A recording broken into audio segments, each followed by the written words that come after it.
their cameras on. I'm not able to at the moment, sorry, so I hope enough people are there.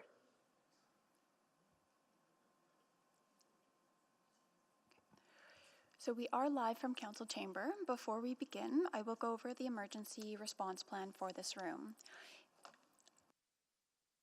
In an emergency, everyone must evacuate through the nearest safe exit. Those seated in the gallery take direction from security to evacuate. Council takes direction from the meeting clerk. After evacuating the room, please proceed to a stairwell. Take the stairs to ground level and evacuate the building through the doors marked emergency exit and go to the muster point. Do not take an elevator or walk through the city room. Anyone with limited mobility should identify themselves to security or the meeting clerk during an evacuation. And finally, please speak with security or the meeting clerk if you require first aid. Thank you. Thank you very much, Clerk. I would like to call the public hearing back to order, but I think first, before we continue with questions to administration, I just want to review our expectations for public hearings.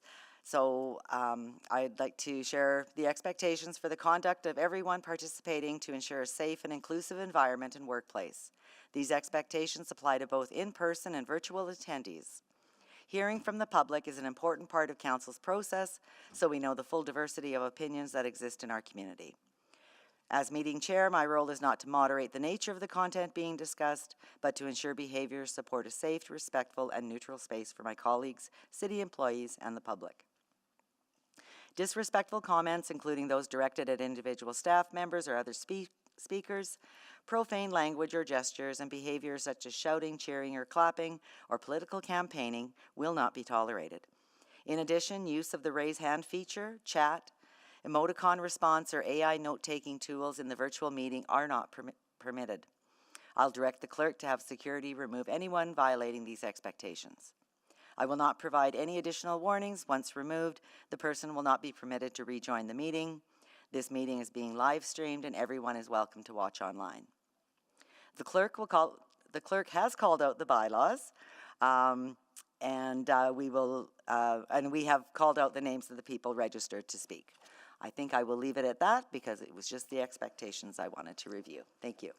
And Councillor Wright, may we do a roll call And of council yes, members? a roll call. I'm here. Councillor Knack. Good morning. Good morning. Councillor Principe. Okay. Councillor Stevenson will be right here. Councillor Paquette. Good morning. Good morning. Councillor Tang. Good morning. And Mayor Sohi will join us later. Councillor Hamilton. Good morning. Good morning. Councillor Rutherford. Good morning. Good morning. Councillor Salvador. Good morning. Good morning. Councillor Cartmel. Good morning. Good morning. Councillor Rice. Good morning. Good morning. Councillor Jans. Good morning. Good morning. And Clerk. Good morning. Excuse me. Yeah. Sorry, Councillor Wright. This is Councillor Principe. I am here. Oh, Sorry good. about that. It saved me having to ask the question who takes over the chair when I ask questions. So good. You're there? Okay. Okay, thanks. Awesome. Councillor Stevenson is also here. Oh, good. Okay. Sounds like we've almost got a full house now. Okay. Thank you very much. I think we were next up asking questions of administration. Councillor Stevenson, did you want to wait till you get into chambers or do you want to go ahead? Thank you. Sorry, you're cutting in and out. So maybe we'll wait until you get. Yes. I'll wait until Okay. Thank you very much. Okay, safe travels. Councillor Cartmel. Thank you. Good morning. So maybe just to review where we left off last night, we were had talked a little bit about traffic in the area. I think I left off talking about the big city moves, and we had talked about whether this site was close to transit or not, and it kind of is and it kind of isn't, depending on if you look at a micro or macro level. I think that's fair to say. I want to talk a little bit about utilities. We heard that utilities are in 170th Street, immediately adjacent to this lot. If this lot were split in 5, as was suggested by the proponent last night, would we actually permit that and permit effectively entry to those lots off of 170th Street? Just wondering about the classification of road versus whether that would be permitted or not. Councillor Fazil's online, so I'll just ask Fazil to respond to that.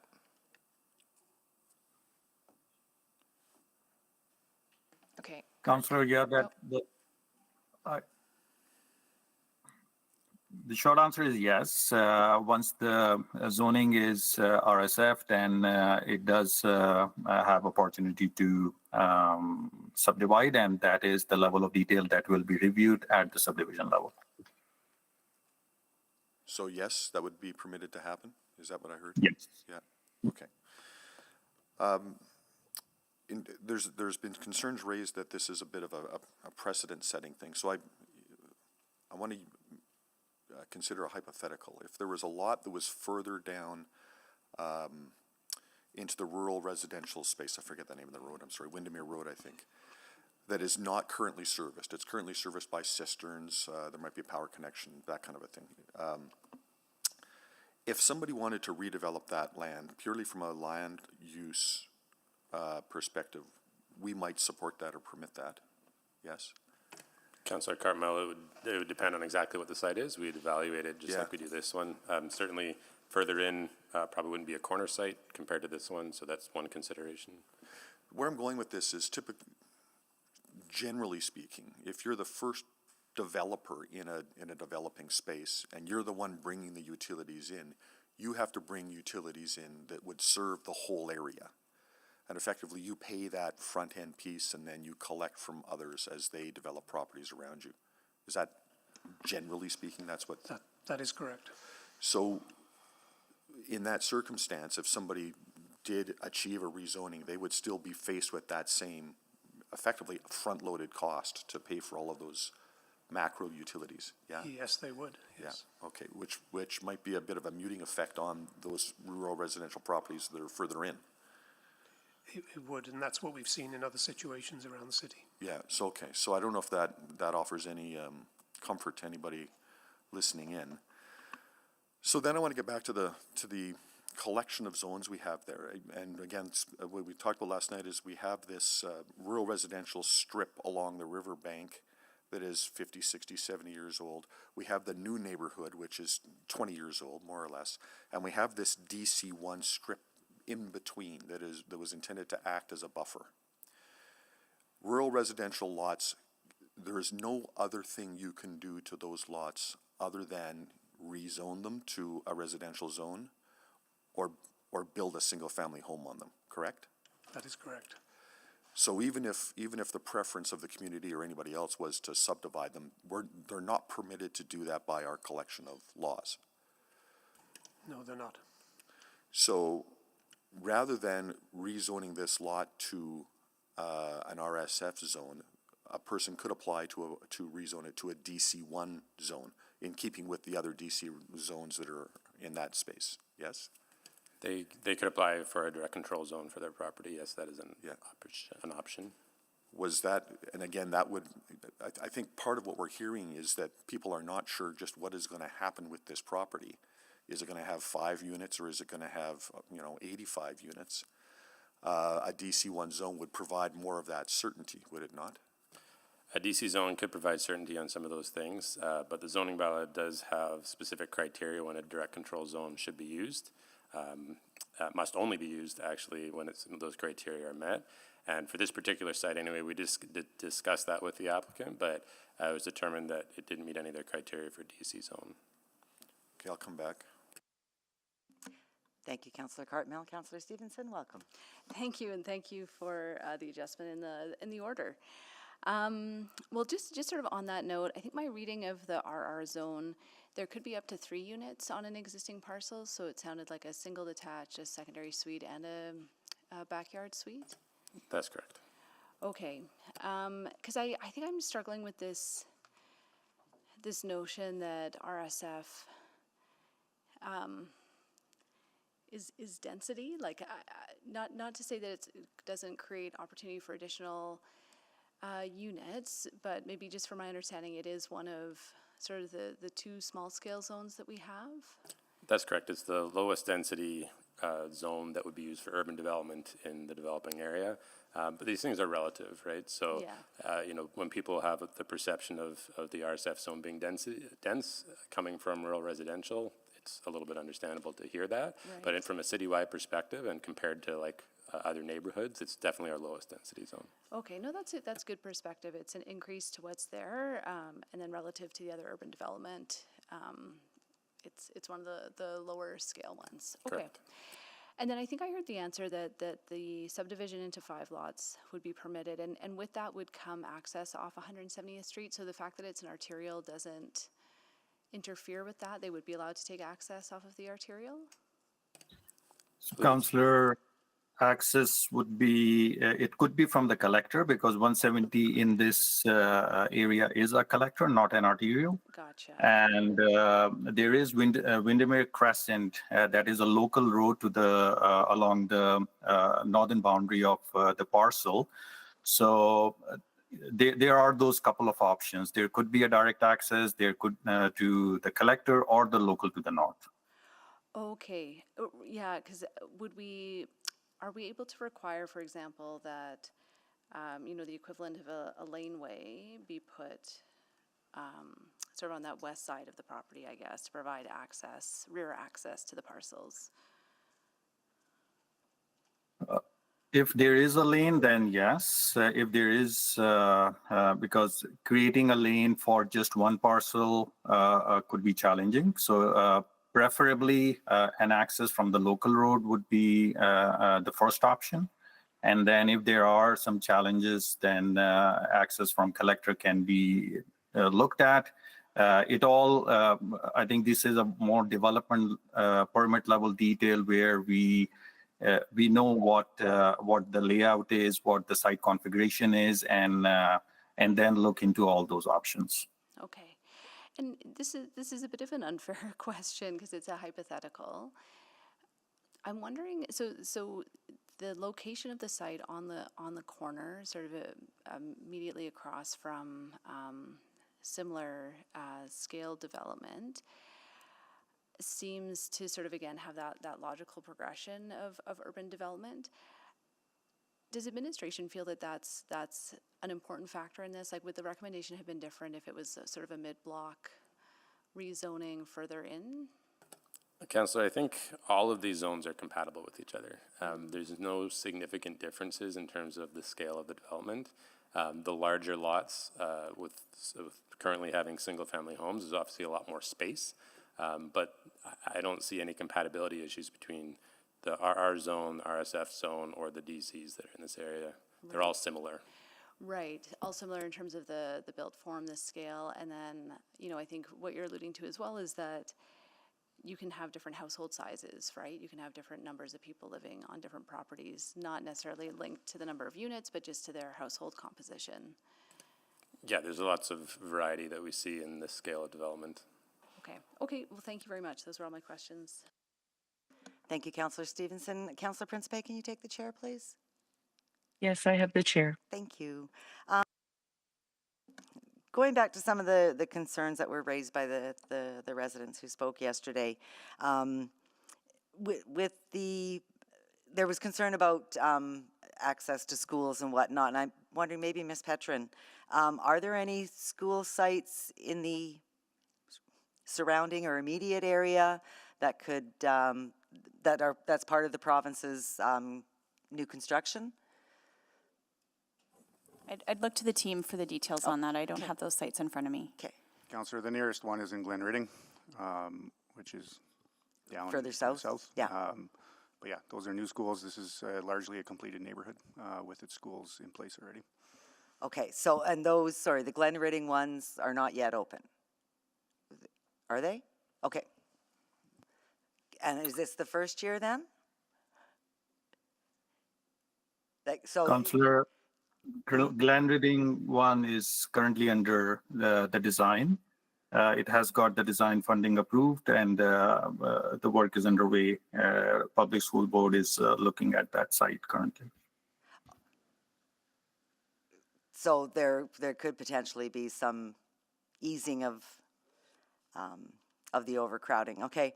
And then I just want to understand the process to subdivide. So this is just coming for rezoning right now. The process to subdivide, that doesn't come back to council, correct? Correct. Okay, because I know that there's some uncertainty in the community as to what's actually gonna, is it gonna be subdivided to 3, 5 to 10 lots?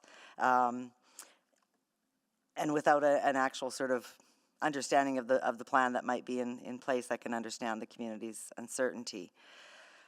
I guess, was there any discussion to sort of do this all in one fell swoop as far as subdividing it along with the rezoning request? That's really up to the landowner, the timing of those things. I think we heard from them that they're seeking the rezoning and are not eager to go to later stages until they know if they have that approval from council or not in the zoning. Okay. Just there's a risk there, obviously, in advancing a subdivision when the zone's not even in place yet. Okay. Okay, maybe I'll go back to them with questions of new information. I'll take back the chair, Councillor Principe. Thank you very much. And I will move a second round, or additional round. Second? Please vote. Oh. I'm yes. Sorry. Yes, okay, so I'm not taking back the chair. Okay.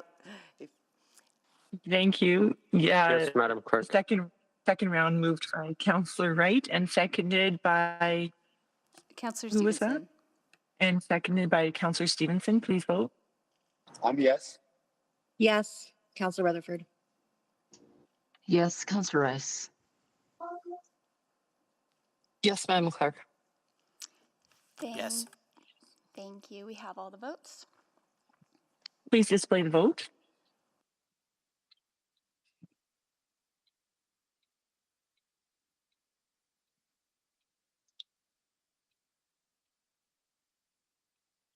And that has carried. I'll pass the chair back. Thank you very much, Councillor Principe. Councillor Cartmel, go ahead, please. And clerk, can you also go on the list too, please? Sorry. Pardon me, Mayor Sohi, may you repeat yourself? I don't have access to my other phone, so I'm just here. I have questions if you don't mind putting me on the list after Councillor Gardner. Will do. Thank you.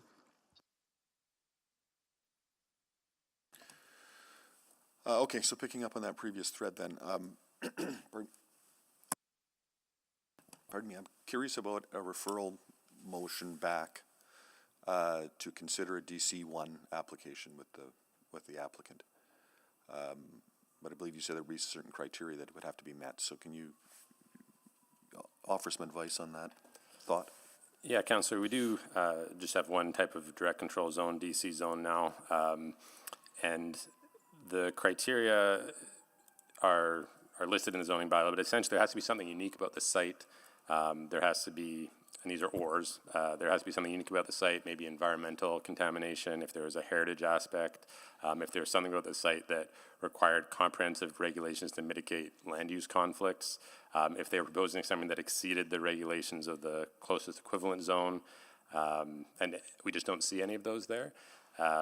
That's not to say that there couldn't be a case made. We very quickly determined that they wanted to go with the RSF zone. But our initial review tells us that it doesn't meet any of their criteria for a direct control zone. What about the criteria? Like, this is the first rural residential lot that has come for rezoning, is it not? It's not the first. It's first in this area. First in this area? Yeah, there was reference to one in Richford recently that was a similar situation, not a corner site, but there was also an RR to RSF rezoning that has happened. So it's not unique? No.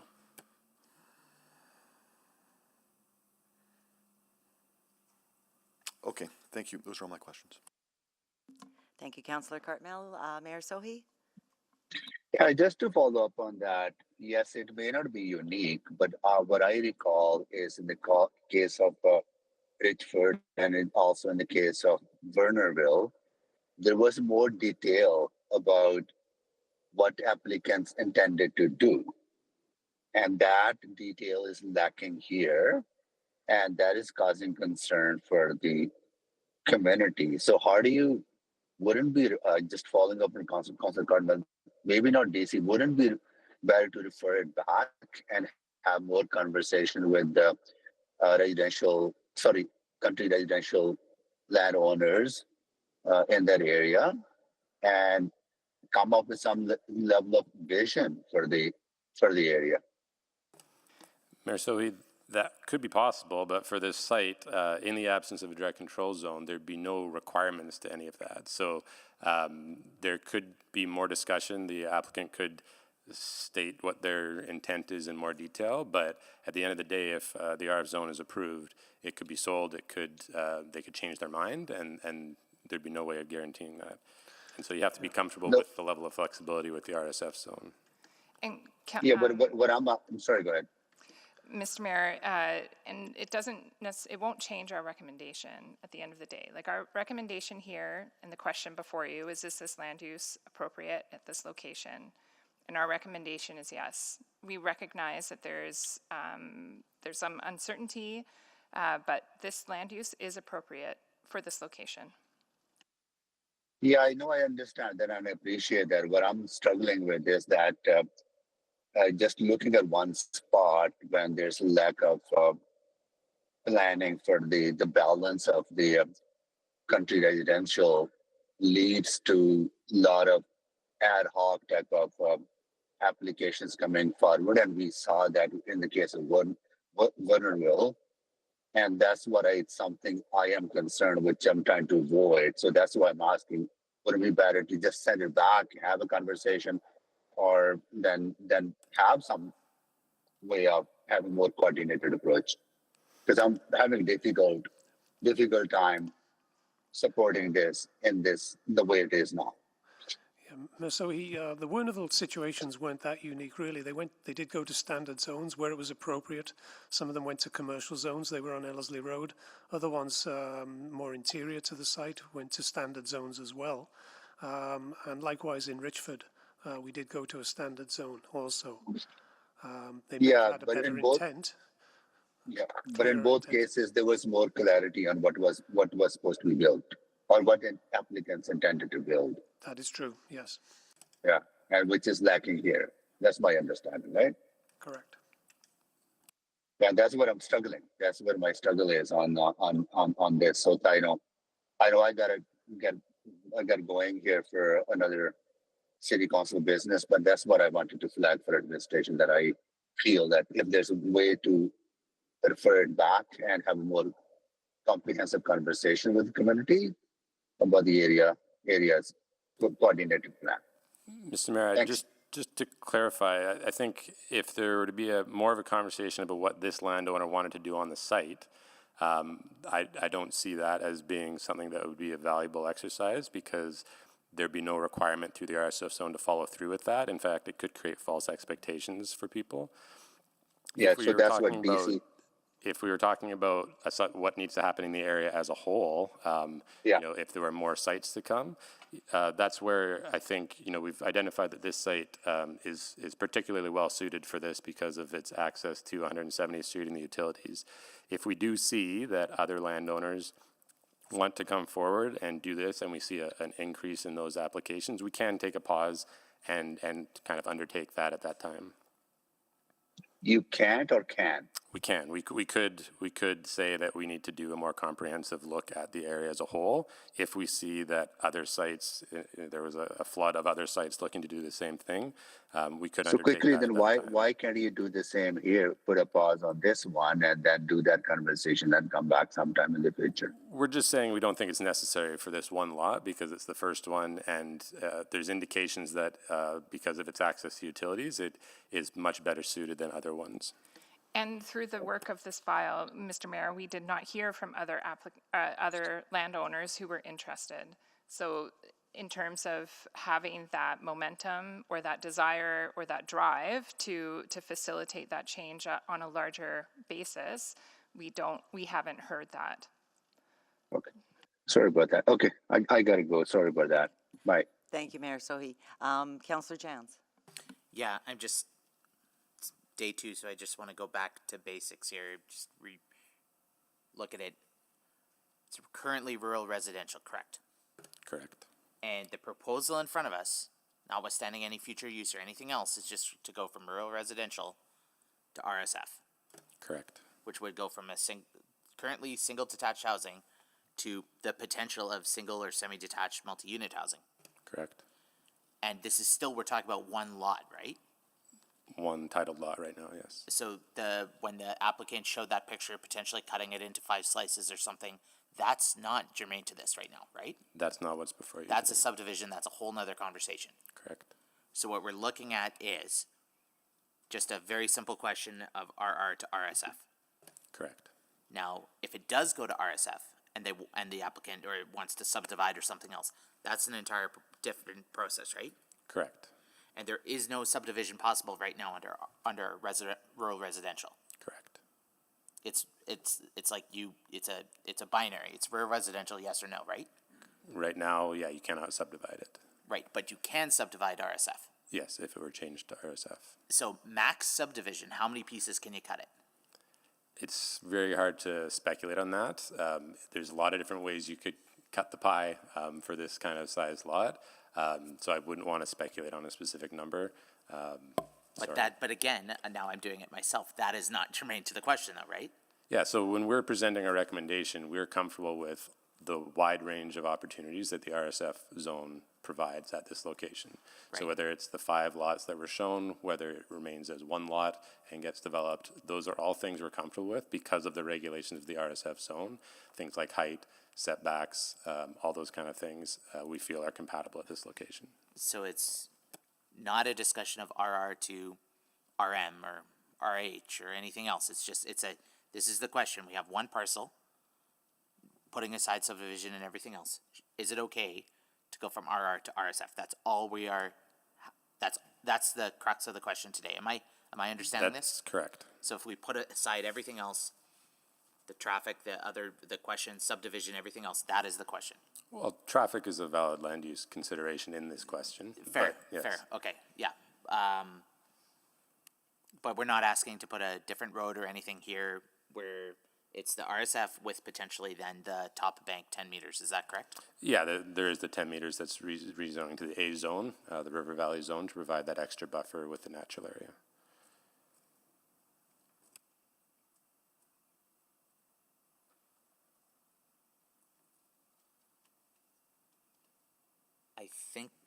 I think I have the clarity. Thank you. Thank you, Councillor Jans. Nobody else on the board? Okay, we will move on to questions arising from new information, but I do understand we're having some difficulty with our Google Meet, and we might need to take a recess until we can get those others. Yes, that is correct. We do seem to have some difficulty with speakers joining the Google Meet. We are working to rectify it, but we may want to take maybe a 5-minute recess. Sure, that sounds good. Okay, so we will recess then for 5 minutes and be back, well, let's say 6, and we'll be back at 10:05. Councillor Wright, why don't we ask our proponents to come down and be ready in 5 minutes? That's a wonderful suggestion. And so, Ivan and Dawn, if you want to, while we're recessing, you can take your seats back over there, and then we'll be ready for questions. Thank you.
Proponent. Just for the proponent of those online? Can the people online hear us? I guess they can hear us through YouTube if they. Yes, so the people online are able to watch through the YouTube at the moment. We're still working on getting our public speakers able to join our Google Meet, but they can watch online on YouTube. Or Do they know that? we have emailed them to let them know, yes. Okay. Could I just maybe get some legal advice as far as how we should proceed with the public hearing? Yeah, Councillor, that was going to be my advice, is that we publicly announce, if they can hear us, that they need to go, and through email is terrific, that they need to go and watch this on the YouTube while that's up. Probably good to announce publicly that at this point, public participation is at the discretion of council with questions, and so we aren't at all inhibiting the participation of the public. But I would advise you that after this, you probably cannot proceed with another item. This only works because you're on new information at your discretion. That will need to be solved before you could proceed. Okay, so maybe let's take this time then to ask the questions of the proponents that we have, and then that will also give our IT time to try to get things sorted out with the Google Meet for future items. Okay, so Councillor Cartmel, you are on the board. Go ahead, please. Yes, thank you, Councillor Wright. So, what do you think about what you've heard over the last evening and this morning? You're talking to me, Tim, are you? Councillor Cartmel. You or your sage advisor. I know that's rather open-ended, so please be concise, but your reactions. I think there is a lot of to-do about items unrelated to my application. Councillor Jans coined it quite clearly that this is simply a rezoning application. We're not talking about, I'm not worried about what happens at the school 2 miles away. That has nothing to do with me. So there's a lot of stuff that was incorrect information yesterday about what's going on in this area. Okay, so point form, what do you think is incorrect? You've mentioned traffic. I'm going to disagree with you, and I'll come back to that. What else was incorrect? They said that all of Windermere Crescent had cisterns for water. Not true. We all paid to the tune of $22,000 or $3,000 to have water lines installed to every property on Windermere Crescent. Okay. So you have potable water supply, but storm is overland. Sanitary sewage is still cisterns. There are stubs from 170th Street that go to 100 Windermere, 268 Windermere Drive, I believe. There's a map from the city that shows where all the stubs go. But those lots are not serviced with sanitary today. There's stubs that would allow them to be serviced should somebody pay the fees and Correct. the costs. Yeah, okay. Correct. But the water service was put in? Yes. Okay. Yes. And the storm for any development on the property would end up going to the overland ditch, basically along Windermere Crescent via as I showed on the development map that I showed, via a swale on the west side of the property. Well, yeah, but that a lot of what you presented is interesting, but it's not pertinent. It might happen, it might not, right? Just answering your question, that's all. Sure, fair enough. And so to that question, what actually would happen on the site? How many units would actually ultimately be built? What access would look like to those lots or to those units or what have you? None of that certainty is available to the neighborhood, to the people, to your neighbors, to the people that live there. Did you consider a direct control zoning application to offer that certainty to us and to those that live near you? Yes, and it was denied.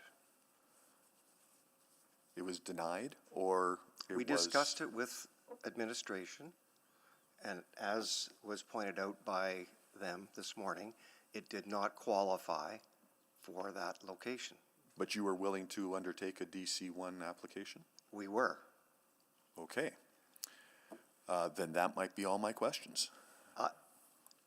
Just a little bit more. On the application and the feedback from administration, that drainage swale was a requirement from drainage. As part of the zoning as part of the rezoning application? Yes. Okay. Thank you. I appreciate that. No problem. Can I speak to new questions? New information? Well, typically we ask you questions, but do you have thoughts to share? Yeah. Okay, thank you. You did certainly hear a cornucopia of misrepresentation and misinformation, confusion yesterday, so I want to straighten a couple of things out. First of all, when the site is subdivided, essentially into 7 lots, there will be brand new sidewalks built all the way from the corner of the property on Windermere Crescent all the way down 170th Street to a certain point. Second, the fact that the area is against a park space, as I said yesterday, Mr. Kowalka has agreed to give you an additional 10 meters of that. So in fact, 130 plus feet at the south end of his property and the A will have trees and they'll not be removed. We talked about traffic, and you know, there's all kinds of things came up about traffic. You got to recognize anybody who's going to live on these sites is not going to go and move to the north or into the neighborhood.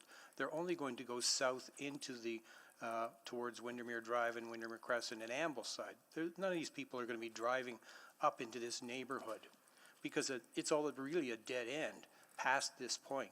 The whole crescent, Windermere Crescent, is a dead end at the end. So there's about 26 houses, which, as you heard, many of them for 50 years have been unserviced or only partially serviced and not likely to redevelop at any point in the future. The only site that has an opportunity is this particular site, in that it sits beside 170th Street and there's servicing available right there. So every lot will be serviced according to city standards. Every lot will have all of the proper connections, and the city does not pay any of those connections. The developer pays all those connections. In addition, there's ARAs. Councillor Cartmell's time is up. So I will have to cut you off there. Councillor Principe, can you take the chair, please? I have the chair. Thank you very much. So you talked about that there's a whole bunch that was brought up not related to the land use decision that's before us today, but I think it's because of the confusion and uncertainty that the neighbors are feeling, and that's why they are bringing it up. I just heard you mention now you're looking at 7 lots. I think some of the other items that we've had, like with Wernerville, there seemed to be more of a well thought out plan as to what was going to happen to the property and to sort of dispel some of the fears of the neighbors. But I'm hearing you say you would be receptive to going back and looking at a DC and working with administration on something? Well, we addressed that with them, particularly after we heard the What We Heard report and read the information there. We then met with the administration, and they advised us that the RSF zone was the perfect zone for this situation. Under your new zoning bylaw, you created RSF zones throughout almost every residential lot in the city of Edmonton. So there's no reason why you wouldn't apply that in this particular situation. This is a perfect situation for that. Yes, it'll be subdivided. It could be 5 lots, it could be 7 lots. It'll have a park space at the end of it, at the south end, and in fact we'll have 7 new units that will go in there under the RSF zone. That's not going to generate, as transportation said, a massive amount of traffic. That's why they never asked for a traffic study. Okay, but and again, you're talking 7 units. We don't know that. Correct. We are only addressing the RSF zone. Right. The purpose of that is to allow for small-scale residential development up to 3 stories in height. Right. So on that one lot, or it could then further go to be subdivided creating more lots. Correct. And that's, I think, where the uncertainty lies. Because I think it does also create a precedence not only for this area, but for other rural residential areas as well throughout the city. And I don't know if we need to do a little bit more planning on the city's end, sort of how we do transition some of these areas. So I will wait to see if anybody has a referral back or any other sorts of motions, and I'll take back the chair and go to Karen Tang, or Councillor Tang. Just upon that new information, want to ask administration then, in anticipation of perhaps returning to administration, working through to get to a different zone that previously was not viable, is like, what is the likelihood of getting a different outcome? Councillor Tang, are you referring to a DC zone? Yeah, because I thought I also heard that you will likely have the same recommendation. So the nature of the DC zone will depend, that'll inform our recommendation. So our advice to the applicant, which is the same advice we've given council, is that nothing about this site necessitates a DC zone. They are still welcome to pursue that. Our recommendation may reflect what the zoning bylaw says, and that it must only be used in certain criteria. And of course, council has no requirement to follow that. They can approve the DC zone if that's what they see fit. Okay, thank you. Okay, anybody else with questions, new information? No? Okay. Does anybody want to put a motion on the floor? Close public hearing? Councillor Cartmell? I'm working on a referral motion. I've asked for some wording. But the effect is to refer this item back to administration to work with the applicant to come back with a direct control application for this property. I'm fucked. It's going to be another year. I don't know. I don't think so, but. I'm sorry, I couldn't hear the question. Do we have to close the public hearing first before? Not on a referral motion. Not on a referral, no.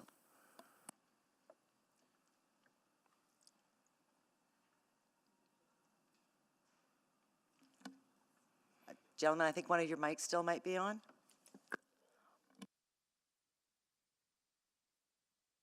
Once we get wording, I'll introduce it. Okay. Yeah.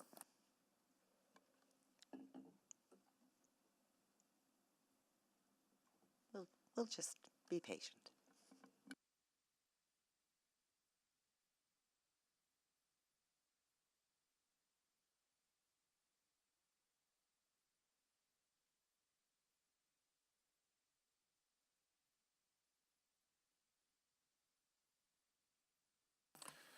Okay, the wording I have is as follows. That Charter Bylaw 21210 and Bylaws 21211, 21212, and 21213 be referred back to administration to prepare a direct control zone to support the redevelopment of 100 Windermere Crescent Northwest and bring back to a future City Council public hearing. Second. Thank you. So to introduce this, there are unique circumstances about this lot, primarily the size. If this were a somewhat standard city lot that just happened to be on the other side of 170th Street, one could surmise just what could happen there. If it was, if you're, a 50 by 100 foot lot, under today's rules, you could build an eightplex or something like that. You would have some understanding of just what could be done, or you could build a single family home. We've heard over the course of the yesterday evening and this morning that this lot might be subdivided into 5 parcels or maybe 7. By my math, it could be 11. It could be configured into different rectangles and squares. No one really knows. And that is the crux of the matter, is that there's not a lot of certainty that just arises from the rezoning that we do get when we rezone other lots in a similar fashion. There's a reasonable amount of understanding of just what's going to happen on that lot. That is not here. Just rezoning it does not give us that certainty here. Why does that matter? Well, we're told that this lot is adjacent to transit, and one day it certainly might be. When Twilliger Drive is done, when the Ambleside Park and Ride is done, When there's a BRT route there, yeah, it's really close to a lot of transit, but it's not there yet, and transit service has been diminishing in this neighborhood. We're told that it's available to active transportation. And yes, while you might look at a map and see some sidewalks crisscrossing the neighborhood, those sidewalks don't go anywhere. You can walk around your neighborhood, you might even be able to walk your kid to one of those two schools, but you cannot get out of that neighborhood reasonably without a car. It's a car place. And because it's a car place, it is extremely challenged. And I will tell you that this neighborhood does not want for much. They don't ask for much. But the one thing that we have repeatedly had to work on is what happens at those schools. It is chaos every day. I guarantee that my inbox is lighting up on Tuesday morning because someone is going to have a close call, perhaps more than one person. You cannot drop your kid off at those schools. You got to park across an arterial road, a very busy arterial road, the only arterial road that actually exits that neighborhood onto Terwillegar, and try to drag your kids across a crosswalk where people are flipping through there trying to turn left and clipping your heels as you cross the street. It is profoundly dangerous. It is profoundly badly designed and organized. If we were just going to add 5 lots, not a big deal. If we're going to add 100 units in a big multi-unit residential building, that could be a problem. And while we have the pledges of the people that have come to us, how many rezonings have we done, particularly in the core, where someone has promised to do something and they get the rezoning and it doesn't happen? And that is a very big apprehension. Thank you. Councillor Knack? Thanks, Councillor Wright. So, just to administration, so I guess the only thing I'm wondering about here, and I'll come to the mover right after, just when we typically refer, whether it's to look at a DC or something like that, do you need some more specificity? And so in my head, would this still generally align with the RSF zone, but maybe get to that level of clarity that I'm hearing from the mover? Or do you need that right now? Because I think in my head what's going to happen, the way it's currently written, is you'd go back, you'd come with a DC that exactly mimics the RSF zone, because that's generally what we're trying to do with the RR zones across the city. So do you need more, is what I'm getting. No, we do not need more. We're here. We've heard the concerns. We understand the direction that the motion wants to take us. Okay. And yes, you're correct. The redevelopment and more density is what we want to achieve overall. But we understand what this motion is asking us to do. Okay. And so maybe one question to the mover, just, I didn't have any questions throughout the duration of the process, but I heard through a lot of the speakers in opposition what felt like concerns, even if it was going to be 5 lots. And so I guess this is a bit of an expectations piece, because the RSF zone does not feel unreasonable. That's the lowest density zone from RR. That is what we would generally be doing with all of our RR zones. I'm not sure I heard a lot of overwhelming community support for any change, and so is there an understanding through this motion that we're still moving in the direction of likely something that looks like an RSF zone, but you're trying to get a little more clarity for folks? So like we're coming with density is coming, we need more specificity. Is that Yeah, so I hear you, Councillor Lag. I mean that, to answer that presupposes a couple of things. Let's say there was 7 residential lots that came out of this site that were zoned RSF, and they had single family homes with the potential for garden suites and garage suites. I'm not sure that the community is okay with that, but if you're asking me, I'm pretty okay with that, because that's effectively what is across the street to the east anyway, right? If it's 11 lots, maybe a little bit different. If it's a big multi-unit residential building, I think we have to talk about that. And for me, it goes back to the traffic impacts. I cannot stress that enough. This is horrible. So again, it's a matter of what's the incremental impact. Okay. I guess I really can't. Yeah, thinking about who else is on the board for asking for new information. Okay.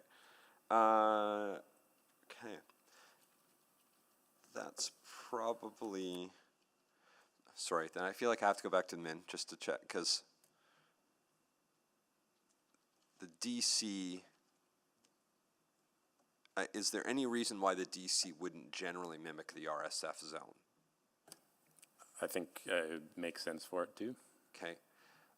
What, to help address, because I can see, you know, especially in the layout, I can sort of see how the traffic piece comes into play on this, but I don't know how that gets addressed through the DC piece. And so I'm just wondering if you can, do you see a way to alleviate that concern through DC, or is that more based off if they come forward with 5 units versus a multi-unit building? That would answer that question through whatever they chose, but I assume the DC would put limitations on the number of units or some other limitation that would further decrease the potential for traffic impacts. Okay. Councillor, just to interject here, the DC, we would work with the applicant to match their intentions that they've told council and the public. So we're in that 5 to 7 range, and that's what we would look to do. So if they're planning, if that was the intent and they're planning on doing that, then you would write the DC in that way. Correct. And we don't need further direction to do that through the motion. Okay, no, that's helpful. Yeah. So if that is, so can we remind me, Mr. Johnson, we haven't closed the public hearing. Can I ask the applicant a question still of the motion? You can. It has to be based on the motion. Yep. Okay. Yeah. Absolutely. So maybe just to the applicant then. So I'm hearing through this discussion that there's an intent to have not a single multi-unit building that's maybe X number of units. You're planning, you haven't made a final number, but let's call it the 5 to 11, which I've heard from Councillor Cartmel. You're generally looking to target in that range. That's your goal, is that correct? As I said, it's proposed, not promised. I understand, but this motion would then move to something that's promised and not proposed. So I'm trying to get a sense of where, I'm out of time, sorry. Thank you, Councillor Knack. Councillor Jans. Oh, to speak? Okay, Councillor Rutherford, you had questions? Yes, I do. Okay, go ahead, please. To administration, are we not moving away from DC? Like, wasn't the goal to move to more generalized zones instead of direct control zones? Because when you have a DC, they're locked in time, and it makes it very hard to be as nimble as we want to be with the city plan. Councillor, I think that's a good summary, and that's why I have said many times that we don't feel this site is necessary meeting the criteria for a DC. Have we approved other rezonings, including the current mover related to, or maybe I'll ask this to the mover, have we moved other bylaws that are not necessarily certain for the community and supported them in the past? So what is different about this one? Because like I hear the need for certainty, but we've definitely heard that at this public hearing from other communities and neighborhoods too. So I'm just wondering what's different about this one to the mover. The level of uncertainty is what's different about this one. So as an example, we spoke about a specific lot in Old Strathcona yesterday where the building was going to go from 4 stories to 6 stories. That was really certain what that was going to do. It's going to add a number of units. But you kind of know what you're going to get. On this one, we have no idea of what the built form of the final structures will be. We don't know how many structures there will be. We don't know how many lots there will be. The proponent has said at times that they have intent, but he also just said that there's no promises here, only pledges. So, and again, if this was a standard sized city lot and it was being rezoned to something, you would know more or less what the limits are on that lot and what you would get out of it. There's no understanding of that here through the simple rezoning.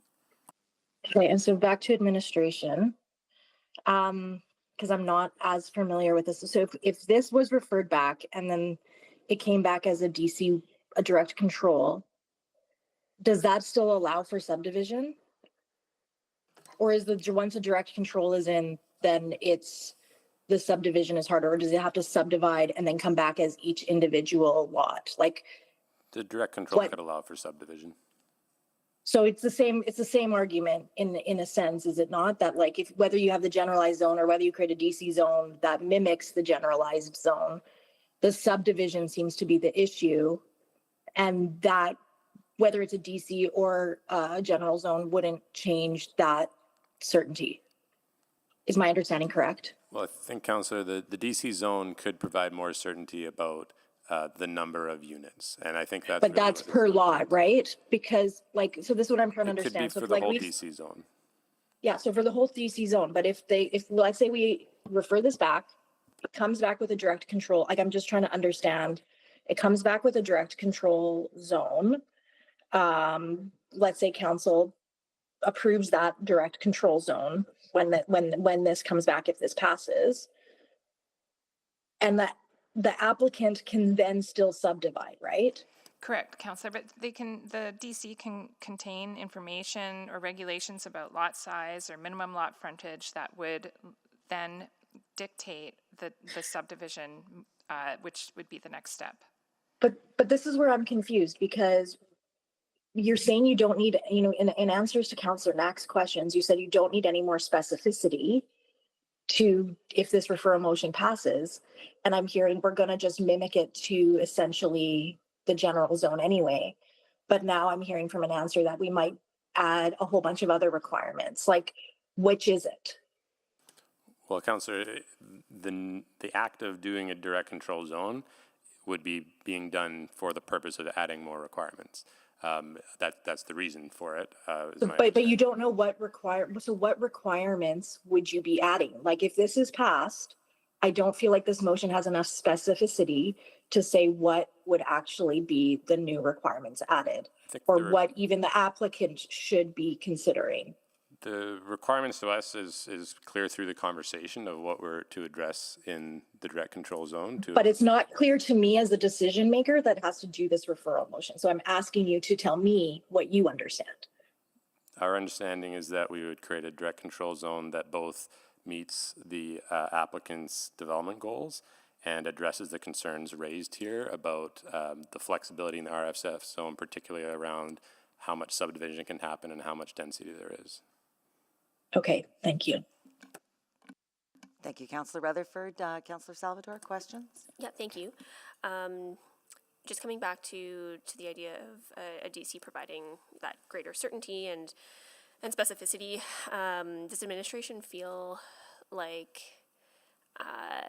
the level of uncertainty associated with this particular case is greater than others? I'm just trying to gauge that. Is it?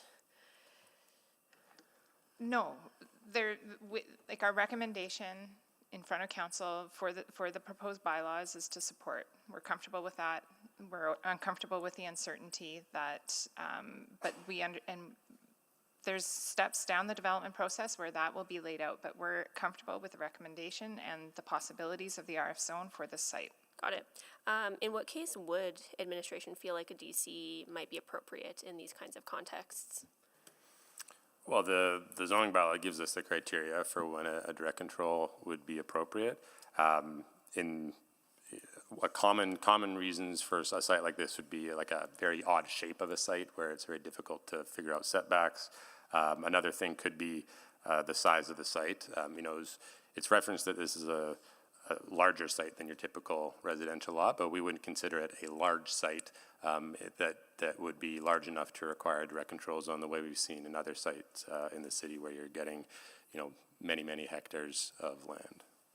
Okay, so when we say large site,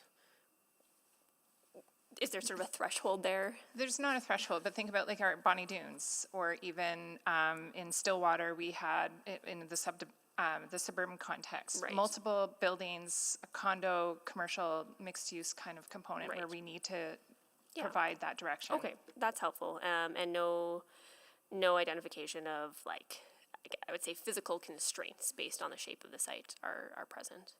No. Okay. Thank you. Thank you, Councillor Salvador. Any other questions?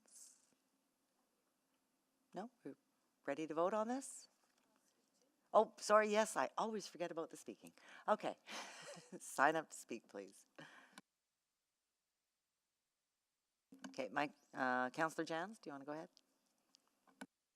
I don't think this is necessary. I think the RSF is just fine. Thank you very much, Councillor Stevenson.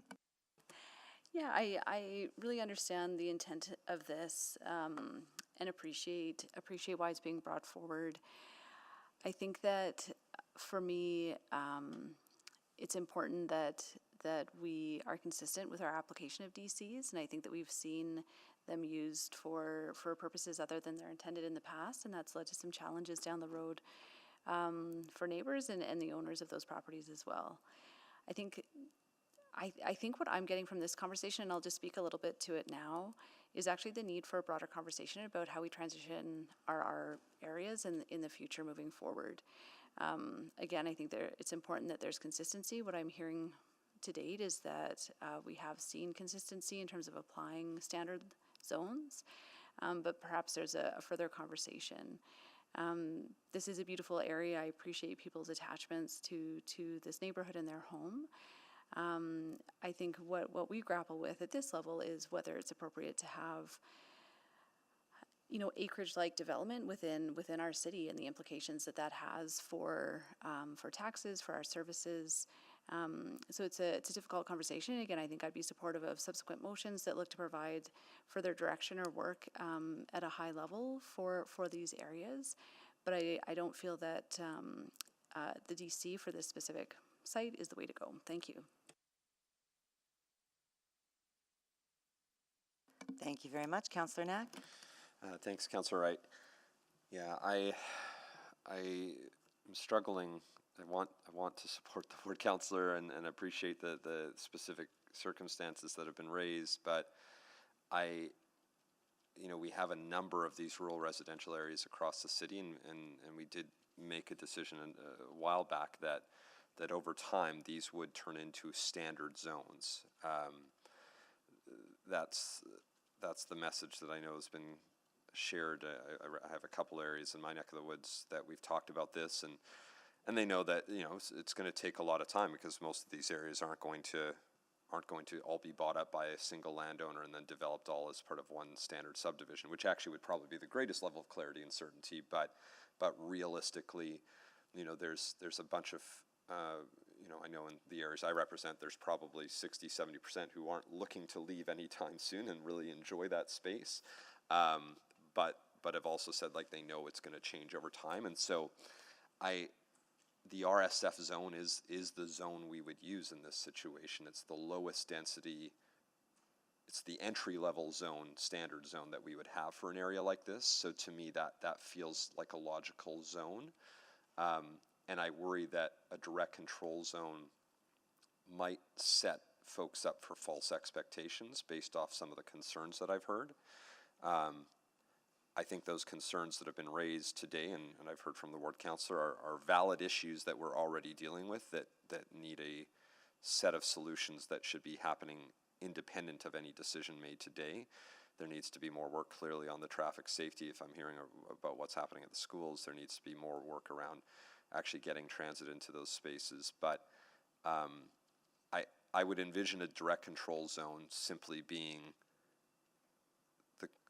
taking the RSF zone with some minor modifications and then bringing that back, which I think puts us in virtually the same conversation we're happening today. So I think there's probably a greater logic to being aligned with a standard zone, which I know on one hand might feel like it doesn't provide certainty because there's a few different uses within that, but at the same time, a standard zone is probably one of the most certain land uses, because then it isn't a guessing exercise, which a DC, my worry is that this would generate a situation where each one of these lots in this area has a separate type of direct control zone, which creates a truly then a piecemeal zoning exercise for an area that actually should have greater certainty going forward.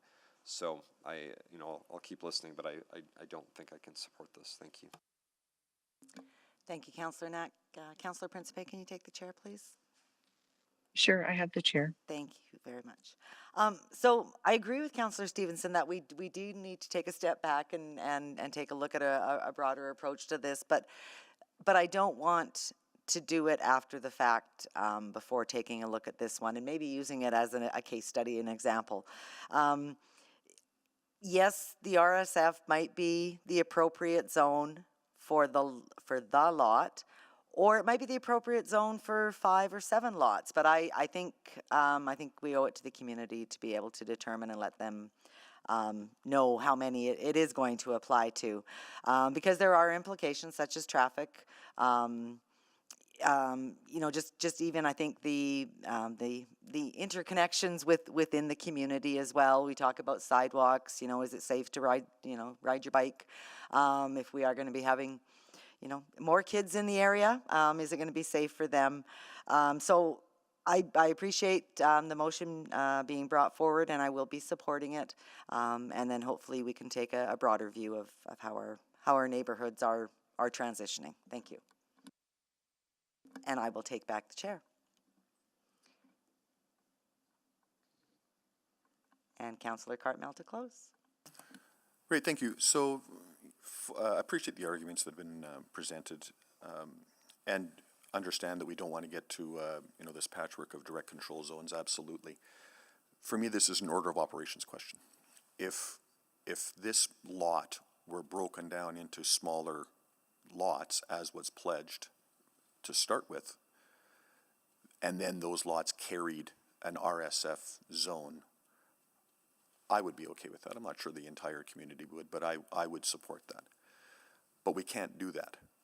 And there's reasons why we can't do that. We heard that earlier today, and what strikes me, or last night, what strikes me is that just south of this space, there's a non-participatory landowner. And if we were still allowing rural residential lots, there would be 1 acre lots right in the heart of Keswick tomorrow.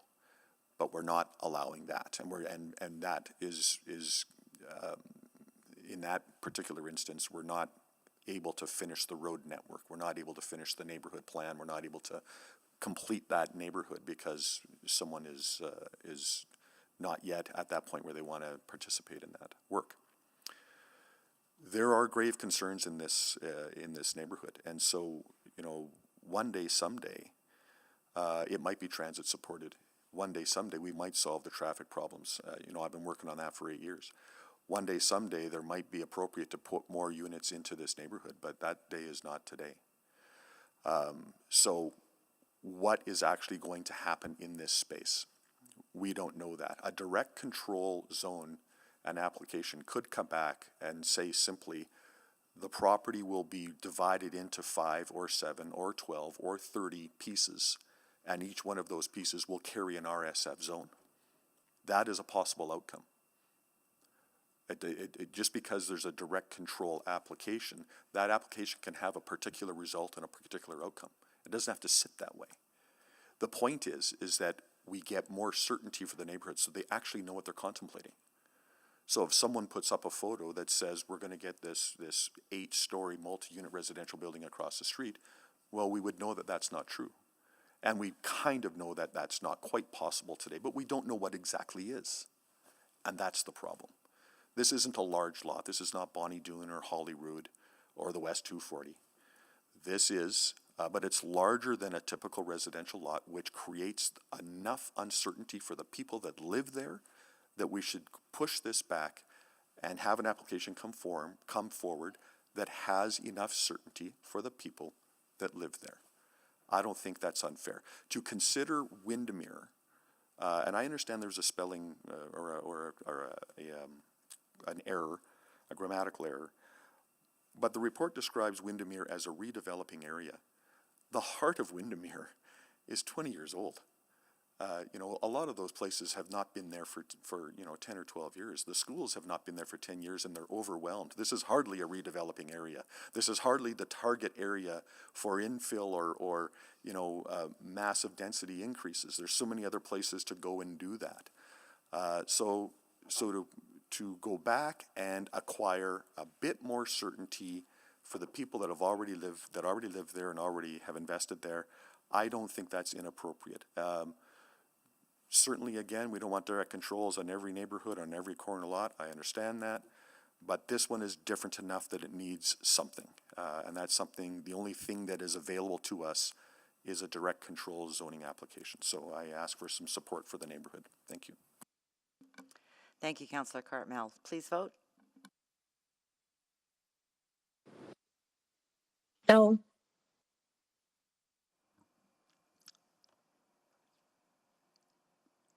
Was that Councillor Rutherford? Yes, it was Councillor Rutherford. Thank you. We have all the votes. Display the votes, please.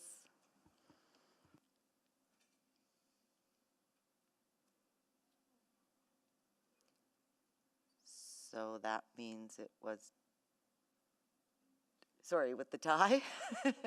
It is defeated, right? Yeah, okay. What's that? Right, are there any other motions? No, just, yeah, so we can close public hearing now? So moved. Second?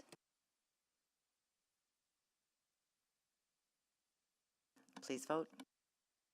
Yes. Thank you, Councillor Jans. Yes. Thank you, Councillor Rutherford.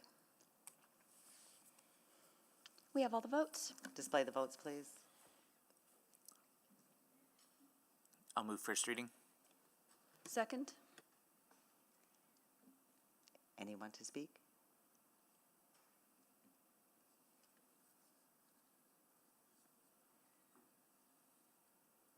No, please vote.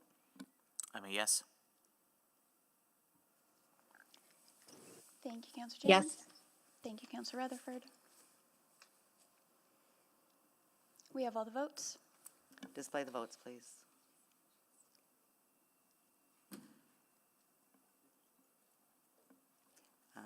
And I'll move second reading. Second? please vote. Yes.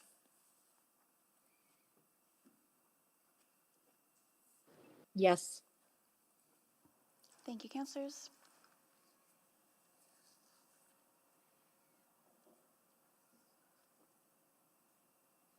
We have all the votes. Display the votes, please. That is I'll move carried. consideration of third. Second? I'm a yes. Please vote.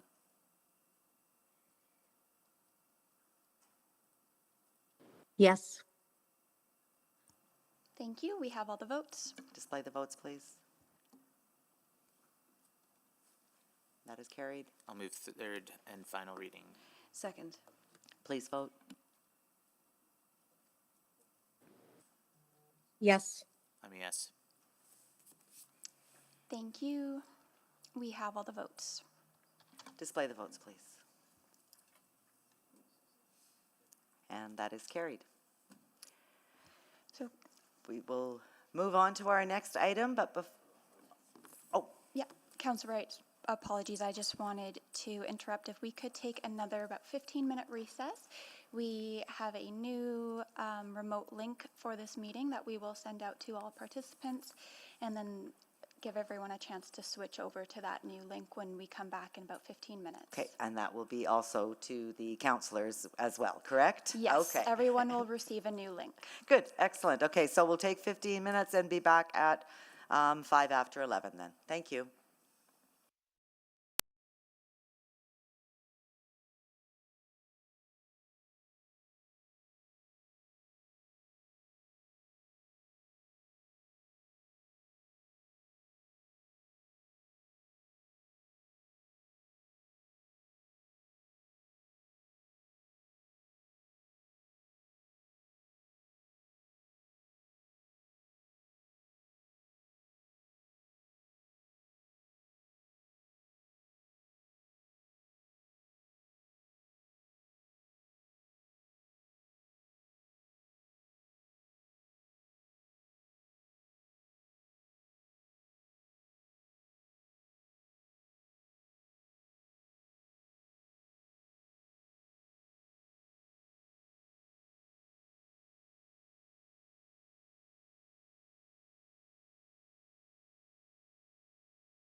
to order and to make sure that all of our colleagues are online in the right Google Meet. Councillor Knack. Good morning. Good morning. Councillor Principe.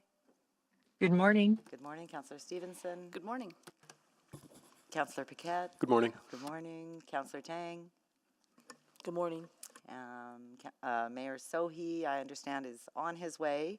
And Councillor Hamilton. Good morning. Good morning. Councillor Rutherford. Good morning. Good morning. Councillor Salvador. Good morning. Good morning. Councillor Cartmel. Good morning. Good morning. Councillor Rice. Good morning. Good morning. Councillor Jans. Good morning. Good morning. And just to make sure, Mayor Sohi's not online yet? On his way. Okay.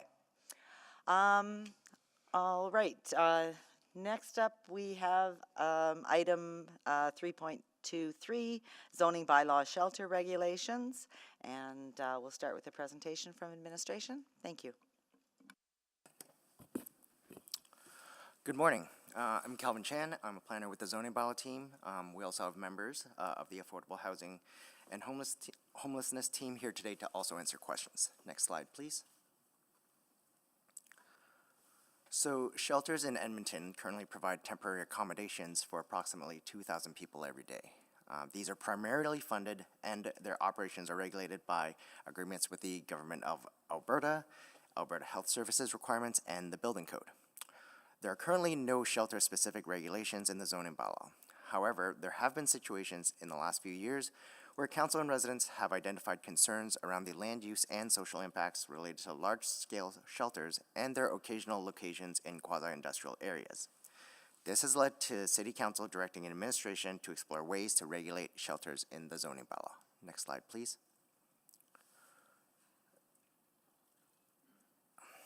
Administration presented findings on the city's shelter best practices guide and shelter opportunities in industrial and quasi-industrial areas at the August 27, 2024 Urban Planning Committee.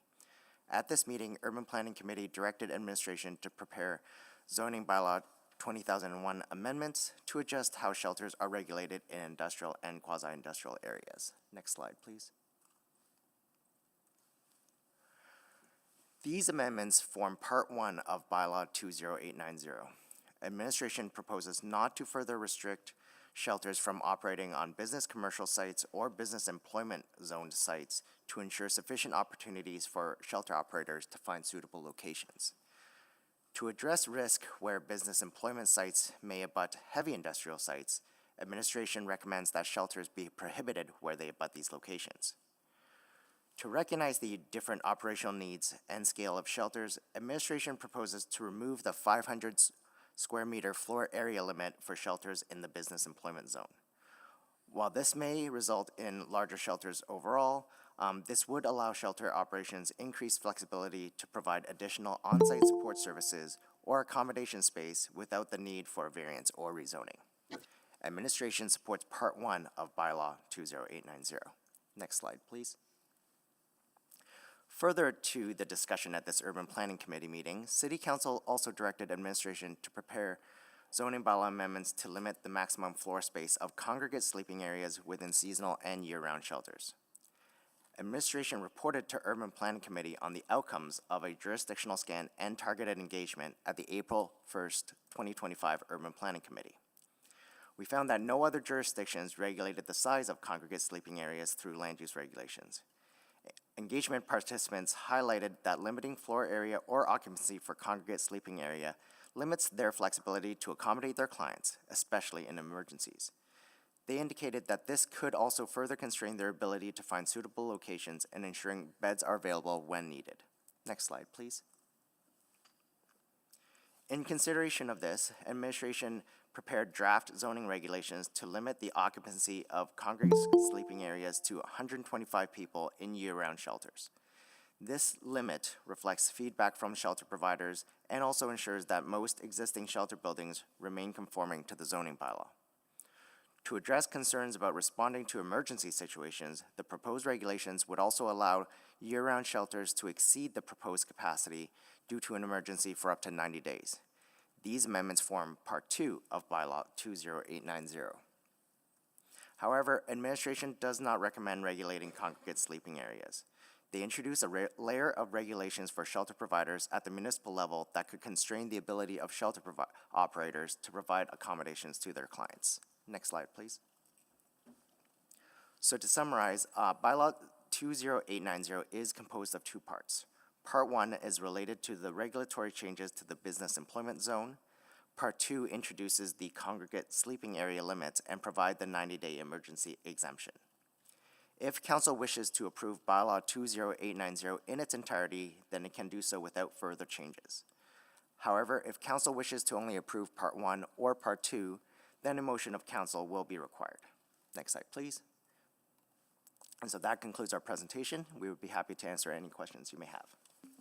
Thank you very much. Before we do ask questions, we will go to our public speakers. And we have Tony Sinclair in favor from the Elizabeth Fry Society. Tony, are you with us in person? Or remote? Did we get a message out to Tony about the new Google Meet? The Google Meet has been emailed to all public speakers. Okay. All right then. So we will move over to those in opposition. Tim Pasma from Hope Mission in person. I am here online. Online, thanks very much. And Yuru Yan, City of Edmonton Youth Council, remote. She won't be able to make it today. Okay, and Tiffany Fan from Youth Council? Yes, I'm here online as well. That's you, okay. And Quinn Strickwerda from the Edmonton Coalition on Housing and Homelessness in person? Quinn, are you online? No? And how about James Miller in person? James, if you want to come over and take a seat, the clerk will direct you and get your mic set up. And while you're doing that, we'll hear from Tim Pasma with Hope Mission. Go ahead, please. Did you have a presentation, Tim? I do not. I just have my words. Okay, great. Go ahead. 5 minutes for you. Thank you. Okay, thank you. Dear members of council and the mayor, I am here speaking on behalf of Hope Mission with respect to the proposed zoning bylaw amendments to shelter regulations. Overall, we do not have a problem with some of the amendments being proposed. In particular, we are supportive of the amendment to exempt the 500 square meter floor limit for shelters in the business employment zone. Hope Mission is also supportive in general of moving towards smaller shelters distributed around the city of Edmonton rather than larger shelters concentrated in the downtown area. We have demonstrated support for this by opening 2 smaller shelter sites in Edmonton within the last 24 months. The main concern we have is what the maximum occupancy limit of 125 people in congregate sleeping areas does to existing shelter operations in the downtown area, namely the operations at the Herb Jameson Center and Bruce Reese Center. I want to bring clarity that these amendments are per building, not per shelter, as our downtown facilities have multiple smaller shelter areas within those facilities. From what we understand, these changes, if approved, will put those entire sites into a state of legal non-compliance with existing zoning bylaws. This concerns us because it likely means that future work to these buildings, which requires a permit, would not be approved, or at the very least made more onerous, costly, and time-consuming. This could mean that critical work will not move forward and therefore will limit Hope Mission's ability to help meet the changing needs of the community and to improve building conditions. I say this with recognition that larger shelter sites are not ideal, but often can be a reality given the high capital and operational costs associated with smaller shelters distributed around the city. I worry about the unintended consequences of this amendment and suggest that this be considered in any decision. Lastly, I would submit that the approach taken here to address the issue of large congregate shelters with zoning bylaw amendments comes across as unsupportive of the work we are doing to support vulnerable people experiencing homelessness in our city. Our goal is to support everyone coming to our doors in need of care and support. Changing zoning bylaws does not change this scenario or meaningfully move the dial on addressing this issue. I am not saying this is the intention, but that is how this comes across. An assumption has been made that we want to develop more mega shelters, when the reality is we have meaningfully demonstrated that we are supportive of smaller shelter sites distributed around the city. Our suggestion would be to work with us to find appropriate sites within the city to relocate services, including capital funding support, rather than focusing on additional regulations that make our work harder. We are willing partners in this and are open to that conversation. Thank you. Thank you very much, Mr. Pasma. I will continue on until Mayor Sohi gets set up there. Tiffany Fan with the City of Edmonton Youth Council. Go ahead, please. Did you have a presentation? No, I don't. No? Okay, go ahead, please. Wait, hi, my name is Tiffany, and I'm an initiative lead on the City of Edmonton Youth Council. So as a whole, CUYC supports the proposed changes to prohibit shelters from locating beside heavy industrial zones. This is an important step in protecting the health and safety of shelter residents. Heavy industrial zones often contain hazardous materials, industrial emissions, and high truck traffic, which pose clear health and safety risks to shelter residents. These conditions would never be considered acceptable for residential housing. It is only fair that shelters, which serve some of the city's most vulnerable residents, be held to the same standards for safety and care. In addition to health and safety, location is important for access to essential services. Shelters located in industrial zones tend to be isolated and far from essential services, such as medical care, food services, social programs, and public transit. When shelters are disconnected from these supports, they become less effective in helping individuals achieve long-term stability. While we support these changes, we want to emphasize two critical points. First, we urge Council to be mindful of not creating a new form of concentrated poverty by locating too many shelters in the same general area. Clustering shelters in a few areas of the city further perpetuates marginalization and social stigma. By having a balanced, equitable distribution of shelters throughout the city, all communities are able to help provide support. Second, we recommend that Council prioritize rezoning applications for shelters in a timely and efficient manner to ensure that new sites can open quickly when needed. Delays in approval can mean delays in access to safe shelter for people who need it desperately. A streamlined and transparent process ensures the shelters can respond to community needs more effectively. At the same time, CUYC does not support limiting congregate sleeping areas in year-round shelters to 125 individuals. While we appreciate the city's intention to promote safer and more dignified conditions for individuals accessing shelter, we believe that the proposed occupancy cap is arbitrary and does not reflect the operational needs or funding realities of shelter providers.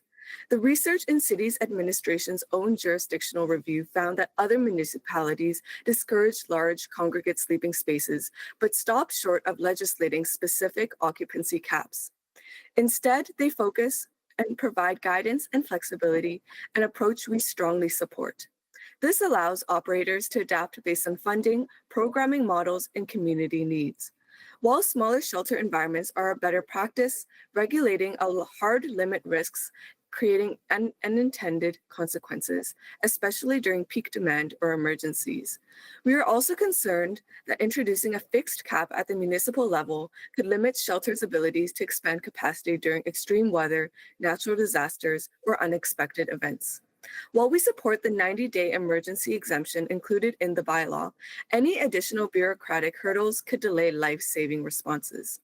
If a shelter reaches its capacity during an extreme cold event and cannot quickly adjust due to the regulatory constraints, lives could be at risk.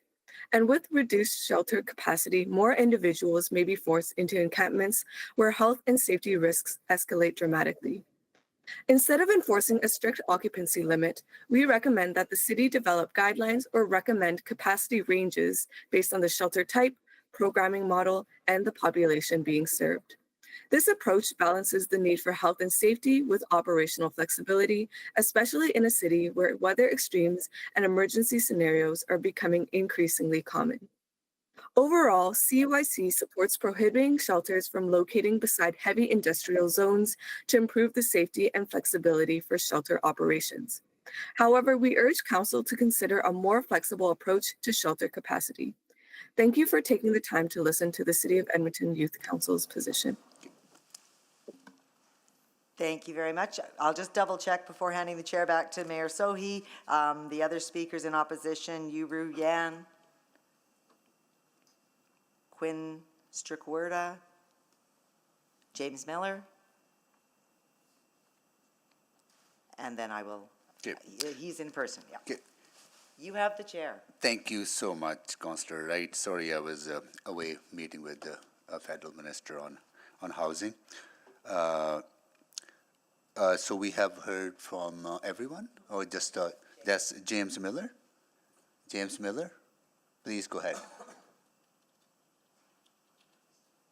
James Miller?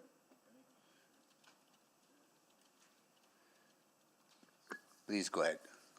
Mr. Mayor, members of council, my name is James Miller, and I'm currently a resident of the Hope Mission Downtown Shelter and working with mission staff to get housed through the Greater Edmonton Foundation and Nor Vista Housing. As a homeless person for many months, I bring real-life experience to the debate around this aspect of city life. I'm here to respond to the proposed amendments being discussed today and comment on the changes outlined by CBC reporter Natasha Reby in her July 2nd article, Edmonton Aims to Set Homeless Shelter Limits.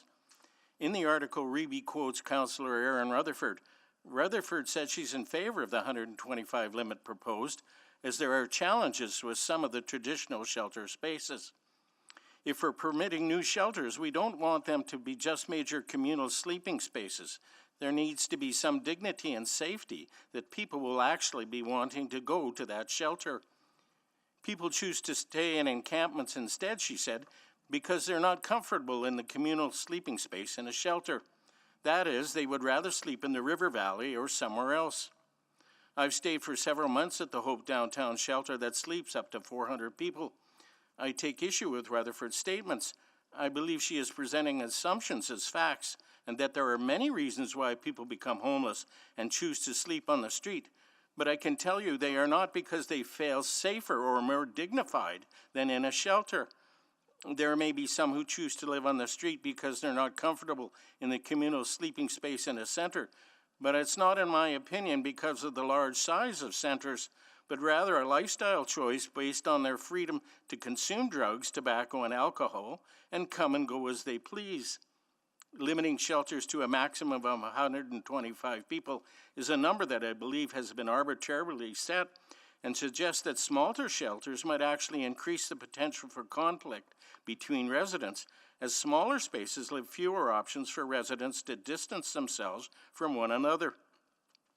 Similarly, the 11 square meters area for a bed and 2 meters 6.5 feet separation between each bed is bureaucratic and arbitrary. As a senior, I've been placed on a floor bed as part of a 4-person bedding unit. Right next to me, separated by a divider, is one person with 2 people above us in bunks. It's not ideal, but I'm extremely grateful to have a place to sleep. Is council aware of any living spaces in any jurisdiction mandating these standards? Does it realize that to house 125 people would require 15,000 square feet just for the beds, let alone the 6.5 feet needed to separate them? In the many months I've been staying at the Hope Mission, I've rarely felt unsafe in both the sleeping and dining area, where I believe there is adequate staff to supervise. On the street, no one is immediately available to keep people safe. Councillor Rutherford is quoted as saying, "We don't want them to be just major communal sleeping spaces."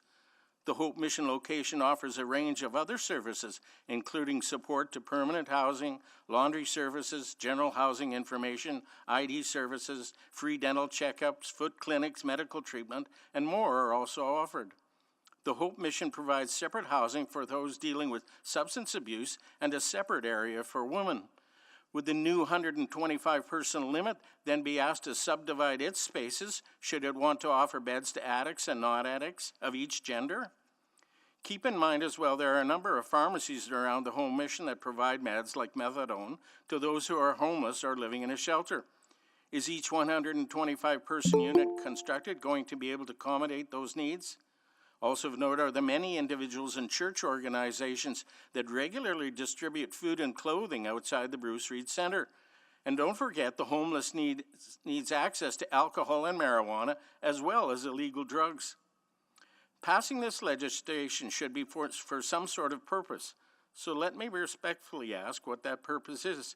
Is it really so that people will move off the street and into shelters because the current shelters are too large? I don't believe there is enough evidence this is true to pass these amendments. Consider, too, the message it sends to Hope Mission, Mustard Seed, and Bissell Center and others, essentially telling them they need to change their whole model of providing support to Edmonton's poor and homeless. Does Council really think it knows better? If so, let me suggest rather than passing these amendments, Council fund the design and construction of a 125-bed shelter meeting the space requirements recommended for square footage per bed and the requisite space between beds, and let it also budget for a dining area, kitchen, laundry, offices, and staffing. Thank you so much. Really appreciate you joining us today. Sorry. Yes, no, thank you so much for being here with us. Okay. That concludes the hearing from members of the public in opposition. Now we'll go to questions from council members. Councillor Stevenson. Okay, thank you very much, Mr. Mayor, and thank you very much to all of our speakers for being here. I really appreciate it, and Tim, I really appreciate the points that you raised about the potential for this work to seem unsupportive. You may want to stay there just in case there are questions to you. Sorry, Councillor Stevenson. That's all right. You know, the risk of seeming unsupportive of the great work you do, and very worth stating that the challenges we're talking about are not the fault of the individuals experiencing homelessness, and certainly not those who are seeking to serve them. But I just want to dig in a little bit. I heard you talk about the support that your organization has for a move towards smaller shelters. Can you share a little bit more around, is that due to operational advantages, some of the outcomes that you're seeing in those smaller shelters? Yeah, thank you for the question. I would say definitely those are all realities. So you can, with a smaller shelter, our experience has been we can have better staff to client ratios. We're able to provide more one-on-one care. It's a smaller setting, so often our experience has been we could have the same person actually come from downtown in a bigger site to a smaller site, and their behavior is much different. And in a more positive way, we can support them in a smaller site. So we've seen some real success with that. We've had some really great housing outcomes, connecting people with recovery, treatment, those types of supports. We've had a lot of success with that as well. So I would say all of that is a benefit. I think the biggest challenge for us is just obviously the capital requirement to find these sites and find them in the right areas, and then work with the communities that they would go in. And then also operationally, there is an additional expense to that. And so that's more the reality. There's not a resistance on our part to explore these ways of doing things. It's, we're very open. And lastly, I would add, we don't see shelters as the solution. We're not the solution. We're a temporary support. We're a safety net.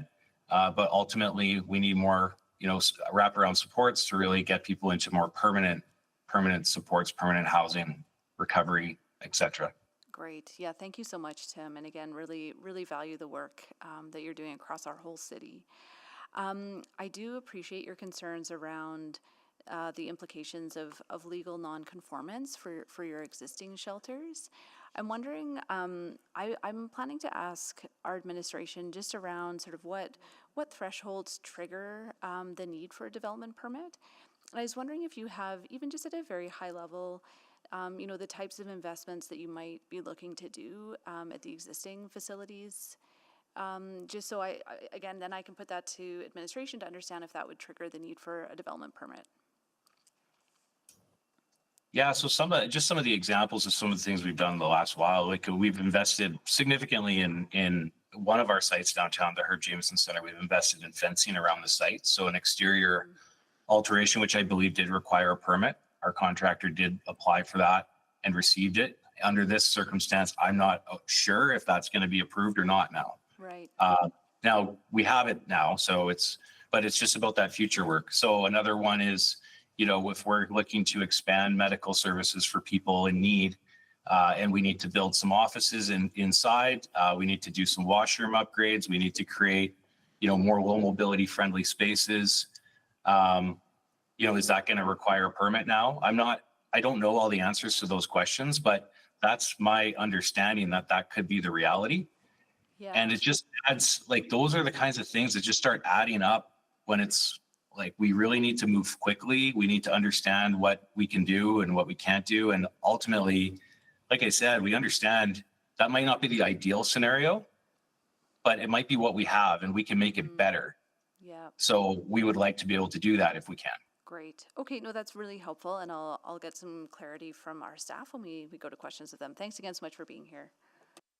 Thank you, Councillor Jans. Thank you. Maybe to guest Pasma, do you have other sites in mind if you were told you had to break up your sites into smaller places? Have you ever had to try and find shelter space? Yeah, we did develop CarePoint on the west side. So that was, we opened in October. We purchased the site in December of 23. And we were able to develop that into what's been a really successful space. Like, I think we've had, since October, we've housed over 100 people out of the site. We've had a lot of... If I may be a little more clear, the two sites you're worried about being in non-compliance, if they were to be found in non-compliance and you either had to shut them down or you had to break them up into 2 or 3 or relocate them elsewhere. I have limited experience with this, but when Boyle Street was trying to find some operations in my ward, it was extremely limited in terms of sites that were suitable, sites that were available, sites that met the criteria. Have you had any better luck? Well, that was so with the CarePoint site, that was one example of a site we have had some success with, because we did try to move out spaces and provide more spaces. I think it's possible, but it's very difficult. Like, it's hard to find the right site. A community that you move into with a shelter is never going to be excited about that. So we always are going to have to work with that, and we understand that. And then, like, either you're building new construction, which is incredibly expensive, or you're renovating, again, capital intensive, and then you're trying to find something, you know, that's by public transit ideally and close to other services. So it's not impossible, but it is a challenge. And I imagine you don't have a nest egg set aside for moving costs or relocation costs? I'll cover the moving costs if somebody covers the capital. But no.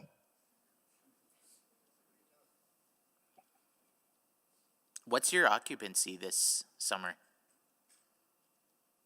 Across all our sites in Edmonton? I'm looking for a general, like, are you still in high demand? Yes. Yeah. I mean, right now it's a little bit lower just with the seasonal weather. And so we do have sufficient space. But so we're operating somewhere around, I think, 1,040 spaces around the city of Edmonton right now between all of our different sites. And that is sufficient right now for the current demand. Thank you very much. Councillor Wright. Thank you. Mr. Pasma, so I guess maybe in the past, who has covered those capital costs? Your nonprofit, right? So is it through donations? Yeah, usually it's partnerships. So when we did the Herb Jameson, the province of Alberta partnered to support half the cost, and we fundraised the other half. We have a large donor base here at Edmonton that's incredibly supportive. So we are able to fundraise and get support, but we also need government support as well for the work we do. So Also with the CarePoint site, we were able to work with the province, but also with our donors to fund that and develop that. So it's always going to be a partnership between both those. Okay. And do you, I'm sure you've sort of looked at the map of where the business areas are and that, just any of those areas would be appropriate for new shelter space if you were looking for it? Yeah, I think, we're always sort of keeping our eyes out for different properties that could be available. But often you're constrained by, we can't even purchase a property right now, let alone develop it. So I think that's kind of I think we need a more intentional strategy of, if the city of Edmonton is interested in doing this, let's work together, and maybe we could engage with the province as well. I can't speak for anybody, but there might be ways of doing this. It might take time, but I believe that this is a good strategy. Okay. You would be looking like to access, transit and that. I'm just wondering, like outside the downtown core, is there services available? Or those are the services that you provide? Well, yeah. So one of the things that we focused on is embedding supports on site. So again, I'll use the CarePoint model because it's the best one we have on the west side. We have medical supports on site. We have a medical clinic on site. We have housing workers and support workers on site that can do that work with people. We also run a shuttle, so we can provide transportation to people to go into other areas of the city. The public transit's not ideal in that space. We understand that, but it's also been a space where a lot of people go and say, this is great. This is where we want to be, temporarily until we find housing or other supports.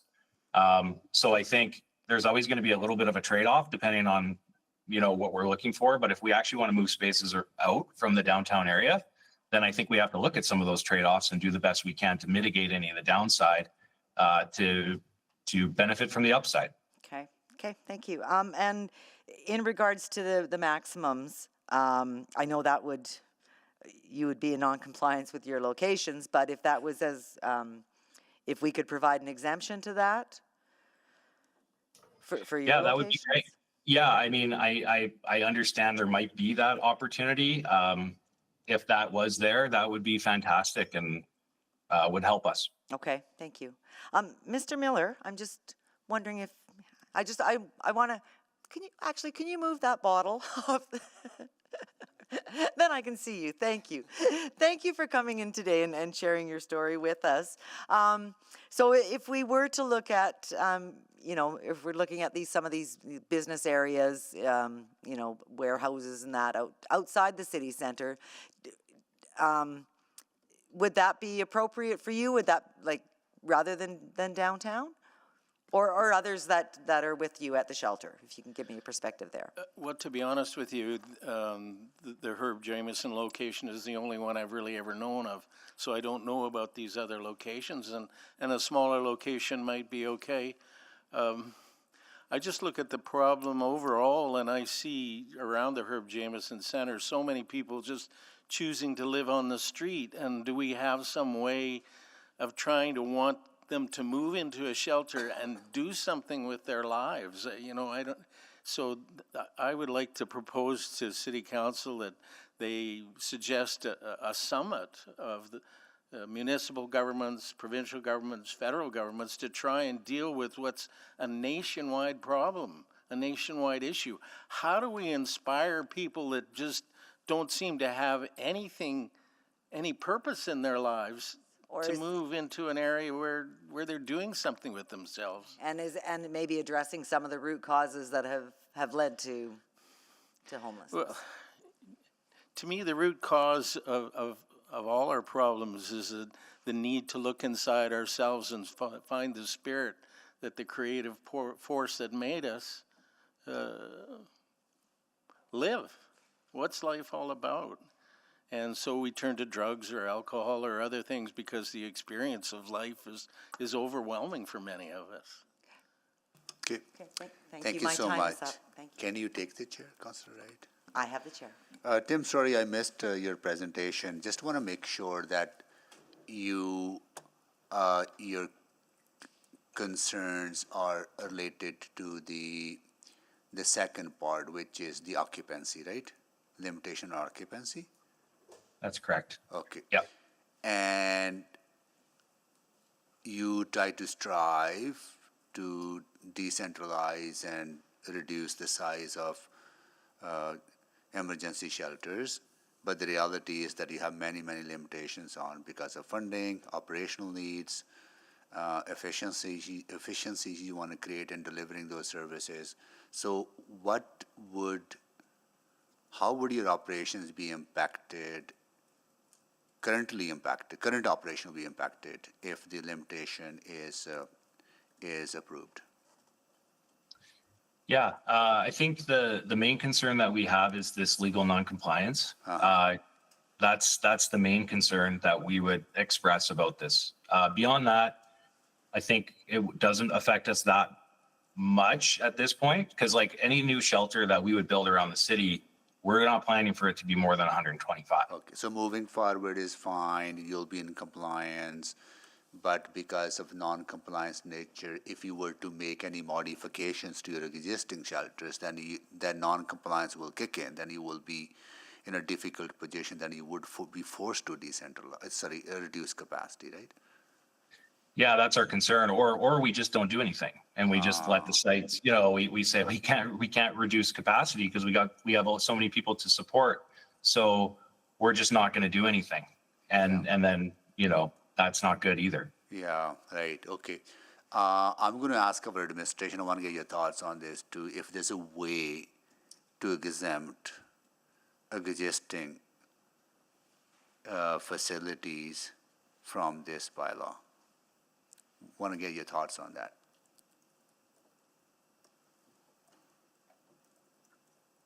Tim, sorry, was that I will ask administration if there's a way. Yeah. If there's a way to exempt existing facility. Want to get your thoughts on that. Yeah, I think that would be great. Like if that's an option, I think that really helps alleviate some of the concerns here. Okay. Yep. I know there are intergovernmental, okay, thank you so much. Really, those are my questions to you, and I will take the chair back. Chair return. Yeah. As chair, I have a couple of questions I need to ask as we move forward on this. One is there are intergovernmental implications of this. We are in a public hearing format, and I don't think we can go in camera to talk about those intergovernmental. Correct. Mr. Mayor, the law is quite clear that we don't go in private during a public hearing. That does make it difficult because I understand you are wearing multiple hats as members of council. Yeah. The only advice I really can give is do your best and try to focus on the land use considerations and the land use matters before you. But I understand you are going to contemplate what those intergovernmental relationships are as well. Yeah. Okay. All right. Councillor Stevenson, you have additional questions to the members of the public or to administration? Okay, so this concludes the questions to members of the public. Thank you so much for joining us. Next, we'll go to questions to administration. Councillor Stevenson. Yeah, thank you very much. You've heard the conversation, you've heard the concerns so far, so I did want to dig into, the potential for there to be complications with non-conforming buildings. And so I was going through section 7.120, the no DP required sections of the zoning bylaw. And so I see that there are exemptions for non-resident, for buildings, for non-residential buildings, which I believe include year-round shelter services, including interior alterations, including mechanical or electrical. And also, just because it came up as an example, no DP required for the construction of any fence. So just wondering, again, can you help give me a sense of when the legal non-conforming status would create some challenges, sort of the scale or scope of any alterations that they might be making to their buildings that would trigger that? Yeah, so any sort of exterior alteration to a non-conforming building would trigger the need for a development permit as well. If these amendments were passed and there were interior alterations to, say, increase the capacity, then that would also trigger the need for a development permit. Yeah, and I think that's a bit of the tension. I really hear the desire to invest, to be able to deliver services more appropriately. Um, Again, I think an increase in capacity is also something that, again, I think we all agree is not necessarily the best outcome. I did just want to dig in a little bit more for the provisions for emergencies, because I do, also take that very seriously. My reading of the amendment as it currently stands is that there is some flexibility to enable that sort of emergency response. Is that the case? Yeah, so we wanted to provide some direction to basically anyone who reads the bylaw and to our development planners and enforcement staff to kind of get a sense of what types of emergencies would be included, but not necessarily completely restrict all the different possibilities that we may not be able to contemplate at any particular point in time. Great. Okay. Well, thank you for that. I don't have any further questions at this time. Thank you. Councillor Wright, can you take the chair? Oh, you have questions? Yeah. Oh, go ahead then. Yeah. I was just wondering, so interior renovations to increase capacity, that would be to increase like sleeping capacity, or? Yeah, so yeah, if it's to increase capacity or if they were increasing the floor area of their building, if they're expanding the building, because it's a non-conforming building, yeah, then they would trigger development permit. If they were just, because I think Mr. Pasma mentioned about creating more office space in that. Or then I'm also thinking if they wanted to sort of divide it up for different, maybe for women's sleeping quarters or 2S LGBTQ sleeping quarters, would that? I think it would depend on what the change would be. So, so for an example, if they were to say they wanted to add a new medical space, that would depend on sort of whether there was one there previously. So again, referencing the no development permit required provisions in the zoning bylaw, if they were adding a new use, then that would again trigger a need for a development permit. So it depends on sort of what they're proposing to expand or modify. Okay, and so we won't really know until they come in with a proposal. We couldn't just give a blanket exemption for any development, like? You could, yes, it is possible that you could exempt specific sites to the regulations. And so they would be exempt no matter what sort of development that they were doing in interior? Correct. Okay. So they would then just be, they would still just have to comply with all of the other general regulations of the zoning bylaw. Okay, and would those other general regulations of the zoning bylaw inhibit them from doing renovations inside? Nope. Okay, thank you, that's all I had. Thank you. Councillor Tang? I think you answered most of my questions earlier. Just one, I think the speaker brought up, are there other municipalities that have the regulations at this level within their zoning bylaw? No. Okay, thank you.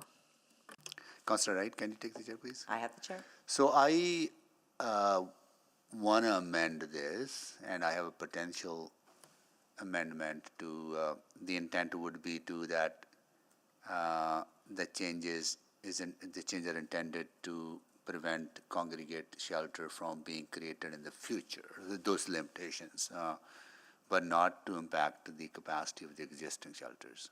Would that be appropriate to do? Mr. Mayor, yes, you can introduce that exemption. Okay. And that'll be in order, right, clerk? Right, it's not, no issues or legally, I think I shared that amendment with, I don't know if you have the chance to look at it. Mr. Mayor, you can introduce a motion during the public hearing, as long as we continue with the process, but yeah, I've had an opportunity to see it. Can I do it now so that there's ability for members of the public to see if they answer questions, if there are questions from council or new information? I think that would be wonderful, Okay. yes. I will propose an amendment. I'll move an amendment that bylaw 20890 part 2 be amended by adding a new section E as follows. E, add the following under section 6.130 after 1.1, 1.2, despite section 1.1, the maximum number of people permitted to be accommodated overnight in congregate sleeping areas in year-round shelters does not apply to lot 151, block 1, plan 1922805, and lot 112A, plan EF, and the numbers of the remainder of the bylaw, and renumber the remainder of the bylaw accordingly. Second. So just to quickly introduce, the purpose of this amendment is to clarify the fact that this bylaw change is intended to prevent large congregate shelters from being created in the future, but not to impact the capacity of existing shelters, so they'll be exempted from this bylaw. So this amendment will exclude the Herb Jameson and Hope Mission site from this bylaw. So that is the intent. Okay, thank you. Any questions for the mover or administration on this?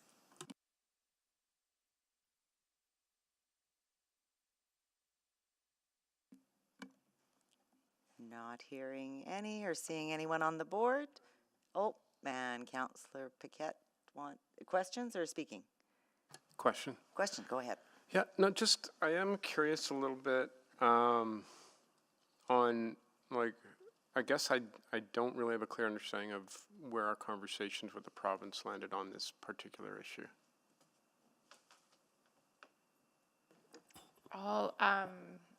Calvin, like, we did do some through our engagement. We did speak with the government of Alberta, but we also have members from our housing team here, and maybe they can speak to that as well. But I'll let Calvin start. I mean, generally when we spoke with the government of Alberta representatives, they were really not supportive of these proposed amendments to limit congregate sleeping area capacity. Mainly, they feel that through other mechanisms, there's sufficient ways to ensure that we don't get the same sizes of shelters that we had previously. And again, in conversations with the other shelter providers, most of them are not interested in developing these mega shelters at this point anyways. Okay, that's good. Maybe, Mr. Mayor, do you have anything to add?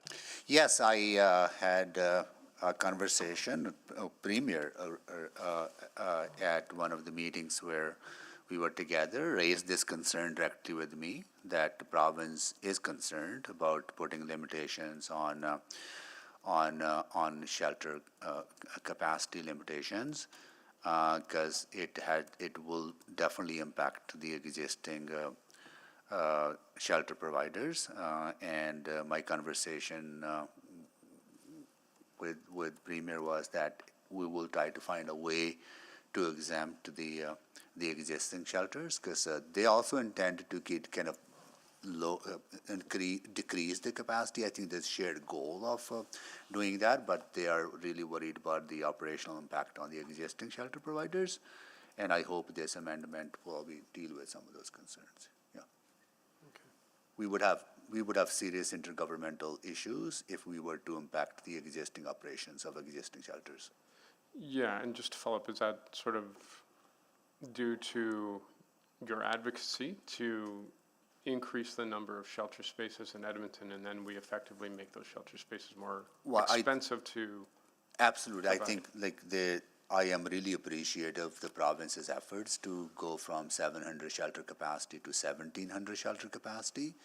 And they had to increase shelter capacity within existing shelters as well, right? So I think that is where I think it will go counter to some of the work we have done with province on increasing that emergency intervention for people who experience houselessness in our city. So I think it goes against that collective work that we have been able to do with province in supporting our vulnerable population. So I think if we are able to keep the keep the capacity at the existing shelters, I think I think there's a way forward on the balance of the things. I think Councillor Stevenson has a subsequent initiating some conversations with the minister to move forward together on this. Yeah. Okay, thank you. And I may have a subsequent.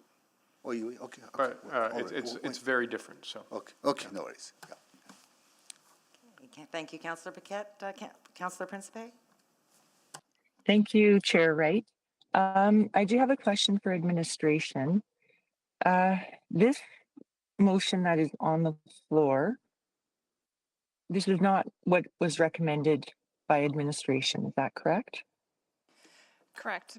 Councillor Principe, overall, administration does not support part 2 or introducing any kind of limitation to congregate sleeping areas. While this does remove 2 sites from that, it still applies that limitation on congregate sleeping areas moving forward. Okay, and then, okay, that's it. Thank you. Thank you, Councillor Principe. Councillor Hamilton? Just to speak. Okay, I actually, no, it's not related to this. Okay, so if you want to sign up to speak then, and Councillor Hamilton, we'll start with you. I'll be brief. I will support this amendment, but I will not be supporting the main motion when it goes on the floor. I think this addresses some immediate concerns that were brought forward by the speakers, but I have deep reservations about the cap on the number of people who could be in a shelter. And I can speak more to that specific issue when we get to the main motion. But for now, I think this neutralizes some of the issues with the main motion were it to pass, but I still have deep reservations. Thank you. Thank you, Councillor Hamilton. Councillor Stevenson. Thank you very much. Yeah, really appreciate the conversation today, and really appreciate the tensions that we're looking to manage. I'm really torn on this one. You know, I really understand, you know, the concern with impacting existing operations. At the same time, I also represent an area that is impacted by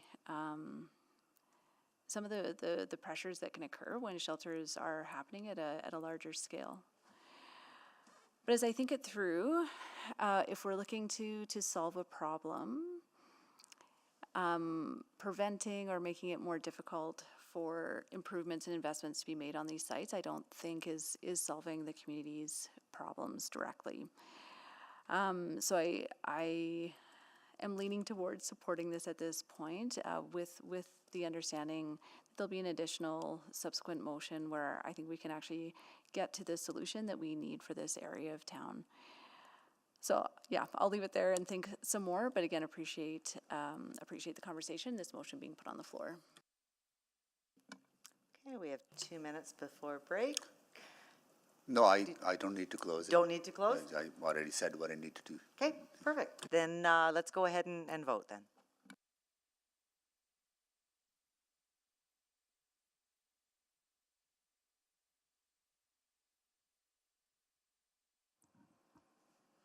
We have all the votes. Display the votes, please.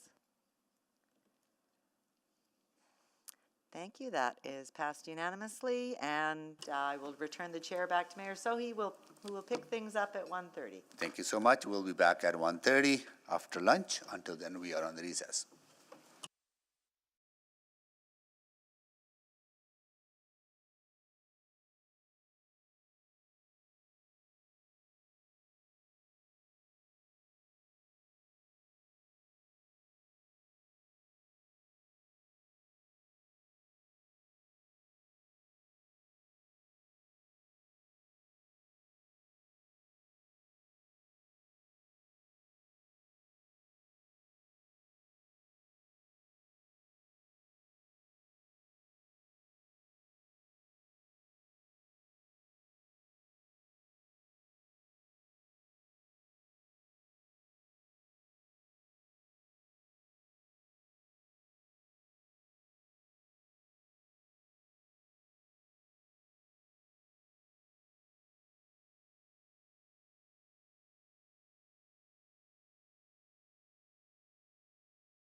Good afternoon. We will continue on here. I will just do a quick roll call to make sure that we do have quorum.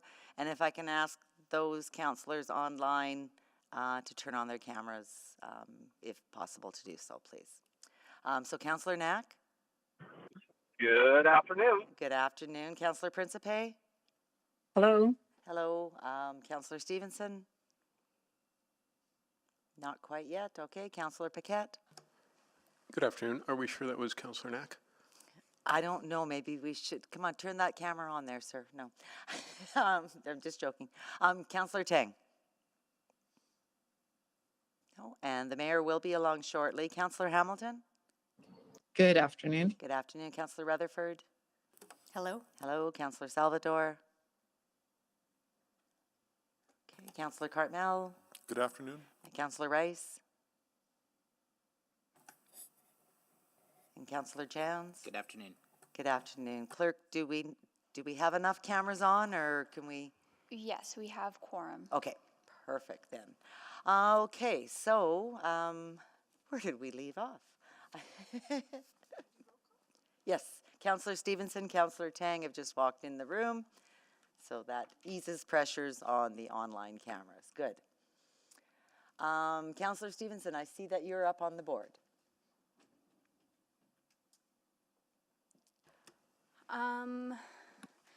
We have made the amendment. I am ready to move closure of public hearing. Unless there's other new information. I will second that. Okay. I'll move closure of public hearing. Oh, not quite yet. I'm sorry, I thought there was more questions. Councillor Cartmel, go ahead, please. Is it possible to split this into, for voting purposes, the part 1 and the part 2? I know that's pretty tough on a bylaw. Councillor, I don't know that it works on a bylaw. I think what you need to do is bring in a motion to delete a portion that you disagree with, and then you would vote on the remaining bylaw. It's just the way it was written was part 1 and part 2. Done that way, so that the motion could just be delete part 2 if part 2 is what you have a concern with. Oh, okay. So we would first have to do first reading on that, or just someone No, right Councillor. now before? If there's a desire to it. delete a Okay. portion of that, a motion now, a simple one-liner to delete that portion. Okay. would be the Okay, I next will step. move that.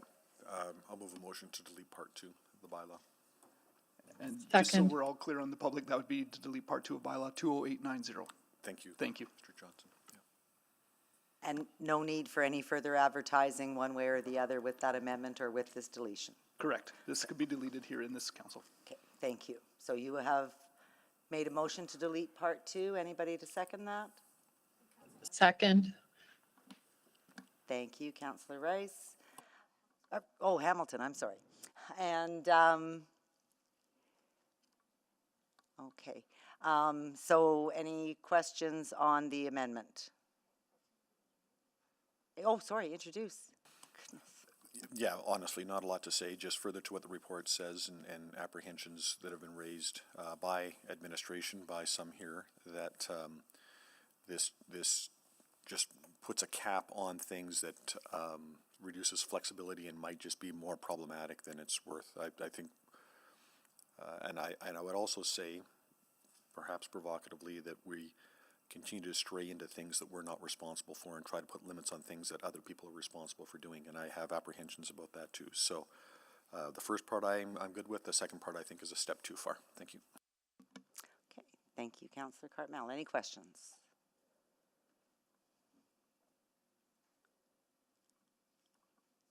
Okay, not seeing any. Can I just ask before we vote, we get the motion up on the screen? Okay. If that's possible? And Councillor Hamilton, you are on the board. Did you have questions? Or is that just? No questions, just to speak. Okay. Just process, is it possible to see the entire bylaw as well in the chat? Just, Oh, okay. Yeah. And that would be to the clerk. Thank you. On the screen and in our councillor chat. Thank you. So just to be clear, Councillor, that is the motion. The motion is just to delete part 2. So legally, the motion's in front of you on that board, but I understand you want the context of what part 2 says. If I may, point of order to legal. So, okay, there's a recommendation that administration opposes. So if we vote, well, not even getting to that, all we're looking at right now is part 2. If we vote in the affirmative, that will delete the cap on the 125. Is that correct? Correct. And then the main motion still stands. Correct. Which still has a recommendation of non-support. No, the notes before me here shows that administration only non-supports part 2. So if that's removed, you have support of administration, and part 1 is still before you to be decided by this council. Clear as mud. Thank you. And just to clarify, not the bylaw, the motion.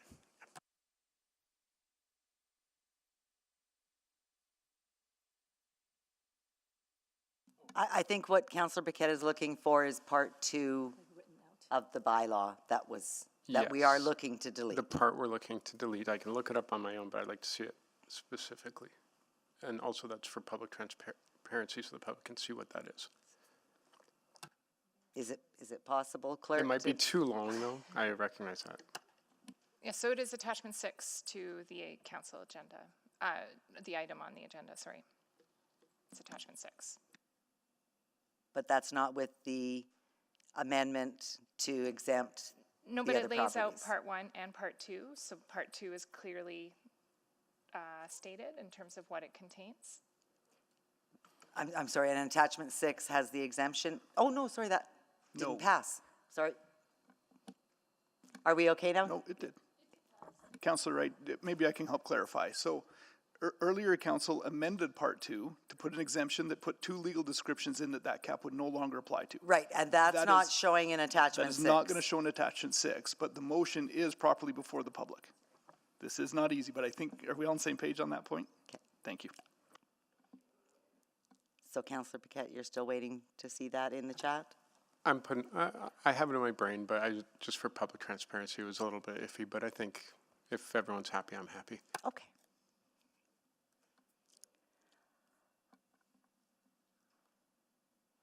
All right, then. Anybody to speak to the item? Councillor Hamilton, go ahead, please. I just wanted to thank Councillor Carmel for putting that forward. I have been really uneasy about part 2 of the motion, in part because, and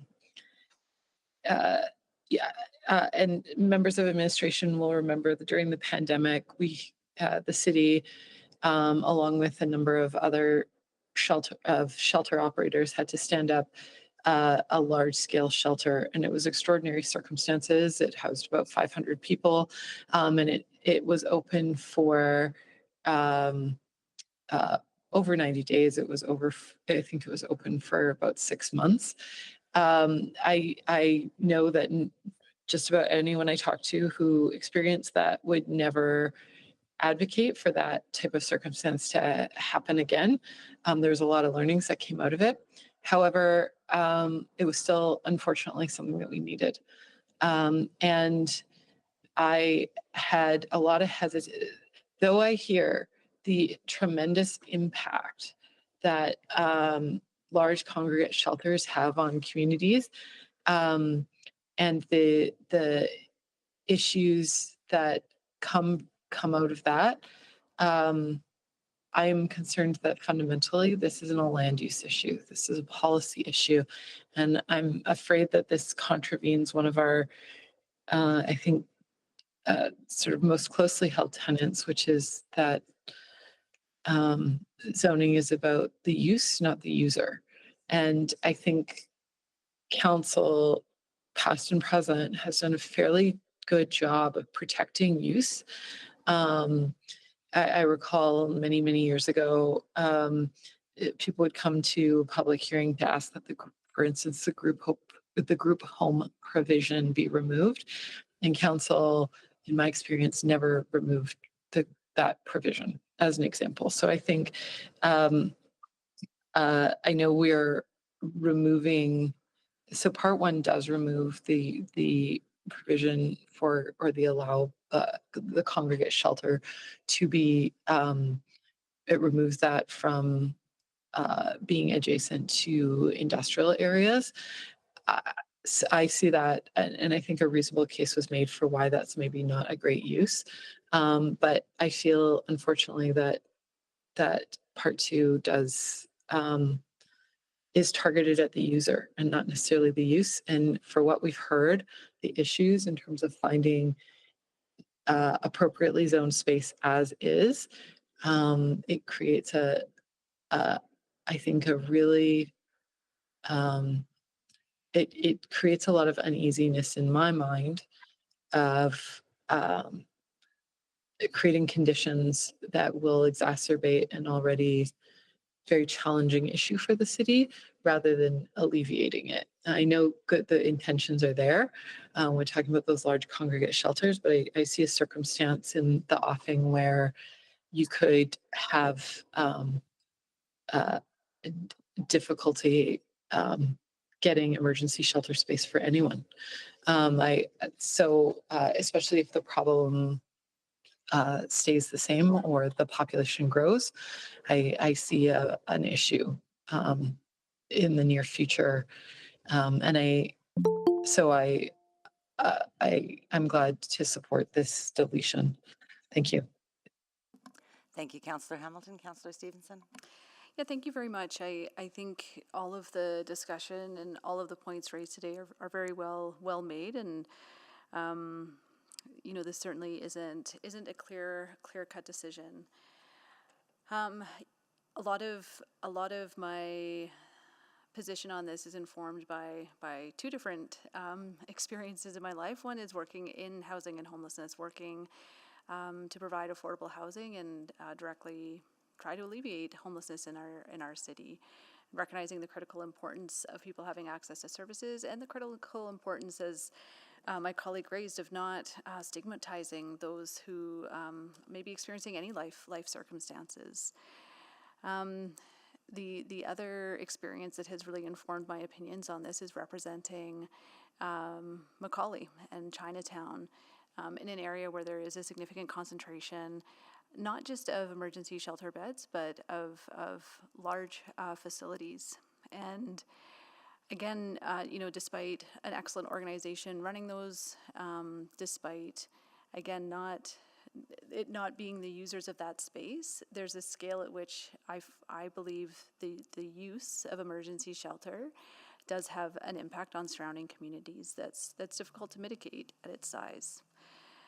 So I appreciate administration, despite not supporting the amendment, coming up with a way where we can keep these amendments focused on the use and really ensure that we are achieving what I have heard consistently and without any dissent about what it is we want to achieve, which is smaller, more people-focused shelters that can provide more effective services for those who may be in need of emergency shelter spaces. I think in the past, it's very true, zoning was very restrictive in terms of where emergency shelters could be located, and that's partially why we've ended up in the situation that we have with the focus in a single area. Since that time, with the new zoning bylaw, we have significantly expanded those opportunities. And again, credit to our partners at the province in the social sector. We are seeing that model that we want to see, which is a dispersed model across the city in smaller spaces. But as we've increased more opportunities across the city, I think that this is a great way to help communities who may become home of a shelter in the future to have some greater clarity and parameters around what scale they can expect. For me, this is just a good balance to, again, align our land use regulations with what we know to be best practice in how these services are provided. So I will not be supporting this amendment, but again, really appreciate the discussion today. Thank you. Thank you very much. Councillor Stevenson, Councillor Tang. I will try to be quick. I have some of the similar misgivings as some of my colleagues around part two, but I do think the amendment does mitigate it, and we heard from the operator and my understanding as well from administration, their conversation with the government of Alberta, that there will be no intention of putting up large congregate shelters down the road, that partners will strive for some of those smaller footprint. So I interpret that as the part two with the amendment will provide will be okay. And I guess the other thing I think about is if I were representing neighborhoods where such print does have other types of impact in the neighborhood, I think I would be inclined to do something as well. And so I think that's why I am going to support the part two with the amendment, which means I'm not going to support this piece. I also think some of the pandemic situation, major shelters could still be accomplished under these provisions, given that it would be emergency situation, which I understand we still have to define if we pass this component. So with all that consideration, I will not be supporting the motion here. Thank you, Councillor Tang. Councillor Principe, can you take the chair, please? Yes, I have the chair. Thank you very much. I'm not supporting deletion of part two. I think with the amendment that has been made to exempt the two larger shelters, I think helps protect that. What Councillor Hamilton had said in regards to the action that was taken during the pandemic and having to open up the Edmonton Convention Center, I think that just goes to show that we need to put some limitations on it. With such a large population there, there was, quite a bit of damage and social, disorder. But it's not about the users. It is about the use, and I think at certain levels, there's better uses than others. Just like we have different levels of housing that we can have on different plots of land. So I know the jurisdictional scan said that no other municipality has this, but it does speak to the national standards for emergency shelters that do recommend no more than 100. And Mr. Miller himself spoke about we need to gather groups together to come together to help make these decisions, and I think that's what the national standards for emergency shelters did, is they did bring groups together, and this was their recommendation. So I will support both part one and part two with the amendment. So I will not be supporting this motion right here to delete part two. Thank you. And Councillor Principe, I'll take back the chair. I'll return the chair. Thank you. And Councillor Paquette. Yeah, thank you, Madam Chair. So anything that limits our flexibility is something that we should be quite serious about. Without the mayor's amendment, I wouldn't have supported this. And I'm still, to be honest, not quite sure where I'm going to land at the end. But I'm going to try to reason it out a little bit here. And that is that there are the national standards, and this is above what is the recommended of that national standard. And if there were exigent circumstances, I'm sure that we would expand that anyway. We would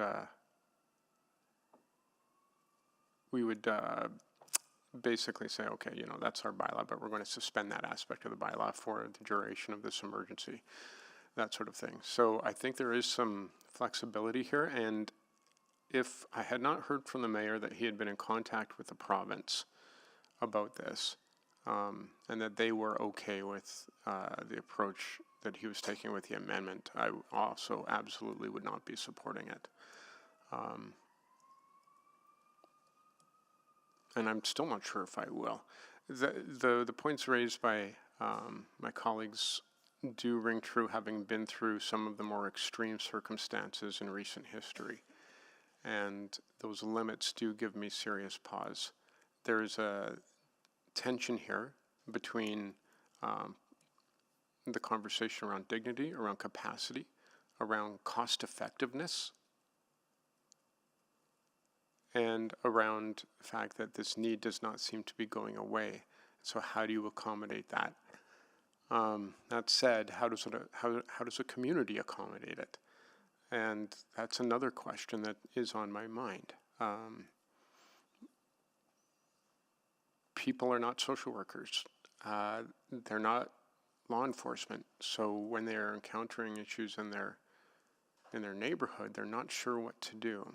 And so their perception changes so that they feel like they get a little bit upset, and they do not support the city's approach to shelters. They lose their compassion. We've heard that term, compassion fatigue, for folks who are suffering. And it's a situation we don't want to be in. So it's very, very difficult to thread this needle as a municipality when what we actually need is not just a provincial approach, but a federal and provincial and municipal tripartite simultaneous approach. Because otherwise everyone's going at it alone and nothing's actually getting solved. And so with that in mind, those are the questions that I'll be wrestling with. I'll listen to the rest of my colleagues, Councillor Knack, and I'm assuming Councillor Cartmel will close. I'll be keeping an open mind on this because there are a lot of different currents at play here. Thank you. Thank you, Councillor Paquette. Councillor Knack. Thanks, Councillor Wright, and similarly appreciate all the thoughtful conversation. It's not a simple answer either way. But with the amended Part 2, which allows for the continuation of the two larger ones we have, I will not support this amendment to delete, and share a few thoughts as to why. Throughout the discussion, we've already heard a couple of references to the larger shelter we had to set up at Convention Center. I think as one of my colleagues already mentioned, I think that experience was a major reason why we've pushed to shift to make sure we're not creating large spaces.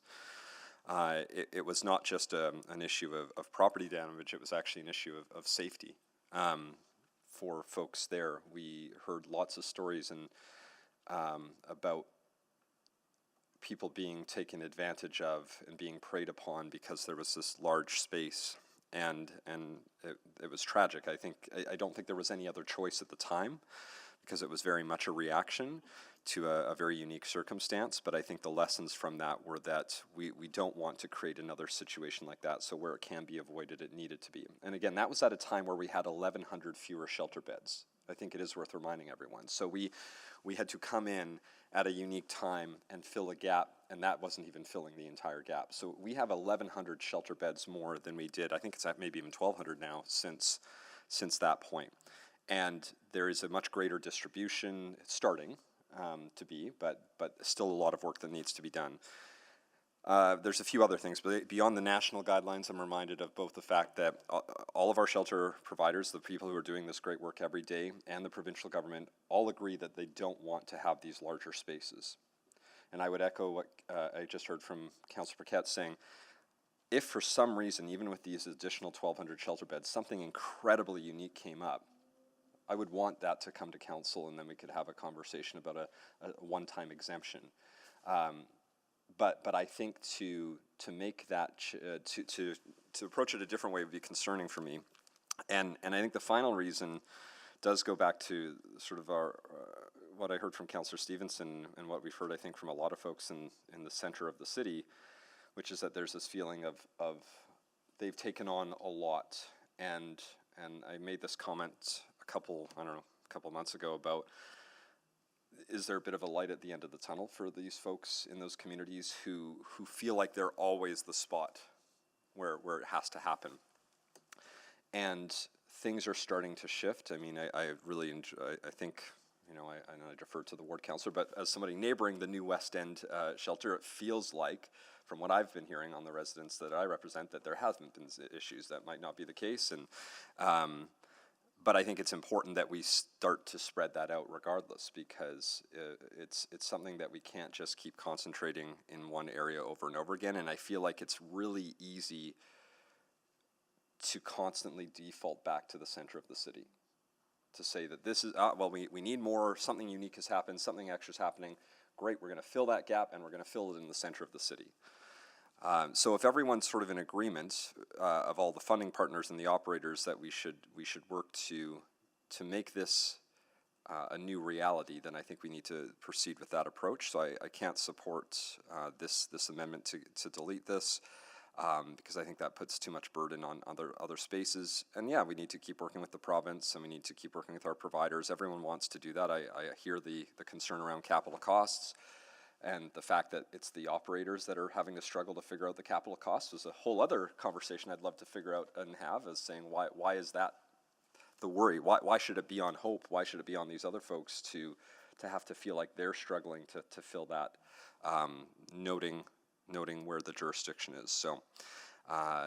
So I would, for me, I will vote to oppose this because I think the amended Part 2 now allows for full operations of the existing sites, which, while not ideal from a size perspective, recognize it'll take time to shift to a new direction. So thank you. Thank you, Councillor Knapp. Councillor Rutherford. Yeah, thank you. I'm kind of in the similar position as Councillor Paquette, where I've gone back and forth, and in fact, when the motion to cap came up and was debated, I didn't support it at that point, thinking it would be a bit of a political lightning rod and from an intergovernmental perspective. That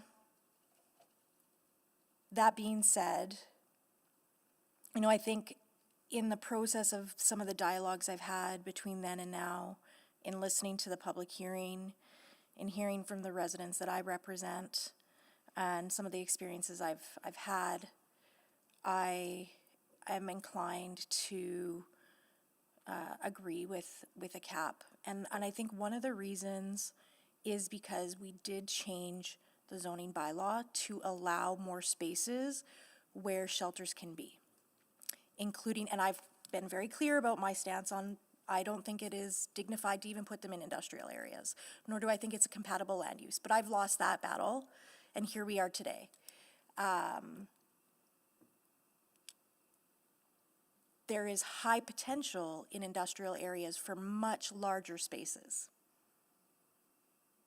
And so I think that we have to also factor in that into why we're doing this.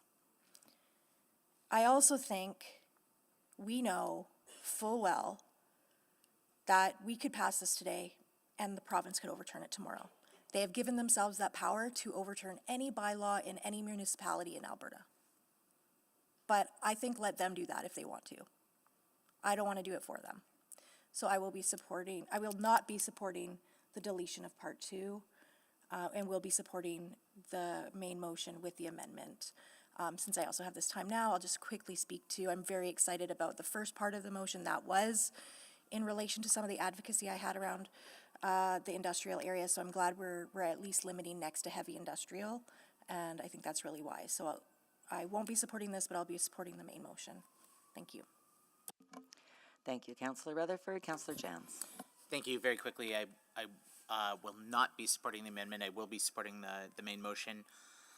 I think one of the things that bothers me that I've heard about is that this is somehow, we're feeling pressure from the province to allow, to remove any cap on shelters. And why I think that's particularly unfair to Edmontonians is that we as a city are already carrying more than our fair share of the burden of social issues in Alberta. If we want to talk about fairness, Leduc closed their shelter with the express intent of their city council to send people into Edmonton. I don't recall the minister firing their council. I don't recall the minister firing their mayor. I don't recall the minister coming in and overturning that bylaw. I don't recall any repercussions from the province to the city of Leduc, to their council, to their mayor. Spruce Grove and other smaller communities are also sending unhoused residents and others into Edmonton. City of Wetaskiwin is dithering over the creation of a shelter there. Red Deer is seeing closures of support sites there by the province of Alberta as well. We cannot run a functional capital city in a province with a dysfunctional social safety ecosystem that just brings everyone here. Even if you get discharged from Bowden Prison, which is very close to Red Deer, you're not brought to Bowden. You're not even brought to Calgary, which is even closer. You're certainly not sent back to Grand Prairie or Fort Mac. You're brought to Edmonton. This is an ongoing problem here where it's a path of least resistance. If there's no shelter cap here, no zoning cap here, and the province knows they can just keep bringing people here and doing this, we're going to see that scale continuing. And as an Edmontonian, as an advocate for our community, that's completely unacceptable. So I do agree with Councillor Knack in the absolute tragic act of chaos. If we needed a one-off circumstance where we needed to create a massive amount of shelter space that exceeded the 125 cap, future councils could make that decision on a one-off basis. But it should be heard on a one-off basis. It should be not just the default that the province can keep taking problems from across the 49th parallel all the way up to the north and putting them into Edmonton. Yeah, that's it. Thank you. Thank you, Councillor Jans. If no one else, Councillor Cartmel to close. Yeah, thank you. Not a lot to add. You know, as I said at the beginning, I have a few concerns with part 2. And again, that we are regulating something that is another level of government's responsibility and digging into that. And I think that we have seen, in fact, I know that we have seen a migration in how those facilities are being managed and how they're evolving and how standards are improving. And that we're seeing an evolution to smaller, more dispersed centers. I had the opportunity to visit the shelter on 149th Street, and it's really great. What the work that is being done there, it's responsible work. There is a level of dignity and compassion that I haven't seen in a lot of other places, to be perfectly frank. I'm really impressed with what is being done there, and I think we should continue to allow those that operate in this space that are frankly the responsibility of the provincial government to continue to evolve this system and this space. I don't see reviewing part 2 as somehow incentivizing or allowing or promoting the increase in size of spaces downtown and in Chinatown. Quite the contrary, I think. I've heard speak of a plan to open many more facilities across the city that are smaller in scale and are developing a new operating model. I'm really encouraged by all of that. And, you know, I too have the apprehension that here we are in a land use public hearing talking about occupants, and I struggle with that. And you know, I guess the notion that let's put this in place and let the province defeat it if they want to, sure, okay, but I am not motivated by, you know, generating a confrontation or trying to compel another level of government to do a particular thing. I would rather just let things continue to evolve in the direction that they have been evolving. So that's why I made this motion, and that's why I encourage my colleagues to delete part 2. Thank you. Thank you, Councillor Cartmel. Please vote.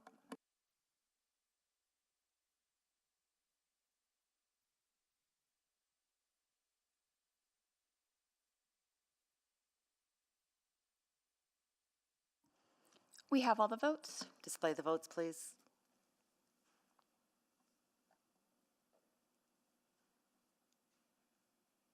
And that has been defeated.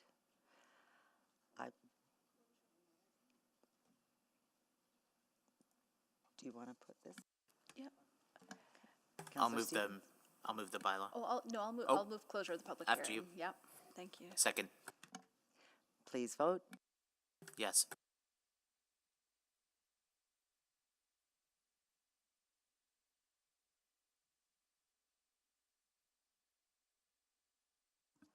We have all the votes.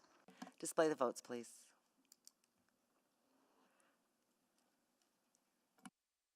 And that is carried. I'll move first reading of item 3.23. Second. Anybody to speak? Or sorry, did you want to introduce? Anyone to speak? No? All right. Please vote. Oh, I'm sorry. Councillor Cartmel, you're still on the board. No. And Councillor Hamilton.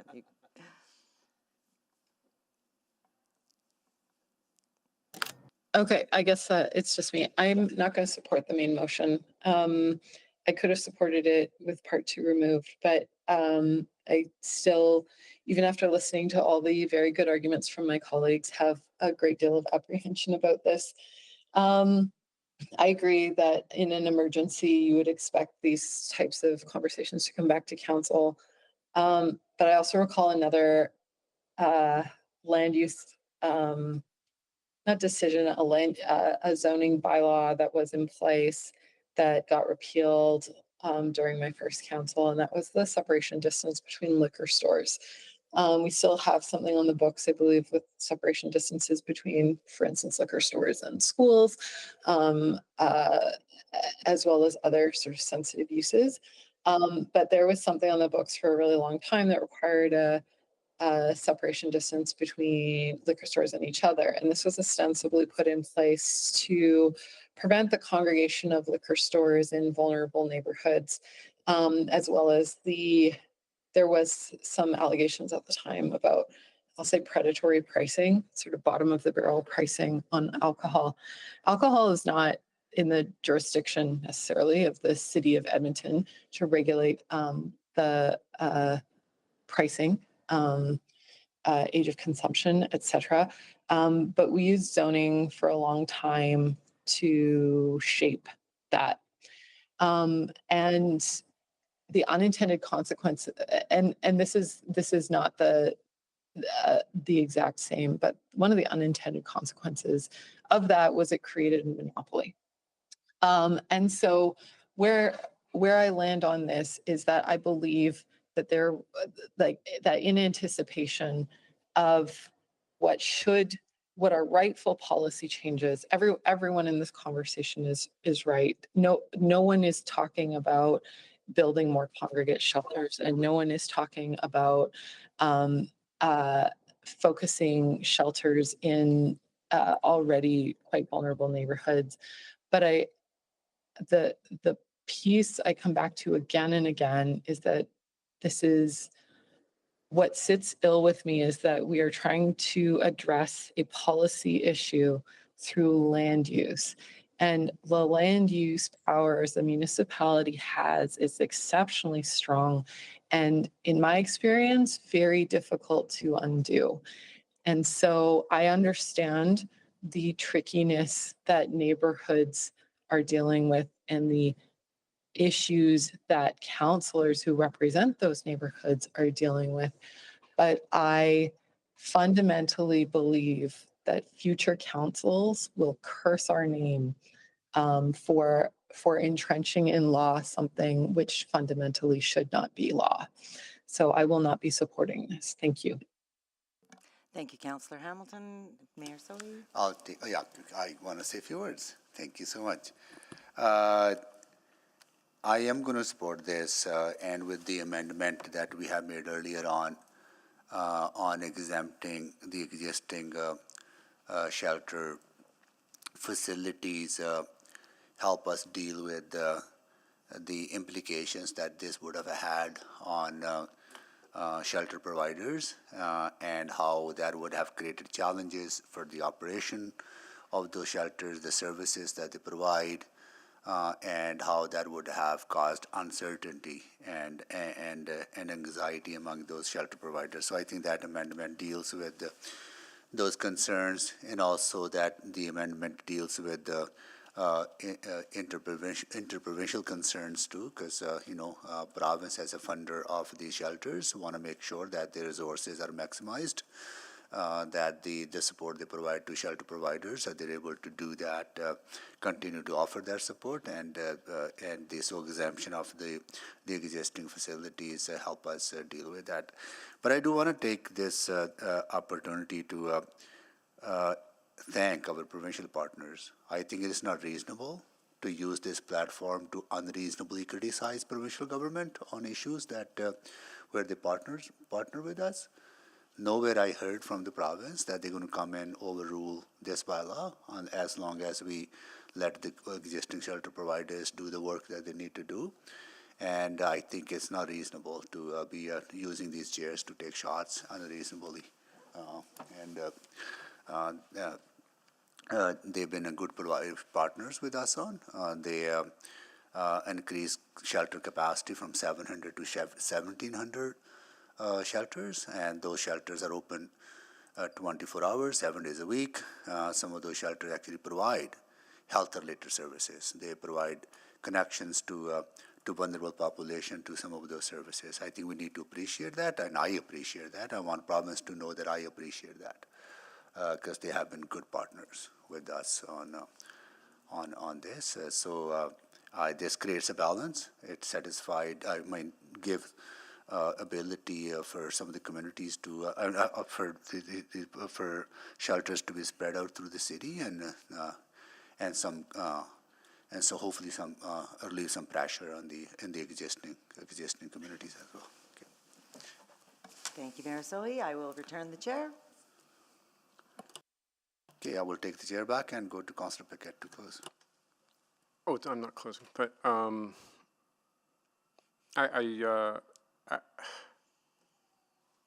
during questions, I did ask the mayor about his discussions with the province, and the answer that came back was satisfactory.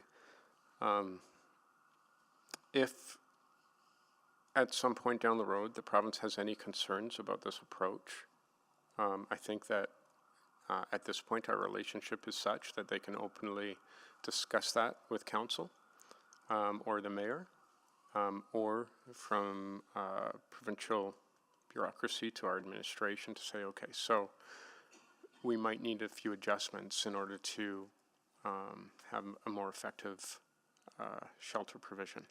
And at that point, we can easily adjust. One of the things that I think this might accomplish that the public will appreciate is that there has been an ongoing concern, especially in Chinatown, about the concentration of vulnerable folks in their community. And if we can take away some of that concentration, then that allows providers and it allows the social work process to deal with the numbers that are currently there without exacerbating issues a little bit further. We've already got a new center set to open in the coming months, and I think that, and I take to heart things that my colleagues have said who are opposed. The reason I will support this is simply because it starts to decentralize that issue, which is something that lots and lots of people have been asking for. And in that decentralization, I think that there will have to be a better approach to how shelters unfold. Because if you start getting shelter systems in areas where people are not accustomed to them being there, there will be a swift reaction from the public, which one would hope would engender a swift reaction from elected representatives to make sure that these shelters are actually better than what we currently have, that they are more responsive, that they are more helpful.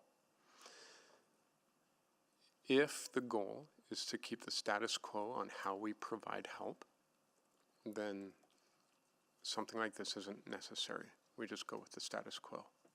But I think what we're learning is that the status quo is not actually solving the issues that people are facing. Will this? I think it's got a better chance than doing nothing. So that's why I'll support it. Thank you. Thank you, Councillor Paquette. Sorry, I thought you moved it, so that's why I thought it was, it's Councillor Stevenson who actually moved it. Councillor Stevenson to close. Yeah, thank you. Just reiterating my support for this motion. I will have a subsequent motion that I'll speak to further in a few moments, but I encourage my colleagues to support it, and again, appreciate all the perspectives shared. Thank you. Thank you. Please vote.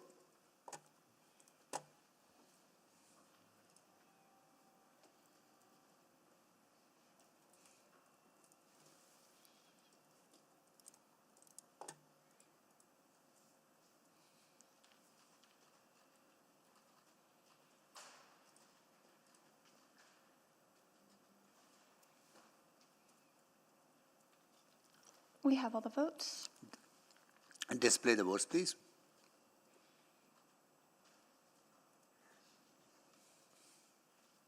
That is carried.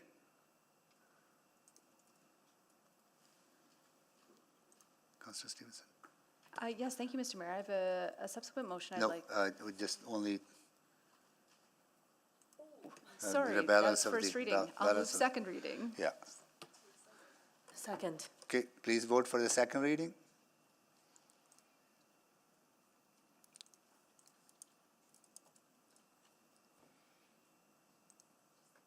We have all the votes. Display the votes, please. That is carried. I'll move consideration of third reading. Second. Please vote for the consideration of third reading. Okay, there are two different seconders for different readings, okay, or considerations. Okay, here we go.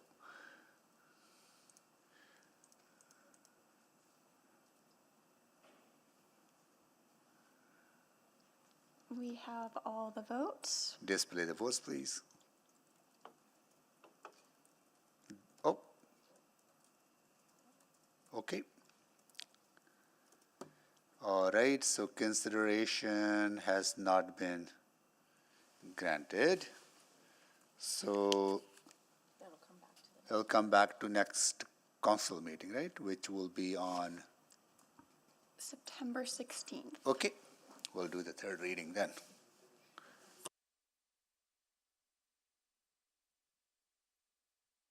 Yeah, of course. Okay, we can do the subsequent, right? Or can we actually wait for subsequent? There's another subsequent from other colleagues. We'll do the subsequent at the end. Maybe just share the intent so the public knows what your subsequent is going to be. So.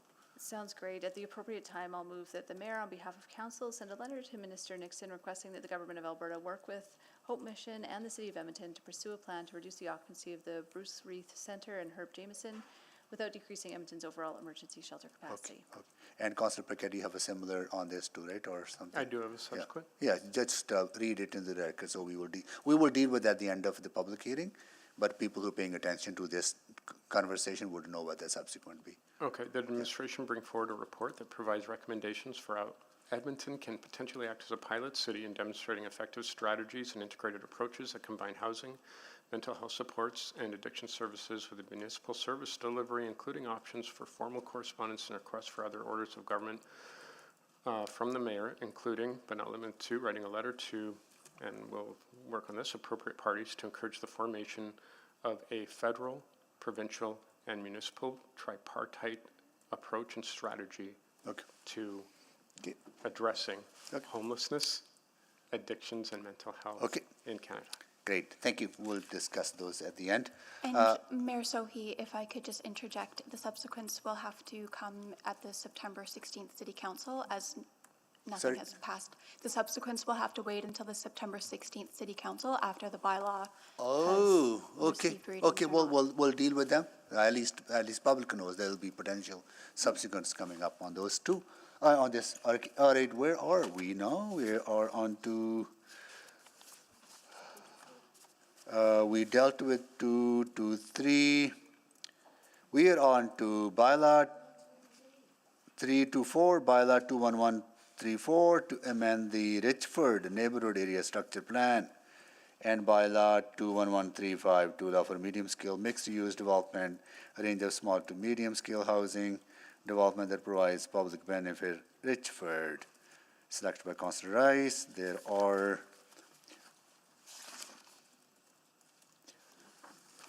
speakers in favor and in opposition, so we'll go to administration for a presentation.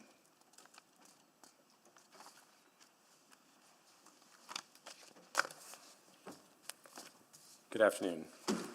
This application proposes a rezoning from the agriculture zone to a direct control zone, the small medium-scale transition residential zone with a height of 12 meters, the medium-scale residential zone with a height of 16 meters, and the public utility zone.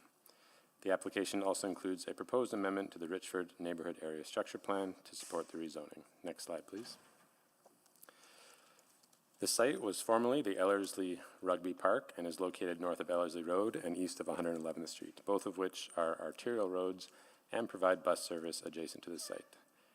Ellerslie Road is designated a secondary corridor in the Southwest District Plan and is also the planned location of a future bicycle connection south of the site. Next slide, please. The proposed zones would accommodate uses ranging from row housing to apartments with maximum heights of 4 and 8 stories, a stormwater management facility, and mixed-use developments facing Ellerslie Road. The taller apartments and mixed-use developments are located in the DC zone, which consists of 2 sub-areas that are modeled on the medium-scale residential zone for the north half of the DC and the mixed-use zone on the south half facing Ellerslie Road. Next slide, please. For this application, administration used a broadened engagement approach, which included the city's webpage, mailed notices, an in-person open house, online engagement, and direct communication with residents. We heard from 84 community members, with 72 in opposition and 12 in support. Concerns were heard regarding traffic, neighborhood access points, and loss of green space. Supporting comments addressed proximity to public transit and the use of land to address housing needs. Next slide, please. Future development under the proposed zones will lead to a planned connection from the low-density residential area in the east to 111th Street. This connection has been planned since 1999 when the Richford NASP was adopted. The proposal responded to traffic and access concerns with a publicly accessible private road that runs through the DC zone, shown here in yellow. This road provides additional access points to the neighborhood, will function like a public street, and integrate development within the DC. The proposal includes a range of other traffic requirements, such as the access of Ellerslie Road, that align with recommendations from a transportation impact assessment reviewed with this application. Next slide, please. The application includes an amendment to the Richford NASP. The proposed amendment, which adds row housing, medium, and high-density residential, aligns with the plan's direction to provide a variety of housing forms in the neighborhood. The plan amendment also facilitates completion of the neighborhood's stormwater management facility and provides a drainage connection to rural residential lands to the north. Next slide, please.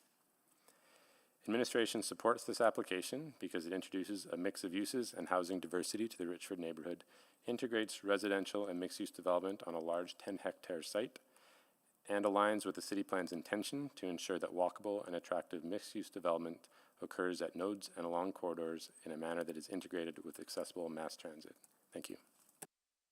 Thank you so much for the presentation. Is Claudia Reznek here to answer questions only? Okay. And Stephen, you to make a presentation? Okay. And Arman Sanar to answer questions only? Okay. And Shanu Muhammad Ali to answer questions only? Not coming? Okay. All right. Stephen, you want to come down and make a presentation? Oh, and it's no Jacob's crossed off. Are you speaking on this, Jacob? No, it was a mistake. Oh. Okay. Yeah, no, he's not. Okay, he's crossed off from the list. Okay.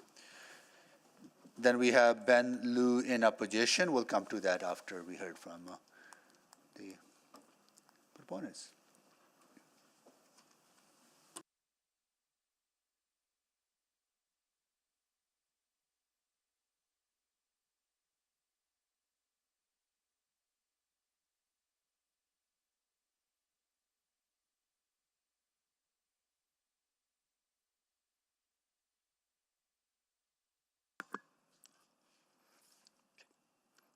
Good afternoon, hello members of council. My name is Stephen Yu, and I'm here with Claudia Reznek, and we are planners with Invista Consulting.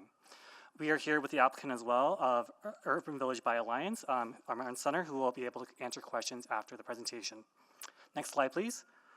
The proposed rezoning is a comprehensive application that we have been working with administration on for the past 2 years. This is due to the context of the subject site being a large parcel bounded by existing development, and working through the items raised through the public engagement. Next slide, please. The proposed rezoning aims to transition from the high-density uses in the middle of the site with lower-density uses and open spaces to act as buffers to adjacent developments. Next slide, please.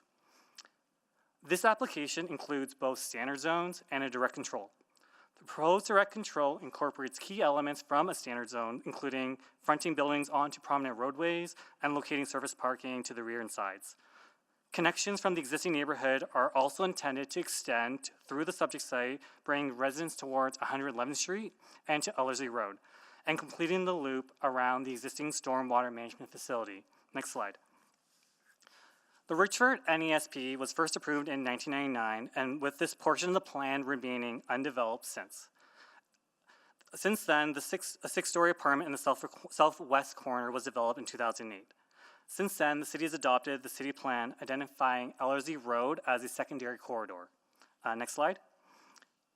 The subject site is well served by transit, specifically ETS buses, but is also in proximity to the future Twin Brooks and Heritage Valley LRT stations.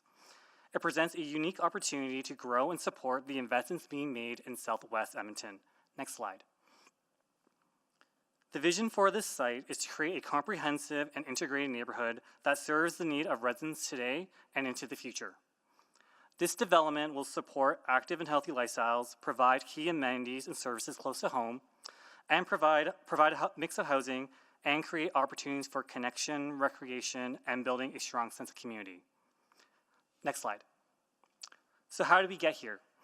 Our team has been working with administration for over 2 years, hosting public engagement events in 2023 and 2024.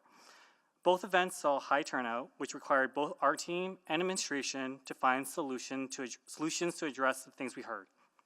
For example, this rezoning originally started as a standard zone application, but through conversations with the city, we integrated it into a direct control to be able to address specific transitional concerns we were hearing.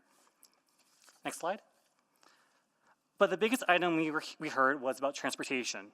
To support this application, a transportation impact assessment was prepared and identified several improvements to support the development, such as new traffic lights, turn bays, traffic calming, and these improvements were embedded into the direct control as a result. Can we skip the next 2 slides, please? And one more. Okay. And I think we kind of heard already about the city plan, how we're now in a secondary corridor, but I think what I want to reemphasize here is what council's been hearing at the public hearing the last 2 days for this public hearing is that the city is growing fast. Edmonton has over 100,000 new residents since 2021, and thanks to the hard work of administration and council, we're all trying to work to meet that demand. This application not only incorporates a variety of housing types from low to medium to high, but also intends to incorporate affordable housing via HC grants. Next slide. This rezoning presents a comprehensive integrated development that reflects over 2 years of collaboration. This is a site full of potential, being an undeveloped site in a developing neighborhood, a perfect opportunity to support the existing businesses in the community while providing new services and utilizing existing infrastructure. Thank you, and we'll be happy to answer your questions. Thank you so much. We'll see if there are any questions to you from council members. Councillor Rice selected this, but unfortunately she's not feeling well, so not joining council. So any other colleagues have any questions?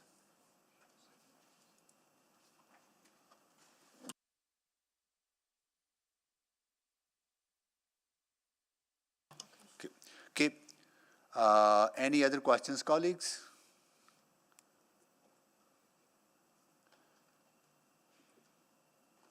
Nope. Thank you so much. Appreciate it.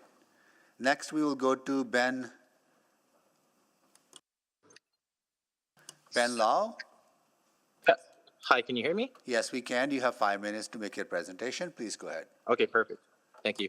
Good afternoon, Mr. Mayor and councilors. My name is Benjamin Lau, and I own a unit at the Eastcapes condominium at the northeast corner of 111th Street and Ellerslie Road. This is directly adjacent to the site under consideration. I want to start by thanking the city for engaging with the community and offering opportunities to refine the rezoning application. I recognize that thoughtful redevelopment can bring significant benefits to the neighborhood, including enhanced services, retail options, and amenities. However, to truly support the community, any changes must minimize negative impacts while maintaining safety and livability for residents. That said, I'd like to highlight 3 key issues. First, community facilities. With a projected population increase from 1,900 to 2,900 with this rezoning request, many residents are asking how this development will affect healthcare, emergency services, schools, transit, and childcare or daycare services. These services are already strained as it is, yet no study or analysis appears in the What We Heard report or the planning report itself. This leaves a major gap in understanding whether the area can even accommodate such additional population growth. Second, vehicle support services. Allowing uses such as gas stations or car washes conflicts with the MU zone's pedestrian-friendly intent. These businesses create noise, emissions, and traffic that directly impact nearby residents and encourage non-resident traffic into the community. If approved, it also risks setting a precedent that undermines the vision for mixed-use areas. Third, site access. The proposed right in, right out, left in design at Ellerslie Road removes the ability for residents to turn left out of the site onto Ellerslie Road.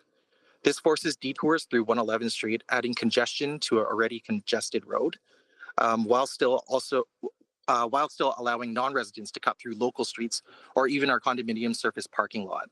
This is an issue that has been repeatedly raised with city staff earlier this year and last. In closing, I respectfully request that Council, 1, direct administration to review the impact on community facilities before approval. 2, deny the vehicle support services exception or impose strict conditions and prohibit fuel service uses. And 3, reconsider the site access design at Ellerslie Road to avoid restricting existing and future residents.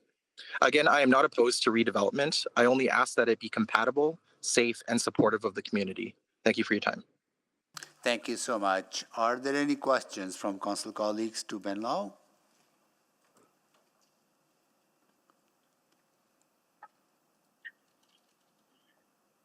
I am not seeing any. Questions to administration?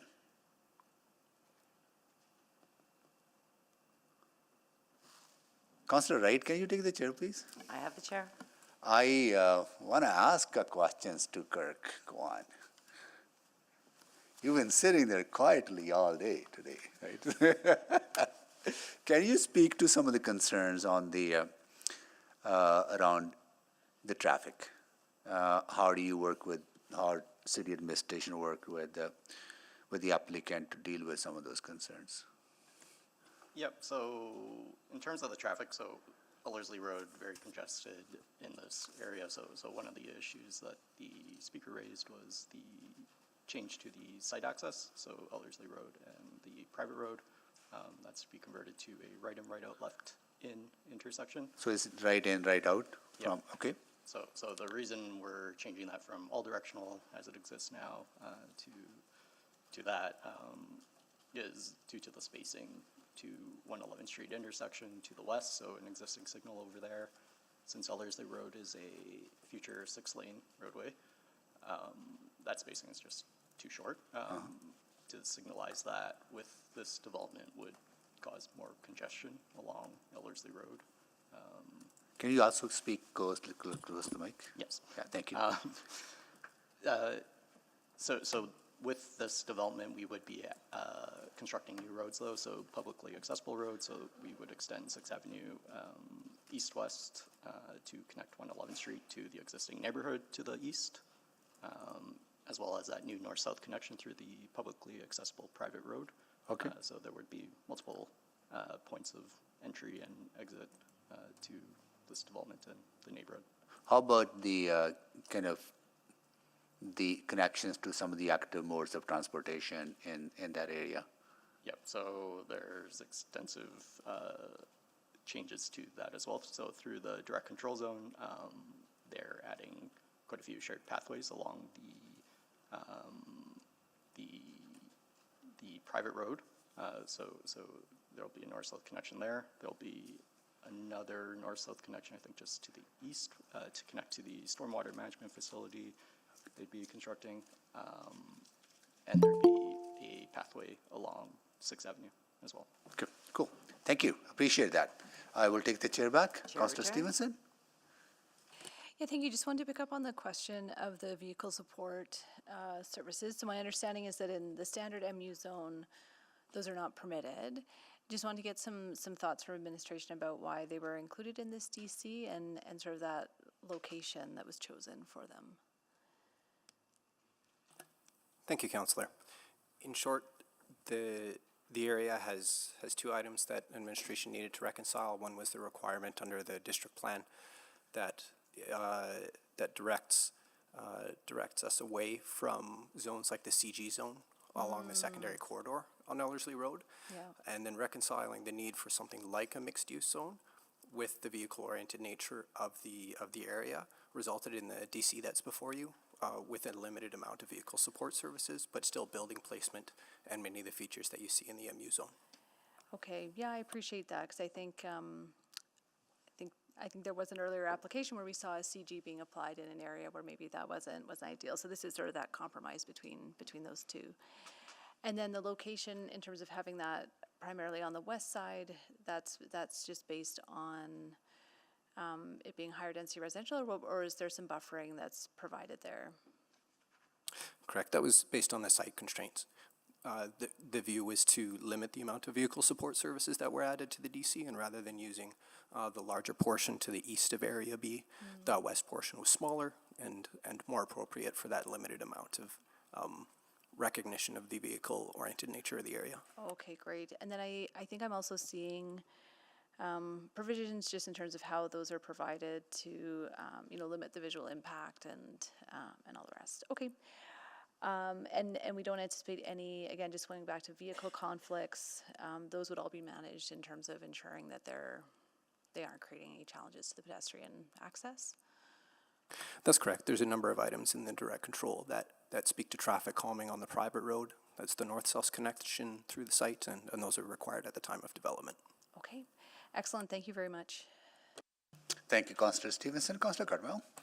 Yeah, really quickly, the access off of Ellerslie Road into the site, that's a right in, right out, left in. So is that's an eastbound to eastbound and northbound left in?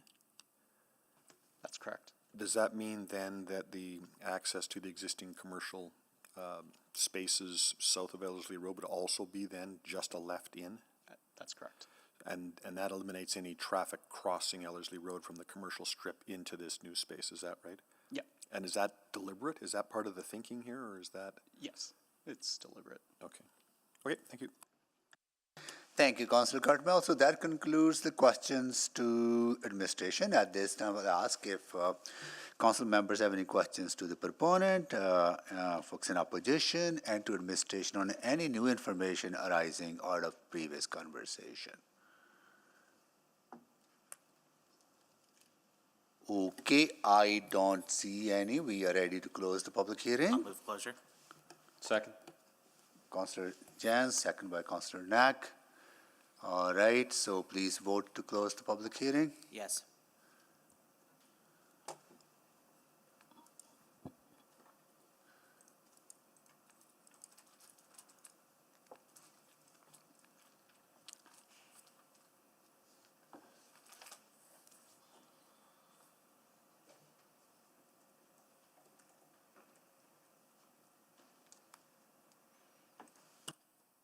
We are just waiting on one vote. Councillor Principe, are you online?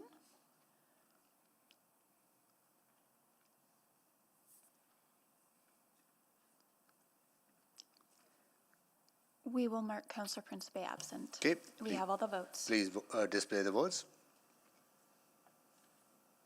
That is carried. I'll move first reading. Second.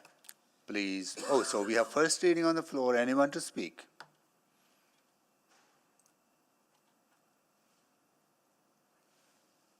Okay. Councillor Jans to close? Nope. Nope, please vote. I'm a yes.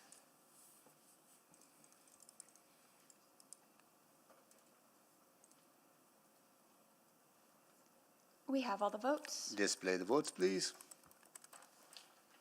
That is carried. Second. I'll move second reading. Second. Okay, please vote. I'm a yes.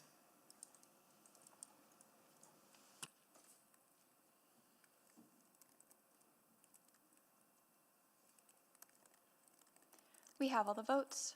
Display the votes, please. I'll move Just hold on. That is carried. I'll move consideration of third reading. Second. Please vote for the consideration. I'm a yes.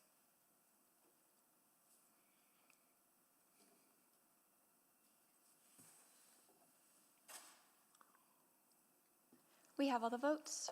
Display the votes, please. That is carried. I'll move third and final reading. Second. Please vote. for the final reading.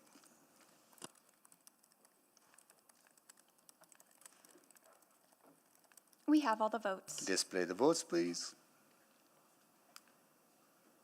That is carried.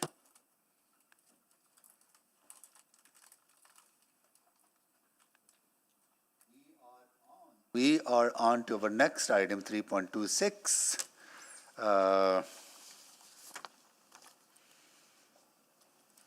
Bylaw 21262 to allow for a range of small to medium scale housing Calder, selected by Councillor Rutherford. We have opposition to this as well, so we go to administration for a presentation. Thank you. Good afternoon. This application proposes to rezone a site in the Calder neighborhood from the small-scale residential zone to the small, medium-scale residential zone with a maximum height of 12 meters. Next slide, please. The rezoning site is located on a corner lot along 127th Avenue Northwest, which is an arterial roadway and habitat greenway within the Calder neighborhood. The site is surrounded by single detached housing on the north and west sides, while land on the east contains an automotive services shop. South of the site is medium industrial land, which includes warehousing, office, and vehicle storage uses. Transit along 129th Avenue Northwest and 127th Street Northwest, and active modes of transportation are located along 127th Street Northwest. Next slide, please. Administration reached out to the public with a mailed notice, site signage, information on the city's webpage, and one person responded and is concerned with the increase in height, a lack of transit along 127th Avenue Northwest, and incompatible land uses to the industrial uses to the south. Next slide, please. The key differences between the zones are an increase in height from 10.5 meters to 12 meters, an increase in site coverage from 45 to 60%, and a smaller front and rear setback. These changes result in the potential for a taller and larger building compared to the existing zone. Next slide, please. At the June 30th, 2025 public hearing, Council passed an amendment to the district policy that provides direction for where more intense forms of small-scale development can be supported outside of nodes and corridors. This site conforms with that policy because it is on a corner site along an arterial roadway. Next slide, please. Administration recommends supporting the application because it complies with the district policy and the Northwest District Plan. It's compatible with surrounding land uses and provides additional housing units while ensuring an appropriate transition in scale. Thank you. Thank you so much for the presentation. We'll check if Neil Ozaduk joining us to make presentation or questions only? Presentation, please come down then. Janice Lee to answer questions only. Rachel Putt to answer questions only. Crystal Kizjaner to answer questions only. Stuart Kierig to answer questions only. And Jacob DeWong to speak on this one, right? No? Just here to just watch. Okay, all right, okay. All right. Neil?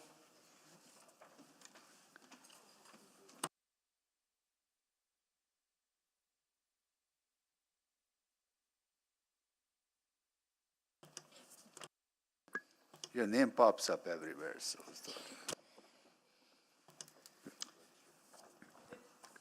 Okay, go ahead, please. Good afternoon, Mayor and members. Oh, we have a presentation.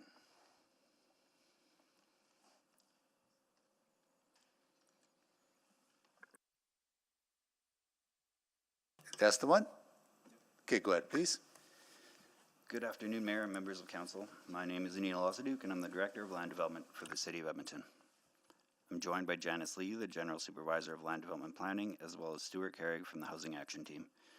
Today, we're here in support of this proposal as the applicant on behalf of the City's Housing Action Team. Next slide, please. We're proposing to rezone a 0.09 hectare site in the Calder neighborhood from the existing small-scale residential zone to the small to medium-scale transition residential zone with a 12-meter height modifier. This property is located on the corner of 125th Street and 127th Avenue. It is directly surrounded by small-scale residential, commercial, and industrial uses. Next slide, please. The site is currently vacant and underutilized city-owned land. It was reviewed corporately for potential uses and was identified as a suitable site for an affordable housing project. No other potential uses were identified. Today's rezoning will support a proposed affordable housing development on this site, which will help increase the neighborhood's non-market housing ratio. If approved, administration will bring forward a report on the September 10th Executive Committee meeting for approval to sell the site to a housing provider. The site is well situated for a slight increase in residential density due to its location within the community and existing site servicing. It also complies with the district policy to support an increase in residential intensity on corner sites outside of nodes and corridors that are along an arterial or collector roadway. This area of Calder has established residential uses with a mix of commercial and development. This rezoning will provide an appropriate transition from the various uses around 127th Avenue to the low-density residential interior of the neighborhood. Amenities include transit and commercial uses located nearby on 127th Street, a short distance to the west, and an industrial node to the south in the Hagman Estates industrial area. Next slide, please. The proposal aligns with numerous city objectives, including increasing density and adding to the housing diversity of housing types within the neighborhood, contributing towards the city's work in addressing the housing and homelessness emergency by increasing the supply of safe and affordable housing, and reducing the city's inventory of surplus lands, contributing to right-sizing efforts while also achieving other positive outcomes. Next slide, please. Thank you for your time. Happy to answer any questions you might have. Thank you so much for your presentation. Councillor Rutherford, do you have questions? Okay. Are there any other questions to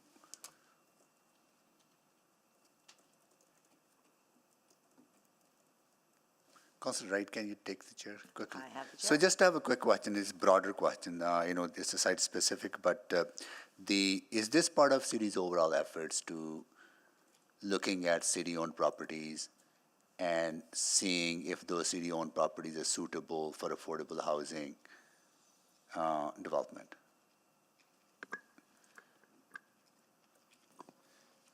Yes, it is. The land management guidelines recognize that we should be reviewing our land on a continuous cycle. Yeah. And every time that occurs, they will put forward an internal circulation.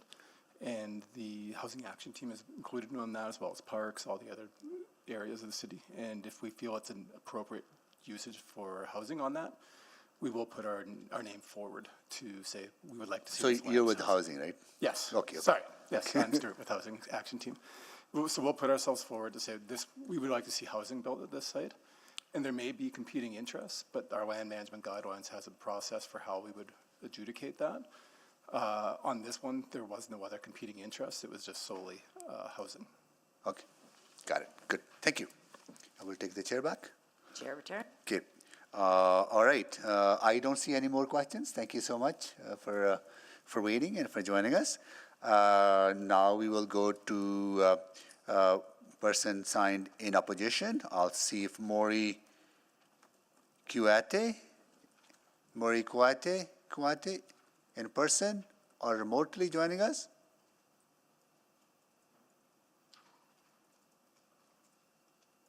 I'll call once again, Mori Kuate. Nope. All right. And questions to administration? Questions to administration? I don't see any. I'll move closer. Oh, sorry, hold on, Sorry. hold on. I will ask if council members have any questions to the proponent and to administration, public, on any new information arising out of previous conversation. Seeing none. I'm willing to move closure of the public hearing on item 3.26. Second? Okay, second, Councillor Rutherford moved it. Please vote.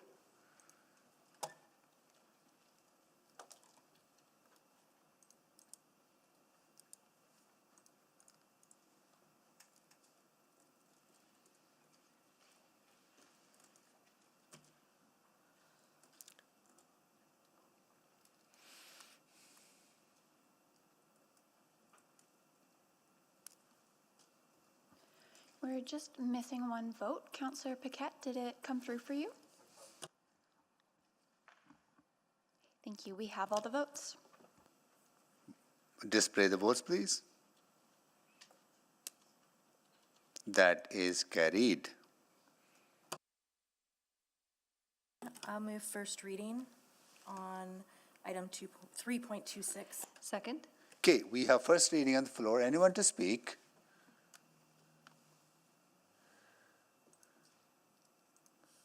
Councillor Wright, can you take the chair, please? I have the chair. I just want to say a few words. I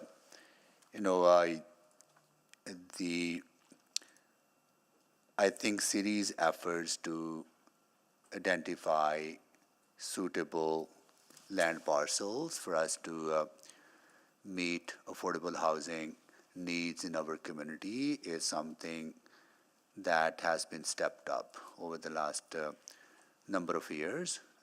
And every opportunity that we have to build a supportable place is a roof over for the family, for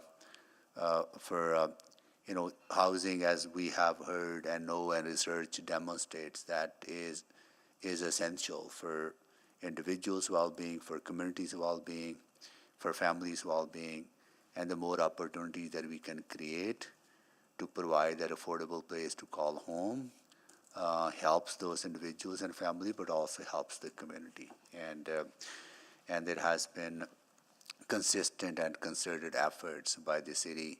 So I really want to appreciate that, and I hope that this trend will continue, because unfortunately demand continues to grow despite efforts from every level of government. So looking for these kind of opportunities always help make a dent in that need. So I want to appreciate that. Okay, and I will take the chair back and go to Councillor Rutherford to close. Yeah, thank you. I'll be brief. I'm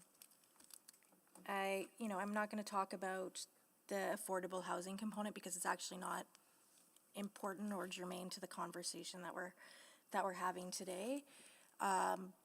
But I did want to just take a moment to talk about the land use, because I do know that there's a few concerns that were in the report, even if there was no speakers on here, around the lack of transit down 127th Avenue, as well as the proximity to a mechanic shop. And I just really want to highlight being familiar with this area. There are other residential right next to them, like literally abutting the mechanic shop.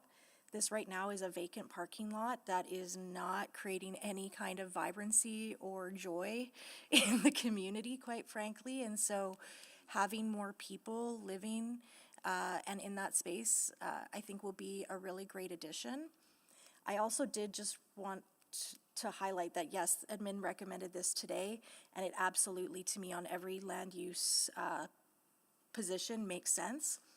But we got rushed at a previous council where there was actually a non-support in Calder that was actually just off of 127th Avenue and like 118th Street. And it was literally one block, like one parcel in, and it was non-support because it wasn't a corner lot. So we never really got to unpack why we ended up supporting a non-support from administration in that case. So that's one of the reasons I wanted to just kind of jump on today to say that I do think that along this particular arterial road, that there is a lot of potential for growth that I think could really serve the community. And I think when you are looking at arterials, our setbacks should be a bit larger than just the immediate blocks adjacent to it. So that's what I wanted to just say there. Other than that, thank you to administration for the creative reuse of our public spaces so that we can use them to their highest and fullest potential. And I would encourage my colleagues to support. Thank you. Thank you. Please vote.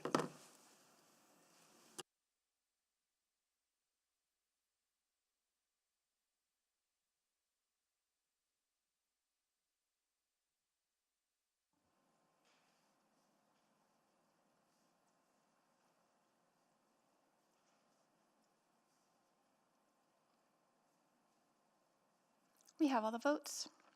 Display the votes, please.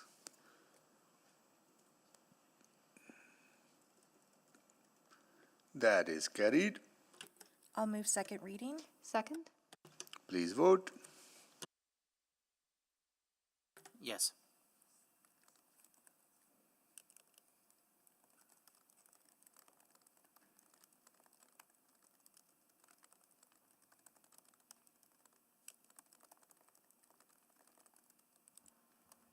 Just waiting on one vote. Councillor Tang, did it come through for you?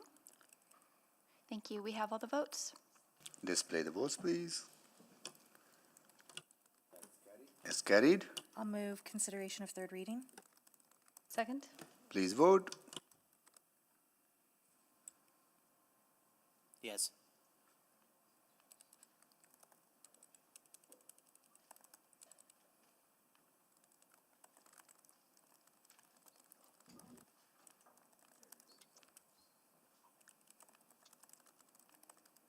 We have all the votes. Display the votes, please. That is carried. And I'll move third reading of bylaw 21262. Yes. Okay, thank you. Please vote.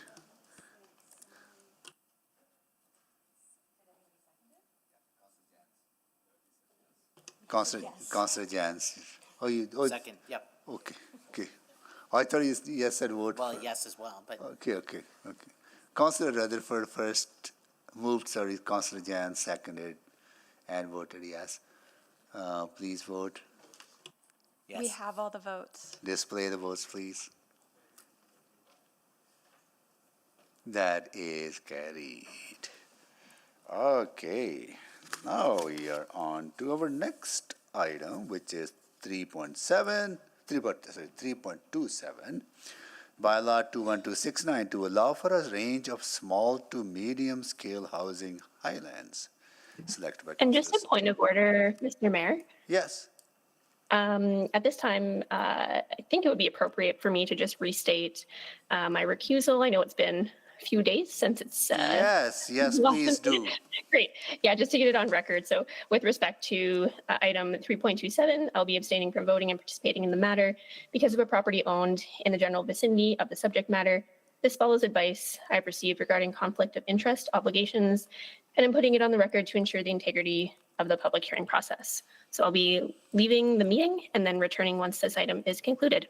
Thank you. Enjoy your time.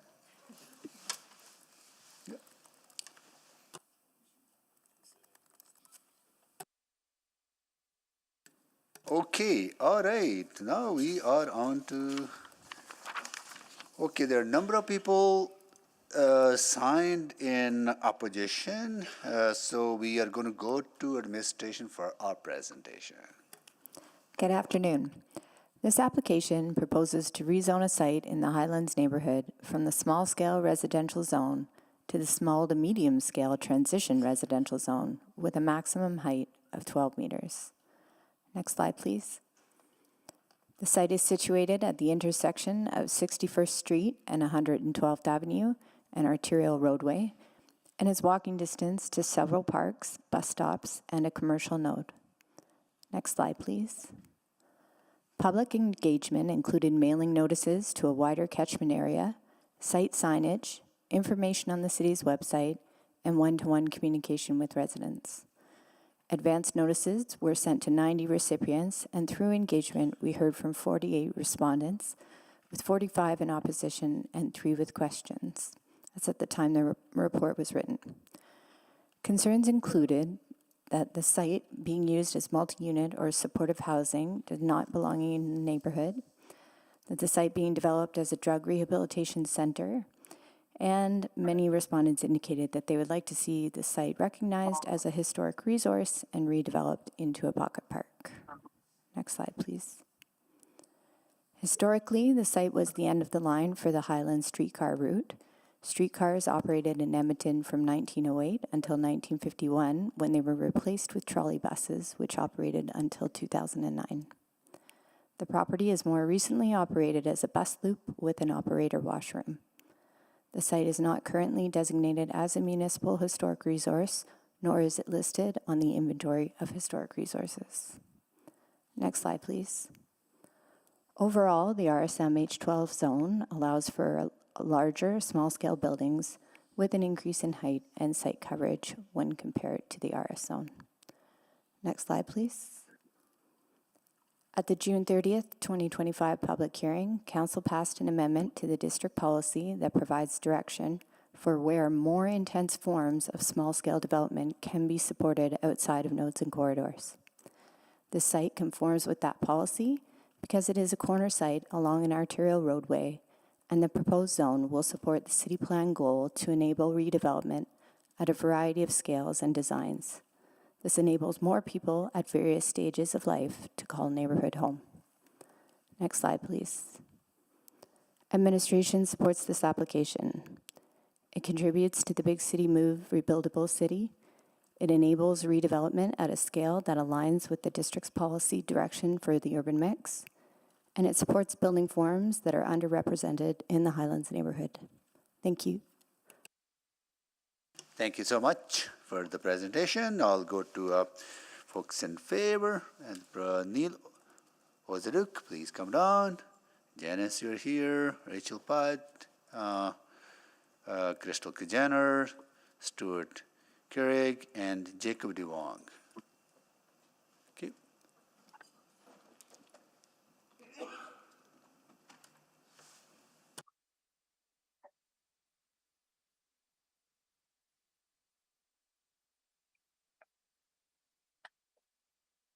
So Janice, Rachel, Crystal, and Stuart are for questions only. So Neil, you have a presentation. Then after that, we'll go to Jacob. Please go ahead.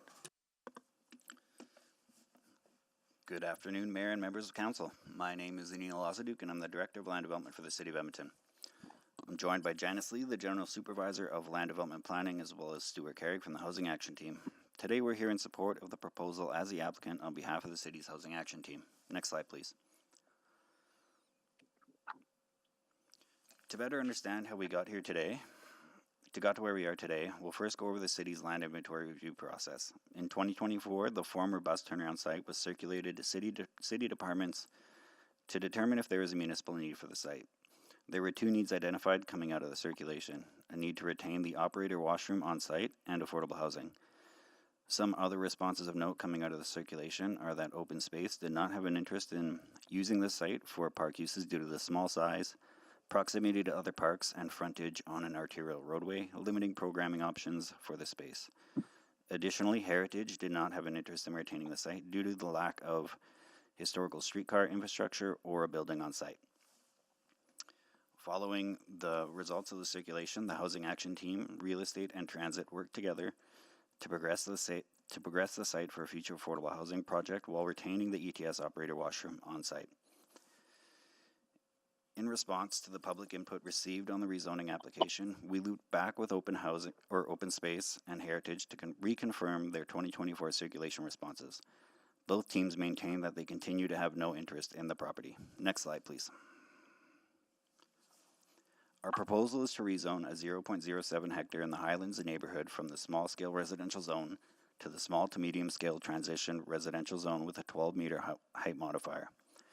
The site is located on the corner of 112 Avenue and 61 Street in a primarily residential area with local parks located on the interior of the neighborhood and a commercial node located 350 meters to the west on 112 Avenue. While the current and proposed zones both allow for development of three-story buildings, the intent of this application is to permit a moderate increase in site coverage and density on the site. Next slide, please. The site is well situated for an increase in residential density due to its location within the community and existing site servicing. The area of Highlands has established residential uses which will integrate the future building and residents within the community. Nearby amenities include transit, commercial uses, park sites, and the river valley. Today's rezoning will support a proposed affordable housing development on this site which will help increase the neighborhood's non-market housing ratio. If approved, administration will bring forward a report to the September 10th Executive Committee meeting for approval to sell a site to a housing provider. Next slide, please. This proposal aligns with numerous city objectives, including increasing density and adding to the diversity of housing types within the neighborhood, contributing towards the city's work in addressing the housing and homelessness emergency by increasing the supply of safe and affordable housing, and reducing the city's inventory of surplus lands, contributing to right-sizing efforts while also achieving other positive outcomes. Next slide, please. Thank you for your time. Happy to answer any questions. Thank you so much for the presentation. Now go to Jacob DeWong, please go ahead. Hello, good afternoon, everyone. My name is Jacob DeWong. I've been a housing advocate for a few years now, and I just wanted to come and speak in support of this rezoning for affordable housing. So I'll first start with housing itself. So council and I agree that we are in a housing emergency. We need more housing of all types, especially in the places where people want to live, which is overwhelmingly existing neighborhoods. But in this case, we especially need affordable housing. And this is one thing that everyone seems to agree on. Whether you support this whole infill discussion or that we've been following over these past months. So we need to build affordable housing as much as possible. And what you find when you are around in these advocacy circles is that land is so important to building affordable housing. It is the key component that is really expensive, really hard to come by, and that's why we need to take every chance that we have to use public land where it is best suited for affordable housing. And that's one of the main reasons we don't see more affordable housing, is because of a lack of land for this purpose. Second, I'll address the infill part of this. So we all know that this has been a debate that's been going on for the past few years. And one of the themes that's come up, and I don't agree with this, is that people do support density, but the question is where. And we heard that people don't support density mid-block. It would be better suited on an arterial, on a corner, if it's affordable, not luxury micro units. And well, here it is. This is a site that's on a corner, it's on an arterial, and it's affordable. It checks all of those boxes. So we should all agree that this is a suitable site. So I won't waste any more time, and I'll conclude by saying this is a neighborhood that has lost 30% of its population since 1971. We need more affordable housing in the city of Edmonton. This is affordable housing when we need it, in the place we need it, in the specific location that people say they would support density, and I hope you all support it today. Thank you. Thank you so much for your presentation. Are there any questions from colleagues to folks in favor? Councillor Wright. Hi, I'm just wondering, you mentioned the washroom facilities for the ETS operators. Is there another place that will be relocated? It will, I think it'll stay on site.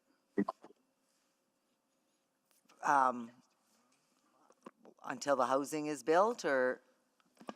No, the ETS washroom can actually stay on site without impacting the built form or the development of the affordable housing project, as it's tucked away in the corner. So our plan is to reorient the sidewalk so that it leads directly out to 112th instead of connecting to the turnaround that currently exists. Okay. Just wanted to see if there's alternates. Thank you. Thank you, Councillor Rutherford. Yeah, my question's to Mr. Duong.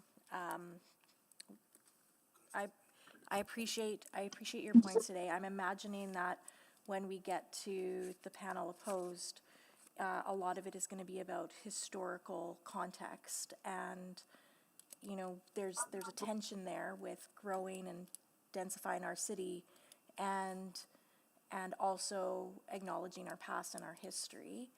I recognize in the report that it's not designated right now. It doesn't have any protections. But you didn't mention anything about that, and I just wanted to hear your perspective on that, as I am anticipating from the letters we've received and other things what we'll hear in some of those panels. Yeah, and I agree there is a tension between growth and historical recognition. I think that housing and historical recognition, preservation, whatever you want to call it, they're not they don't have to be in opposition. There's no streetcar running there right now that would be torn out. There's no trolley bus there either. There's nothing existing there to preserve besides a patch of concrete that is a turnaround. It would be like saying, for example, a parking lot existed for the past 100 years. Should be what is the significance of that? Did you there know? are ways to recognize that without removing the housing opportunity of this site. You can put up a plaque saying that this was the historical significance of this site. You can incorporate design elements that take into account the streetcar or trolley. I don't think that should be a reason to essentially deny people affordable housing in this area. Yeah, I think that's the same plan for the Coliseum, right? We're demolishing the Coliseum, but we definitely want to acknowledge the history of what was there in some way of designing that exhibition lands. It's sort of that same idea. Yes, And exactly. I was going to say, did you also know that this might have been before your time, because I think you've just recently moved. Been a couple The years now. Inglewood permanent supportive housing on 124th Street is actually a location of another streetcar turnaround. I did not know that, no. Yeah. And so now we've welcomed a bunch of people that are enjoying permanent supportive housing and getting off the street, and it's an Indigenous-led housing project. So I just wanted to say, like, that there's other examples. Were you aware of that?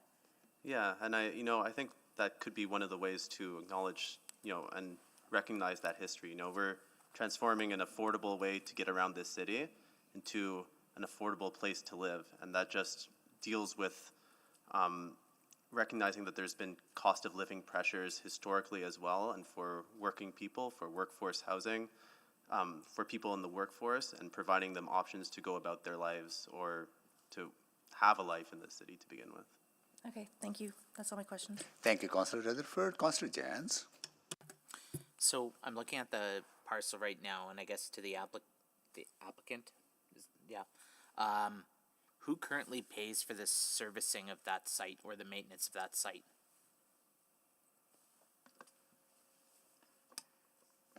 ETS.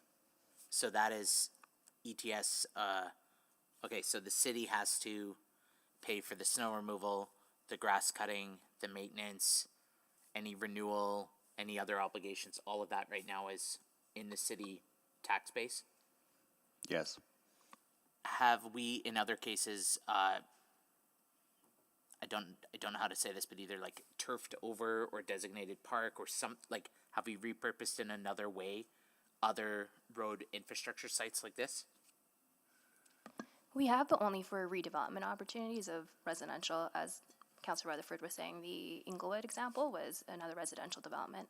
Okay, so we took a road patch in Inglewood and turned it into affordable housing? Correct. So is this a road closure or is this an amenity? It's not a road closure. It's actually a titled lot already. So Oh, it is? Yeah, it's a titled lot currently zoned RS, which is low density residential, I think, as you're aware.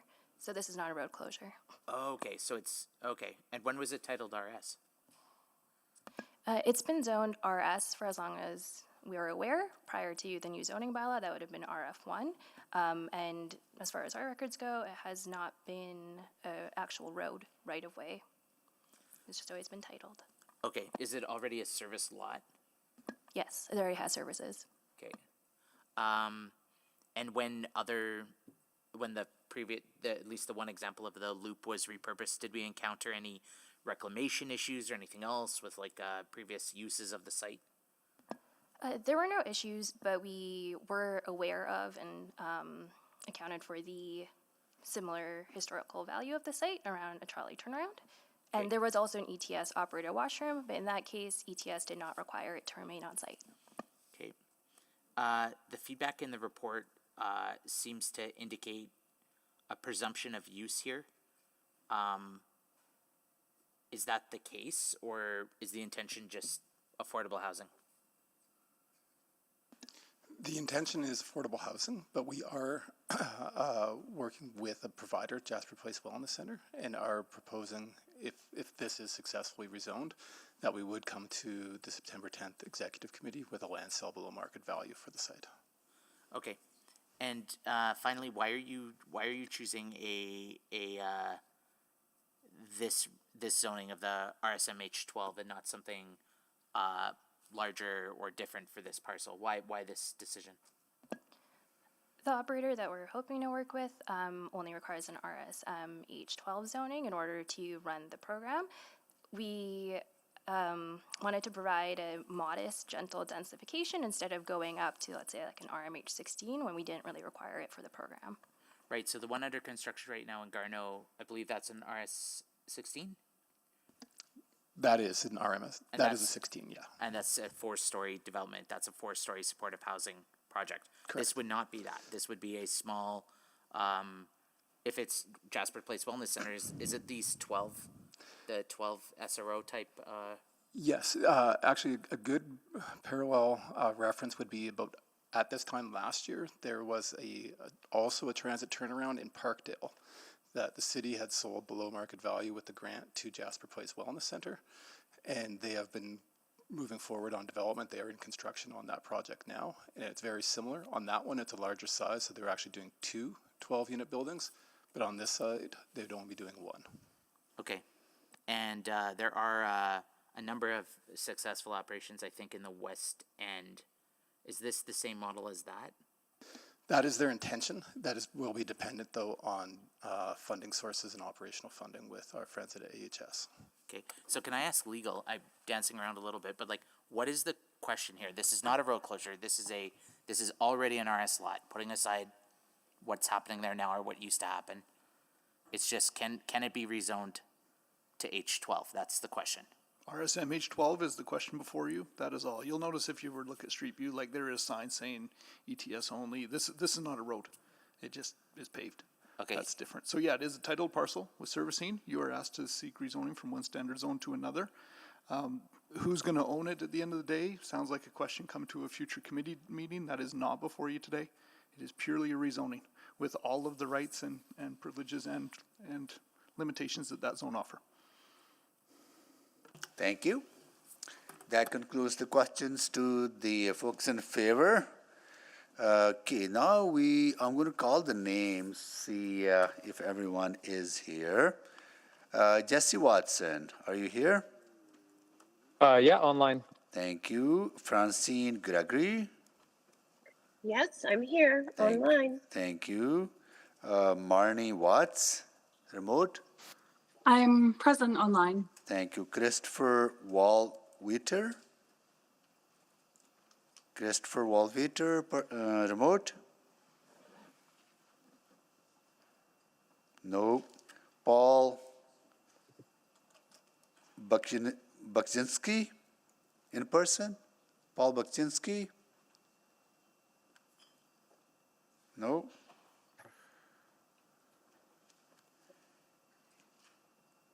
Yvette Sioran, please come down. Justin Thomas, remote. I'm here. Thank you. Deborah Moore, remote. Deborah Moore. No. Brent Bame, in person, please come down. Jeff Young, please come down. Anita Cooper, speaking on behalf of Chris Kasampolis, please come down. Excuse me, I'm sorry to interrupt. I was having trouble getting my speaker operating. Who is this? Deborah Marr. I'm present remotely. Okay, thank you. Thank you. Yeah.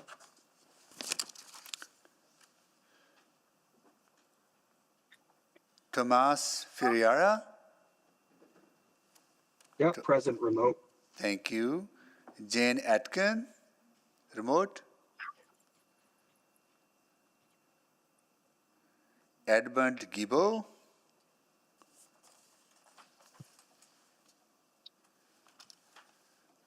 Sorry, Jane Atkin. Jane Atkin?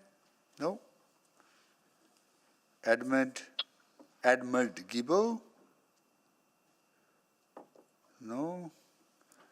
That creates space for a few other people on panel 1. Lori Scott? Lori Scott? Christine Prokop? Christine Prokop, please. Yep. Catherine Tilner? Catherine Tilner? Catherine Tilner?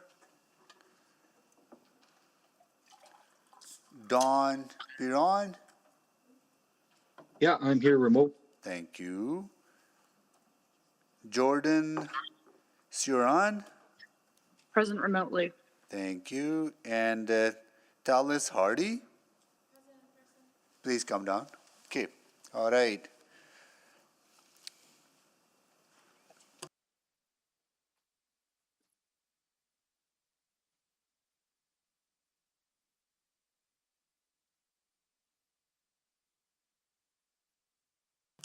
All right.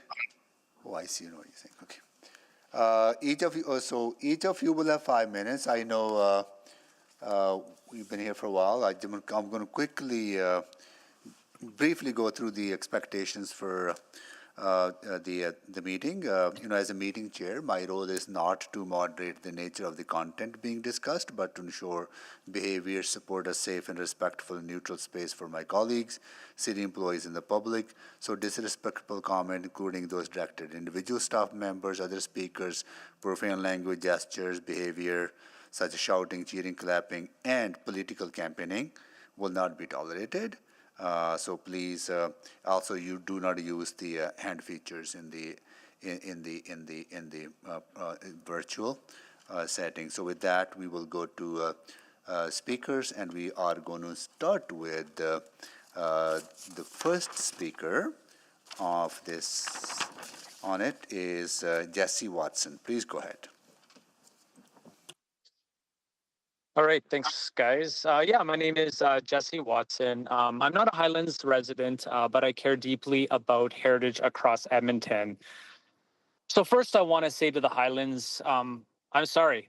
You should not have to spend your time, money, and energy on a process that I believe was already predetermined. That is not what consultation is supposed to be. In my view, consultation means starting with the community, not telling the community what the outcome will be.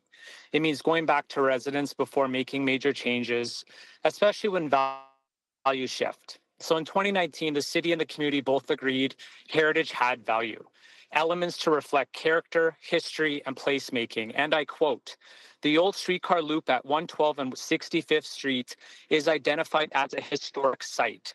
It is described as holding symbolic and cultural value for the Highlands neighborhood.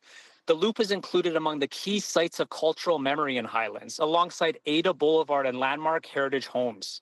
In essence, the report highlights the loop as not just a physical remnant, but an important cultural marker of transportation history and neighborhood identity.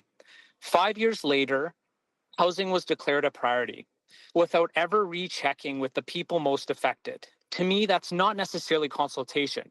That's a decision imposed from above. True consultation is transparency, listening, and trade-offs. It means weighing heritage, housing, transit, and community identity openly and giving residents a real choice in shaping outcomes. What happened here was the opposite. Internal processes weren't followed between real estate and transit. Transit wasn't engaged properly, and a housing provider was introduced late in the game. To me, that isn't consultation. It's confirmation bias dressed as engagement. I also believe heritage is more than architecture. It's memory, association, and identity. A plaque does not define a place. A plaque is the thing that City of Edmonton places the least. I've been following the communication, and it's a bit odd to hear words like real estate is the client. From a public's perspective, the city should function as one unified body, not a collection of siloed departments. When housing, planning, real estate, and even the councillor's office all act like separate clients to the same table, it creates a maze for residents who are simply dealing with the city. This fragmentation sidelines valuable input, leaves accountability unclear, and forces residents to navigate a confusing system that should be working together in the public interest. So Highlands, again, I'm sorry. You deserved a fair, transparent process. In my opinion, this wasn't it. And if we keep treating consultation as a checkbox instead of a real conversation, we will keep eroding both trust and identity in the city. I oppose this zoning change, and I support the preservation of this historic site as one of the cultural and associated significant spots in the Highlands. Thank you. Thank you so much for joining us. Let's see if we can hear from Francine Gregory next. Hi, good afternoon. I'm not going to have my camera on. I'm remote and out of province. I live in the Highlands and have for over 25 years. My request to council is really not to sell this land to anyone, much less to Jasper Place Wellness Center, and develop it as a historic pocket park as it was supposed to be, or leave it as it is. I've heard things like our Jacob, who was advocating for affordable housing. The information that we were provided very late indicates this is not affordable housing. This is transition housing and supportive housing. And we've heard also, the operator, Alberta Health Services, this is not an affordable housing apartment. This is for transition supportive housing being put into our neighborhood with no consultation. In addition to the plan document that we did see, the scale of the structure in this site is not appropriate considering the homes right next to the proposed site. It is not compatible with the existing homes or the large number of historic homes. And there also appears to be, based on the planning document, inappropriate transition in scale. There's no transition. The boundaries butt up right to someone's bedroom window. Someone who actually owns property and pays taxes. And I am absolutely floored that this would even be considered as appropriate anywhere, much less in Highlands. Our community really needs its heritage preserved and protected. Our community really needs something that will enhance our quality of life as taxpayers, not decimate it, not decrease it. For example, if successful, these people are going to be awarded a capital grant, which is taxpayer money as well. Highlands has been trying to have a hall for 20 years. We could sure use a capital grant. But this is really upsetting. It is not enhancing it will not enhance the Highlands. We have a cohesive, vibrant, caring community. This project does not enhance our community and is not appropriate for our community. We have families, seniors, and we want something that enhances our well-being or doesn't remove our well-being.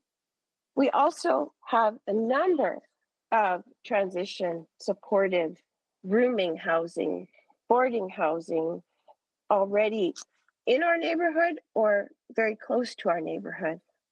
We have our fair share, but I take great offense as a taxpayer, as an Edmontonian, as a Highlander, that this is being sold and packaged as affordable housing for the working man to be able to afford to live in Highlands. I'm a working woman. I'm not a millionaire. I've lived in the Highlands for over 25 years, and I've paid my taxes and expect that this wonderful community be protected and preserved and enhanced versus being imposed upon. It's very upsetting, and we feel very under siege. We also know the negative impacts of transitional housing, supportive housing, whatever label you're going to put on there. We know our neighbors across the river at Paris Heights and Otwell communities that have been also decimated by similar types of buildings being imposed in their neighborhoods. This is not compatible with our community. It does not enhance our community. It does not add vibrancy to our community. We do have many, many similar types of things surrounding our community. We have recovery acres. You're already putting in similar stuff in Beverly. We have a number of rooming houses. I implore this council, please do not sell this land, and please respect our heritage and the vibrancy of our neighborhood. In addition, the scale of the structure is inappropriate. Thank you. Thank you so much for joining us. We're going to take a break here. We'll be back at 3:45. Thank you.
Doodle.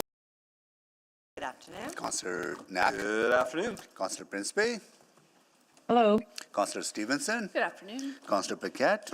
Good afternoon. Councillor Tang. Good afternoon. Councillor Hamilton. Good afternoon. Councillor Rutherford. Hello. Councillor Salvador is excused from this meeting. Councillor Cardmell. Good afternoon. Councillor Rice is not I'm joining. here. Oh, there you are. Thank you, Councillor Rice. And Councillor Jans. Good evening. Okay, all right. Our next speaker is Marnie Watts.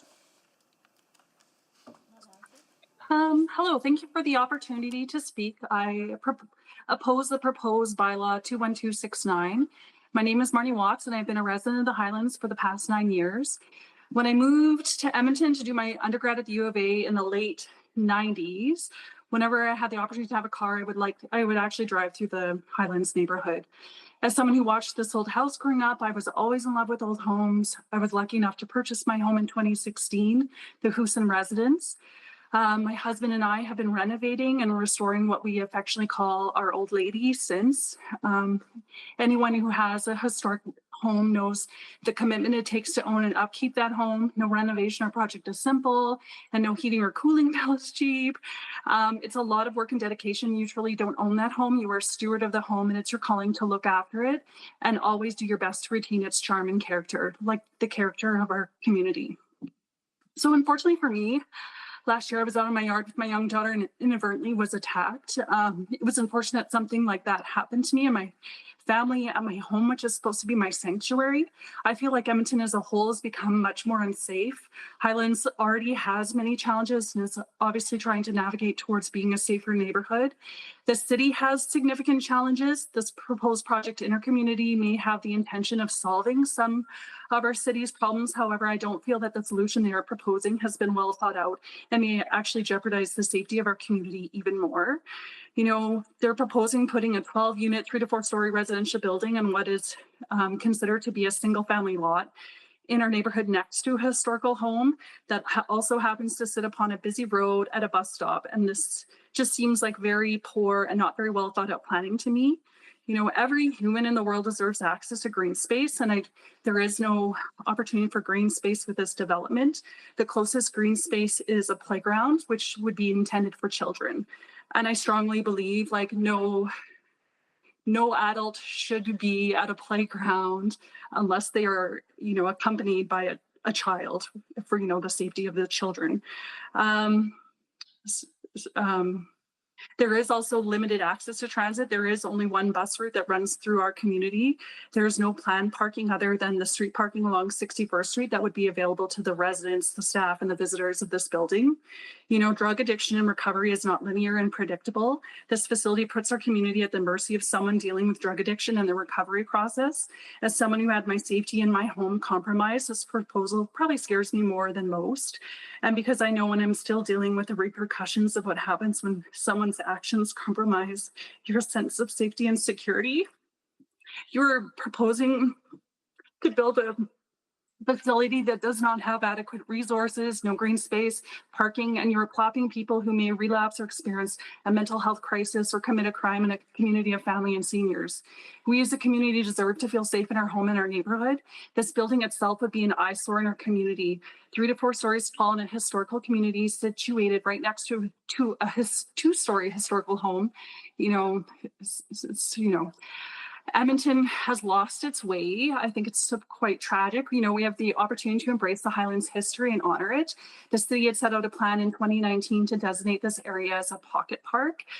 Some correspondence has shown that various organizations were asked about constructing the park and then declined. As a resident of the community, I was never asked. And I think the historical pocket park is a great idea to honor our community's history.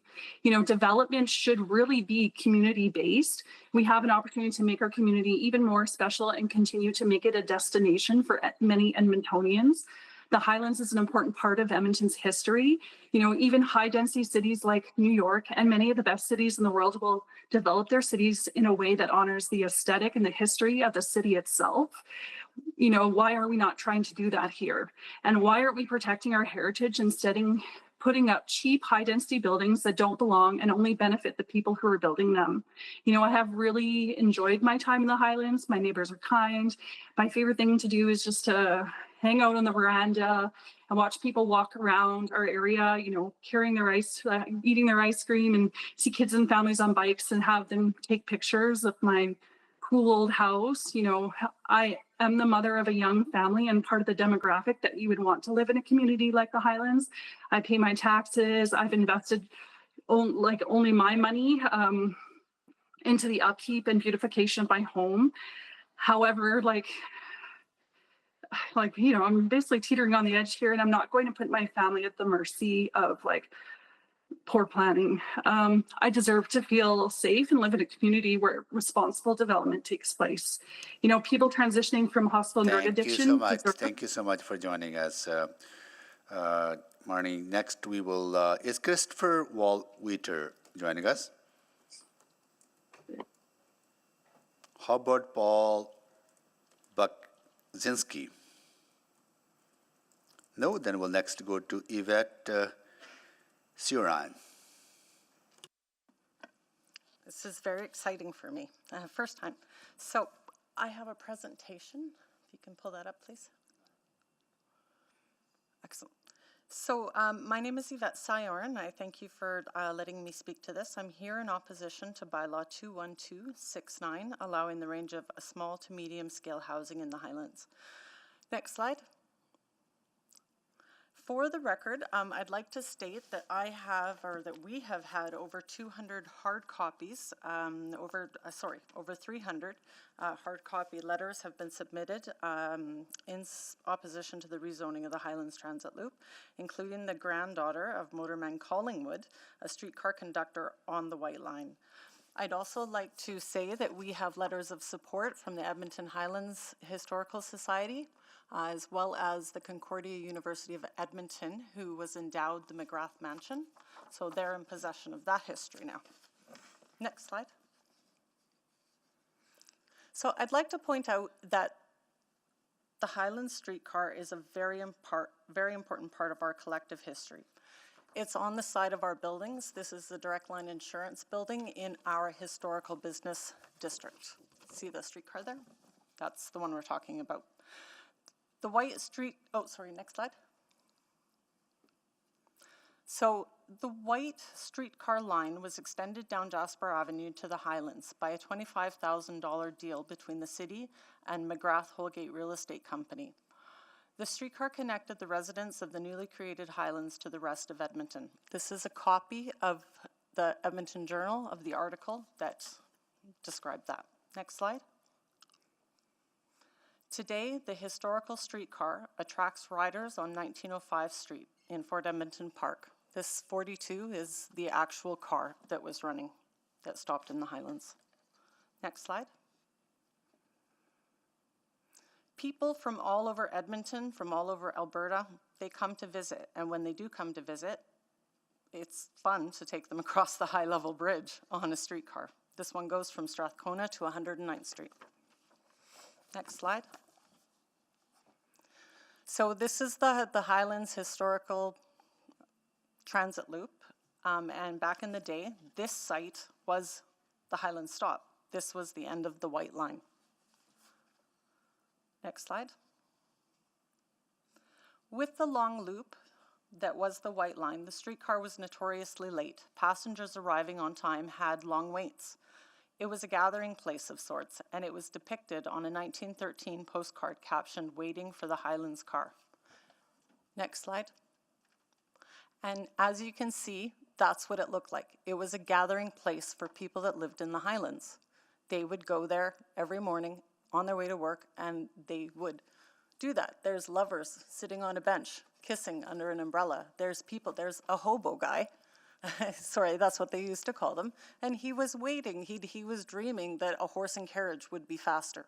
You know, that there was people that were just sitting around and they were waiting for the Highlands car. Next slide. So organizations today collect our history. The Highlands Historical Society today, the rich history, is researched, it's preserved, and it's presented. Next slide. It is shared publicly through open houses, garden tours. Next slide.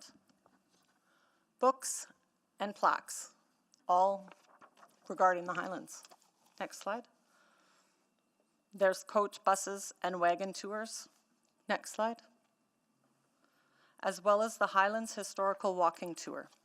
All of those little dots are, next slide, featuring over 30 historical assets that are collected and cataloged by the City of Edmonton. All of those houses have names. All of those houses, we know who built them. They have stories. They're historically designated through the city, some through the province, and they are important. We think they're important. The City of Edmonton thinks they're important. You guys catalog them. Next slide. In 2019, the urban design analysis for the Highlands identified the site and recommended it for development as a pocket park. This was the City of Edmonton's plan. Next slide. They did up a little rendering. They had talked about benefits and trade-offs. The benefits cited were the recognition of the historic streetcar stop that encouraged placemaking and the creation of a community gathering space. Next slide. Edmonton Transit, who had owned and used the property for over a century, were still using it at the time, so it was not available in 2019. A conversation was promised. I'm so sorry. 5 minutes. Oh my goodness. Yeah. Maybe somebody could ask me to finish my presentation. Thank you so much for such a lovely presentation. Really appreciate that. Next, we will go to Justin Thomas. Thank you, Mayor. Yvette, I can speak for a minute or two, and then you can take 3 minutes from me, if that's okay. No, that doesn't work that way, Justin. Sorry, you have 5 minutes to make your presentation. Okay, sorry, I didn't know that. So, I do not live in Highlands, but I live in Capilano area.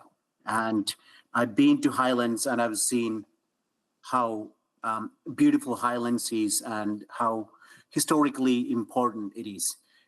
In my area, I have not seen plaques on houses. So every time I walk through the neighborhood, I look at these houses and see people live there and the profession they had. So Highlands, I often joke that when I'm in Highlands, I don't feel like I'm in Edmonton because it has such a historical significance. And then the second issue I have is the city's usage of the term affordable housing. What I'm seeing is that there are no affordable housing for seniors or working class poor. That's not the priority of the city.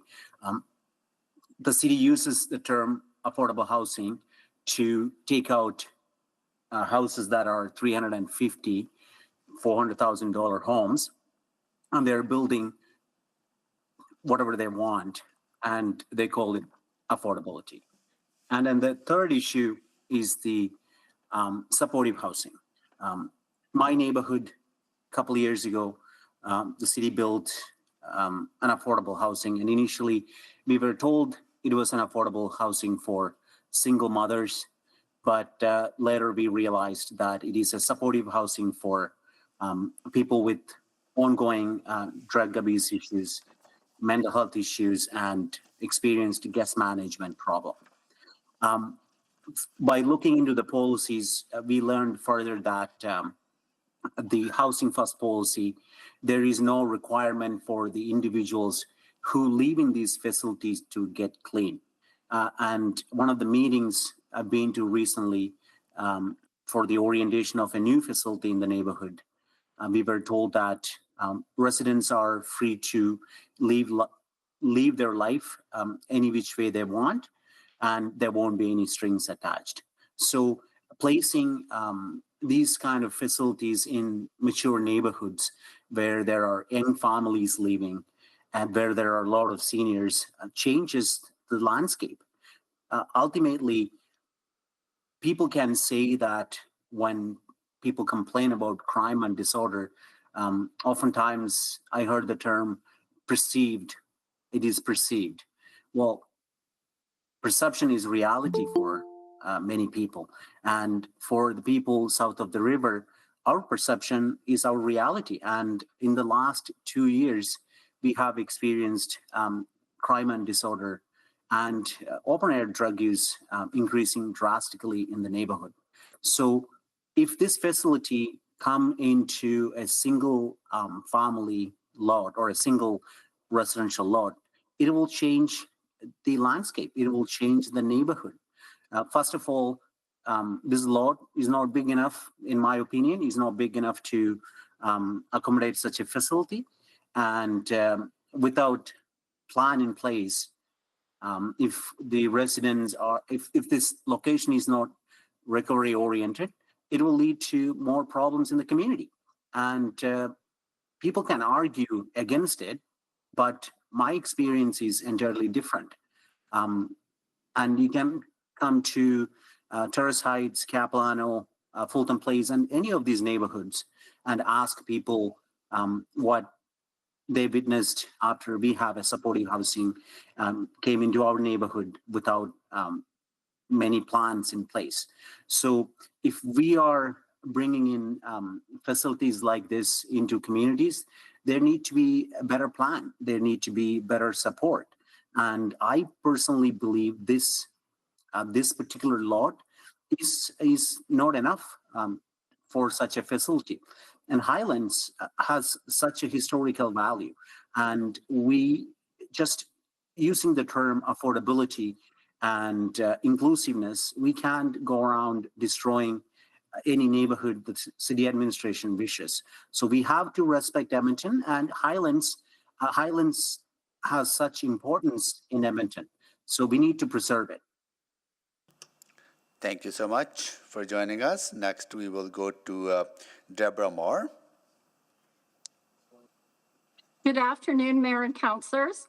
My name is Deborah Marr, and I'm a longtime resident of Highlands. My husband and I have lived in Highlands for over 35 years and raised our children in this community. I am opposing the rezoning application and supporting the community-led proposal to create a pocket park to recognize and preserve the history of this site as the former Highlands streetcar stop and trolley bus loop. The importance of this history was acknowledged in the city's 2019 Highlands Neighborhood Renewal Urban Design Analysis. The urban design analysis specifically recognized this turnaround site as a potential open space. There are a number of references in the design analysis that have a bearing on this site and which I believe have not been honored. I am going to quote from some of these policies in the urban design analysis. Firstly, to, quote, encourage redevelopment in established neighborhoods, including the construction or reconstruction of new outdoor public spaces, end of quote. Secondly, to, quote, fully serve Edmontonians with a comprehensive range of accessible, flexible, inclusive, and safe parks and public facilities, end of quote. The urban design analysis also stated that, quote, specific neighborhood and historic symbols and stories should be determined through further engagements with residents and the community league, end of quote.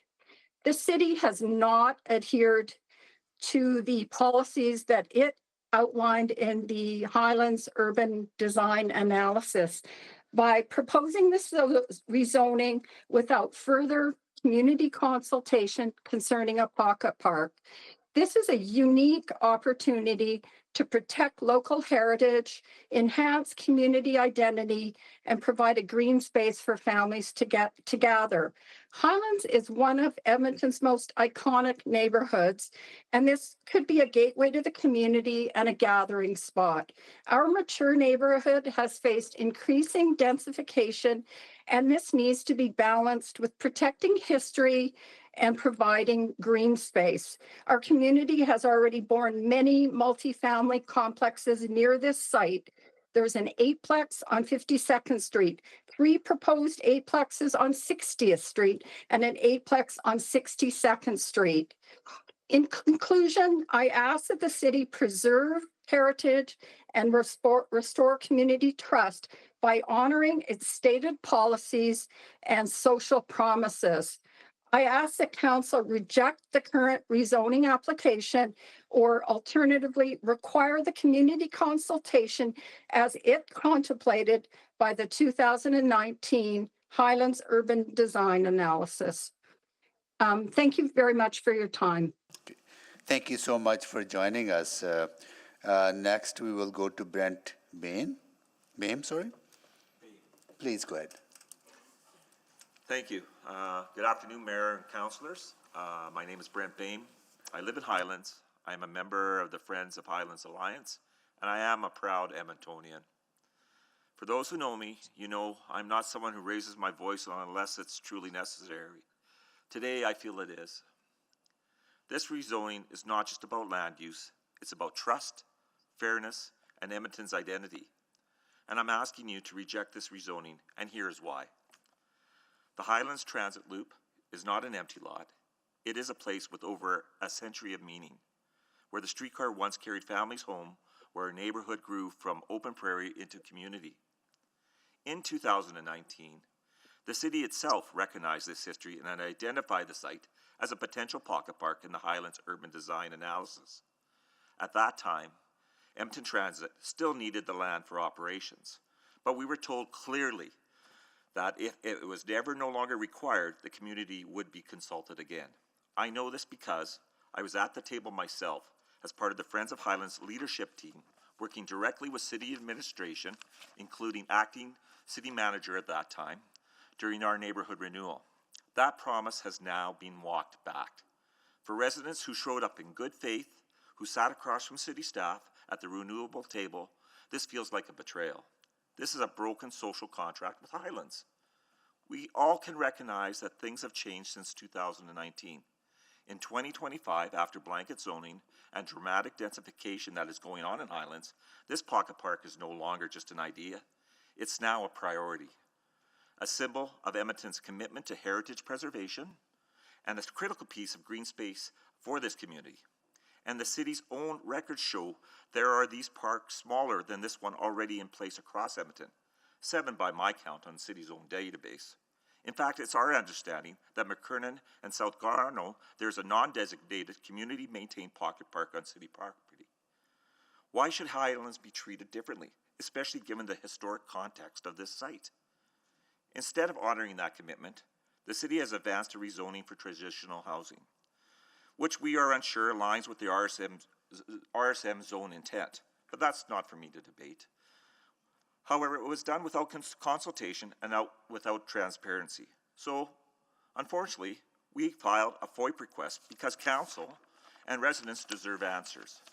Until those records are released, you do not have the full pictures. This is not fairness. This is not transparency.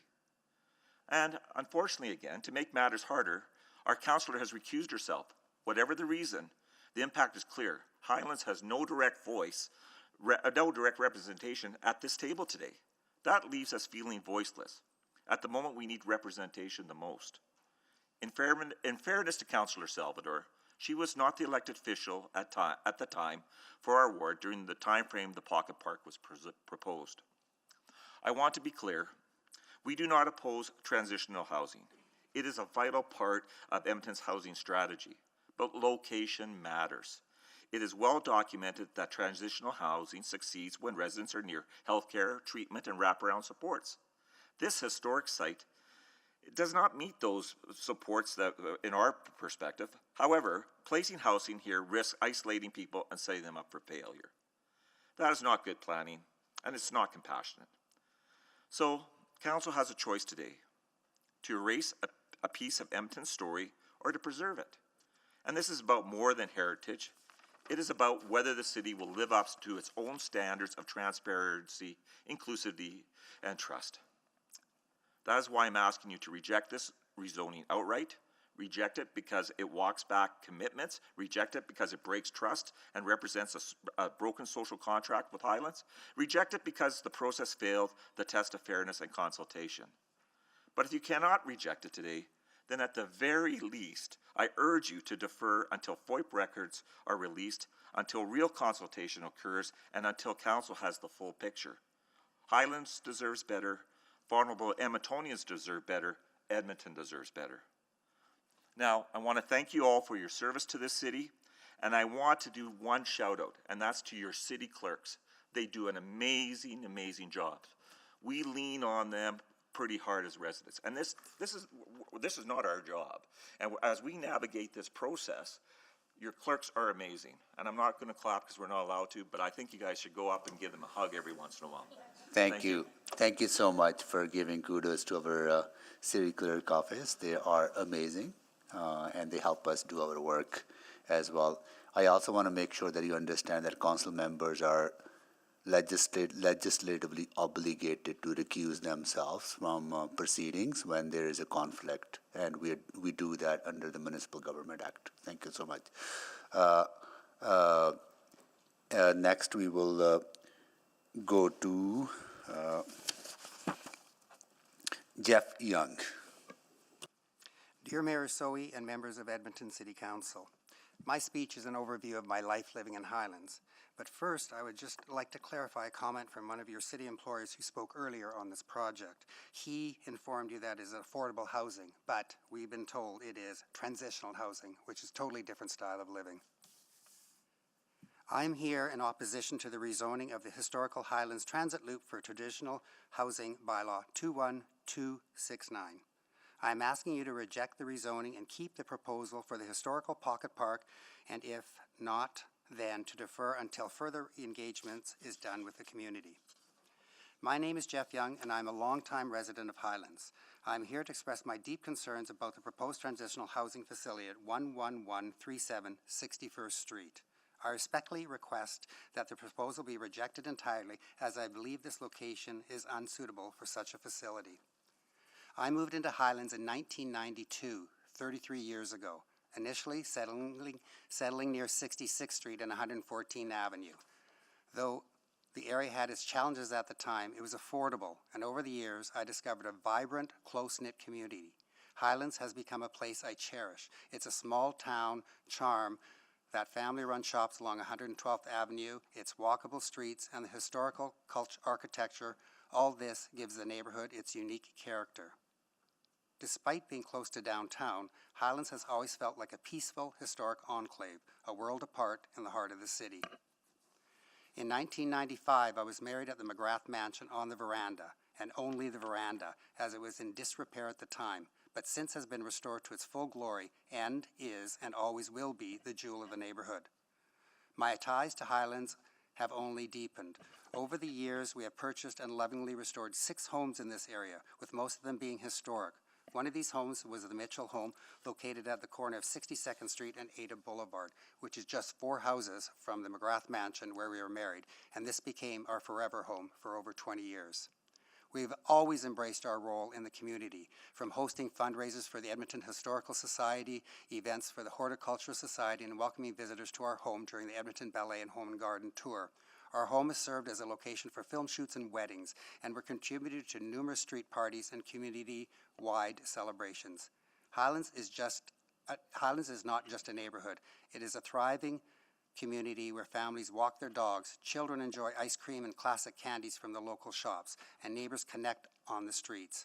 From our local historic Highlands Golf Course that stretches the entire length of our community from 50th to 67th Street to all the historical homes and cultural events. These all contribute to the unique spirit of the place we in the Highlands all call the Hood. Let me be clear, our community is not opposed to transitional housing. We believe in compassion, inclusion, and care. However, the location of this proposed facility is deeply concerning. This proposed building is slated to stand 3 to 4 stories high in an area predominantly composed of historic single-story family homes. Its sheer scale would disrupt the architectural harmony and privacy of our neighbors. Furthermore, as more young families move into Highlands, placing a transitional housing facility so close to homes, schools, and community hubs raises serious concerns. Concerns that have yet to be adequately addressed. Another reason why I ask you all to reject this proposal entirely. It is frustrating that, despite the rich heritage and vibrant community of Highlands, the city continues to concentrate supportive facilities here without careful consideration or long-term planning, compatibility, or community input. We feel overlooked and frankly disrespected in Highlands. We ask City Council to recognize the value of Highlands as a historical, family-oriented community and understand that location matters. There are more appropriate and better suited areas for this transitional housing, locations where services are more accessible and the impact of residential life is minimized. We urge you to reconsider bylaw 21269 and halt this proposal.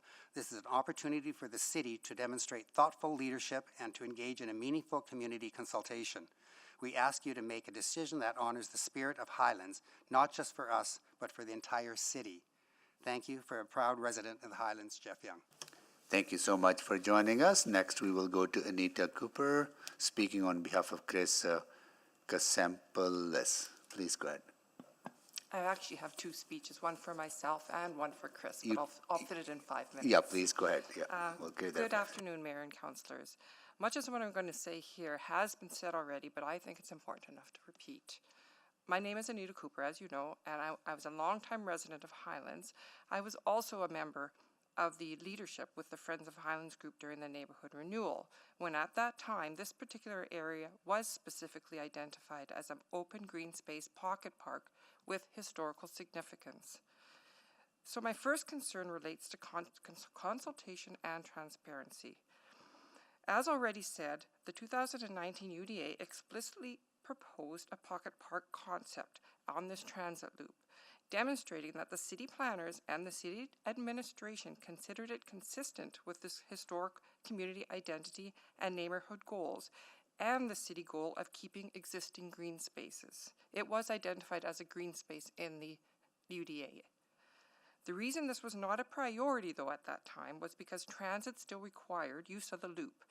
And in face-to-face Zoom, because we were COVID as well, discussions with senior city administration and the acting city manager at that time, I sat across that table with Brent Bain, and we were promised that when transit no longer needed this spot for the washroom or anything, the community would be actively re-engaged first to forward the proposal of this pocket park. That didn't happen. But that was 6 years ago as well, and since then, Highlands has experienced dramatic densification with 4 and now 2 more 8plexes within a 2-block radius of this pocket park transit loop. So now that it's more valuable than ever for needed green space with a link to the past, and residents were never re-engaged with this proposal to rezone. I feel to move forward without any consultation undermines a complete break in trust. And that's why we filed the FOIP, to understand why the pocket park plan was set aside without any consultation and why rezoning advanced without any community input. I don't believe putting a sign on a site saying the proposed rezoning is moving from RS to RSM H12, 12 meters, is active community engagement. Secondly, balance and good planning. We're not opposing transitional housing as a rule, but as Brent said, location matters. This particular site doesn't provide adequate wraparound services as per the guidelines put in place by the city, and risks isolating people and setting them up to fail. Also, I'm not even sure if this proposed rezoning for transition housing is a stretch of the RSM land use bylaw beyond what it was intended for. And thirdly, the city recognizes that this location was historically the end of the line for the Highlands streetcar route. They actively recognize that. Yes, this site is not currently designated, but the Heritage Places strategy currently in development intends to widen our understanding of what counts as historic, going beyond formal heritage buildings to include cultural landscapes, community landmarks, and Indigenous heritage that matters to Edmontonians. This is definitely a community landmark. These reasons are why I'm asking you to reject the rezoning and keep the proposed historic pocket park engagement going. Because consultation failed, and if you can't reject it, at least bring yourself to defer it until proper consultation is done. Thank you for your service and for your time today. Now I'm going to read Chris's. Good afternoon, Mayor and Council members. My name is Chris Karampoulos, and I am both a resident of the Highlands community and a developer in the area. I appreciate the opportunity to speak with you today. I will keep my remarks brief. That parcel in question, the transit loop, was identified as a park and green space in 2019 and in my view, holds meaningful historical significance not only for the Highlands community, but also for the city of Edmonton as a whole. Preserving this space is about more than just land use. It's about respecting and protecting the history and identity of our community. I believe there are alternative locations, sites with less historical value, where this type of development could be accommodated without compromising such an important landmark. For this reason, I respectfully urge Council to reject the proposed rezoning outright. At the very least, I ask that the decision to be deferred to allow for further consideration of its historical significance. Thank you for your time and for your continued commitment to balancing development with the preservation of Edmonton's heritage. Thank you. Thank you so much for joining us. Next, we will go to Tomas Ferreira.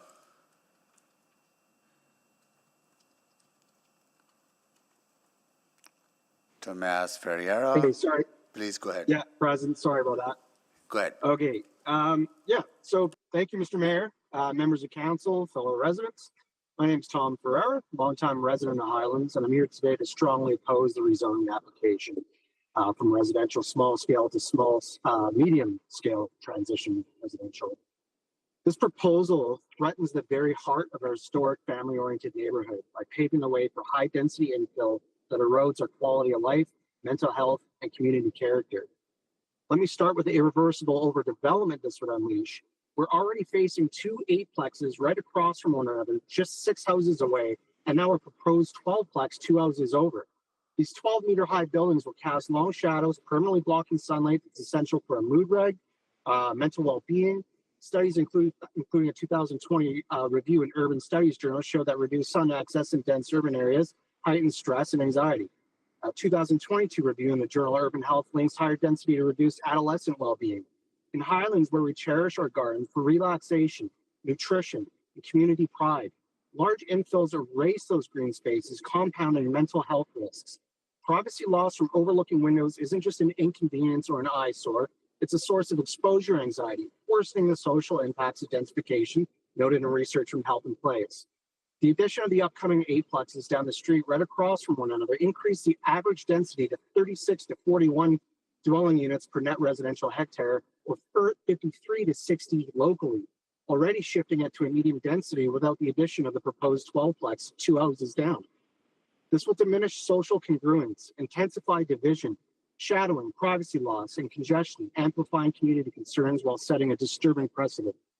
Beyond mental health, this rezoning jeopardizes affordability and desirability for single-family homes, the backbone of our neighborhood. Residents fear a 10 to 20% devaluation due to the aforementioned concerns. Highlands already has a 1 in 24 chance of property crime based on area vibes in the EPS 2024 annual report, showing citywide theft of over 5,000, up 15%, arson up 11%, possession of opioids, methamphetamine, and cocaine, 152, 116, and 73% respectively. As someone who's built our home here, we've endured multiple break-ins, threats, and arson firsthand. I can tell you these aren't abstract numbers. They're real fears that make families question staying here. We should focus on the safety of our communities before densification. Furthermore, developer bidding in these competitive markets, although temporary, drive up prices, often purchasing homes above market value through off-market deals without public listings, essentially farming neighborhoods to secure properties quietly and outcompete families to build these enormous structures that reduce the desirability and further deteriorate the very fabric of our community. Highlands is a beautiful home to landmarks like the Graff Mansion, the Transit Loop, a remnant of our streetcar era that residents rally to preserve. This rezoning destroys irreplaceable charm without thoughtful mitigation. Like everyone else, I'm not against the affordable housing. We need it, but not at the cost of our neighborhood soul. The city's own documents, including the 2019 Highlands Urban Design Analysis, shows opportunities for better engagement that haven't been pursued. It reinforces the need to preserve historic elements like the transit loop and green spaces for community gatherings. These are not optional. The guidelines frame them as essential for thoughtful mitigation. Instead of approving this, I urge council to adopt recommendations that protect us, mandate heritage-sensitive design that preserves sunlight, gardens, parking spaces, as per the residential infill guidelines, deepen community engagement through more inclusive hearings, and prioritize underutilized corridors like the derelict buildings on 118 for density, rather than cramming into our quiet, historic streets that already accommodate transitional housing. Guidance that's echoed in both the infill guidelines and the development application details. In closing, this rezoning is in progress. It's a betrayal, a permanent scar on Highlands that worsens mental health, safety, and affordability for families. Sacrificing the well-being of our community and destroying historical landmarks to meet a manageable growth demand goes against the very core of what we're all here to do. I implore you to reject this application and choose thoughtful planning that honors the community's values. Thank you. Thank you so much for joining us. Is Jane Atkin joining us? How about Edmund Gibault? Lori Scott? Then Christine Prokop. Good afternoon, Mayor and councillors. I do not live in the neighborhood, but I have very close ties to it. I am a member of the Edmonton and District Historic Society, and I was an executive member for 2 decades on that society as well. I know being in that society, we'd get numerous phone calls all throughout the year on where can we go in your city that's historic? I'm coming to the city with my family, where can I go? One of the biggest things was the Edmonton Historic Week, and always the Highlands put on a great show of that. Can we go to slide number 2, please? Many people on vacation often go on tours of the city, of cities that they go to. When I go on holidays, the first thing I ask for is, can I see your historic areas? Why? Because all new cities look the same. They all have the same kind of buildings. In Edmonton, the Highlands is well known for its annual historic tours. All I can say at the bottom there is, once this historic site is taken away, it is gone forever. Next slide, please. Why are we here? History. Edmontonians, we want to keep our historic sites from the past. It tells us who we are and where we came from. Lack of transparency and broken trust. In 2019, the city proposed this site as a historic pocket. This proposal was abandoned without notifying the Highlands residents. Representative gap, recluse, councillor means no voice for the Highlands residents at the table. I'd like to note, if one councillor has a conflict, another councillor should be assigned to talk to the residents. This did not happen. Next slide, please. How can we have a win-win situation? Throughout my entire career, I dealt with problem solving. And so I look at this situation. One thing that Edmonton has that many other cities do not is 4 large tracts of inner city land that desperately needs to be developed. These spaces are often an open canvas where new neighborhoods can be designed according to the present needs of the new homeowners, newcomers, students, transitional supportive housing. This will also increase the utilization of our existing LRTs. Next slide, please. You guys have seen this slide before. We have the corridors that has 106 acres of land, and it has an LRT station. We have Rexall Place in Northlands, 200 acres of land, and it has an LRT station. Blatchford Field, I look at almost daily, that is so empty. It has 503 acres of land, and it has 2 LRT stations. And then we have the downtown as well. I do question, are there plans in Blatchford Field that has already 300 houses Is there a plan to put in this kind of structure there? I could think that on 500 acres, we should be able to put in 2 at least. Why can't we do this? Next slide, please. In closing, let's please defer this decision so City Council can work with the Highlands neighborhood to make the best decision. Let's open the communication for full transparency. Let's think out of the box and get those open tracts of land utilized. Let's hold on to our history and build new neighborhoods at the same time. I really think we can do both. I don't want us to lose our history, and I do want us to see us populate these empty swaths of land. Thank you. Thank you so much for joining us. Next, I'll check if Catherine Tilner joining us. Good afternoon, Mayor and Council. Yes, it's Catherine Tilner speaking. Please go ahead. Gonna start my timer. Yeah. Okay, I first lived in the Highlands when I attended high school at Concordia in 1980. Even as a silly teenager, I recognized that this area was special. The walks and the bike rides on Ada, seeing the history preserved.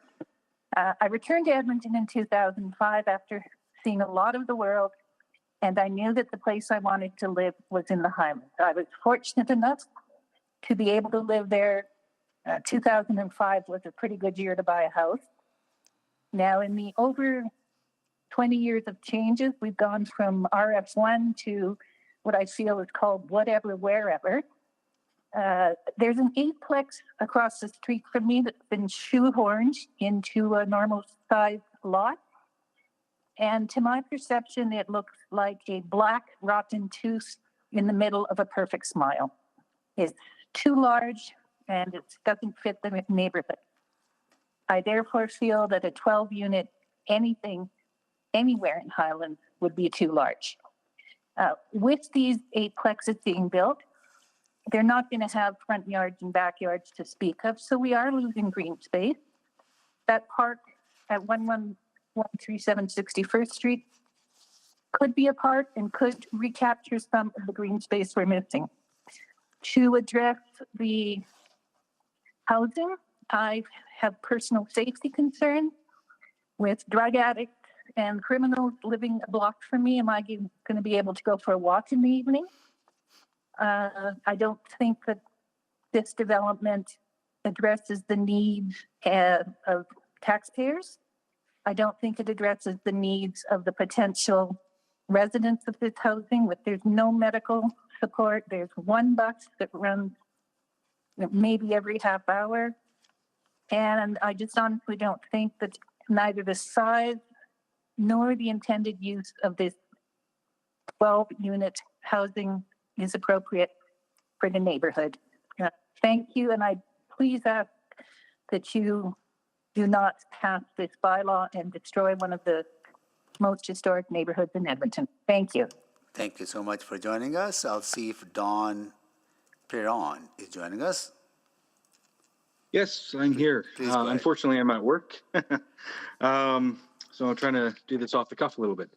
Council, unfortunately, I'm not feeling too optimistic about this, having witnessed you guys kind of push through just about every expansion, everything that you've got, it seems to come through.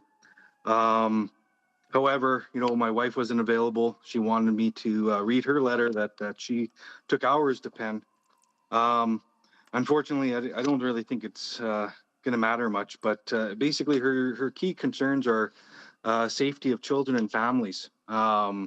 Essentially, we've gone over that. I've got two beautiful daughters, 12 and 14, and I don't look forward to any sort of transitional housing being within a block of my home. I've been born and raised in Beverly, and I know what struggle looks like, being the youngest of 7. Impact on property values. That's another key point. Again, being the youngest of 7, I've seen my dad struggle. I've seen his hard work. And in spite of being a very high income earner myself, I've decided to do my renovations myself to show my children what hard work can do, to show them how you can be talented and put in that effort, and show them what endeavoring for something you love and care about will do. And my home has transformed in the 11 years that we've lived there. You know, lack of proximity to support and amenities. You know, there is nothing walkable other than a liquor store. You're going to put transitional housing next to a liquor store, basically, and that's really, you know, the gist of it. That it's walkable as a liquor store, and that's just, you know, again, preservation of historical character. Obviously, you know, we've heard about, you know, anything to do with trains and trolleys. Man, I'll tell you, people love that stuff. Historical Highlands means so much to everybody, and knowing that there's history there, for you guys to just say, nah, you know, who cares? We're going to just build on it, whatever. That is not something, it's not encouraging. You know, and again, concerns about consulting and transparency. We are all on our heels. Every single last one of us that are speaking to you are on our heels, and it's not fair. I'm at work doing this. I'm risking my job to get in trouble, doing something I'm not supposed to do because I need to speak out about this. Now, if you're telling me that that doesn't matter to you, then you are like just not a normal person. So this must matter. This must matter, because I think council is made up of decent people who care. And you know what? I know you're looking at people, you know, Jasper Place Wellness Center, people who help people.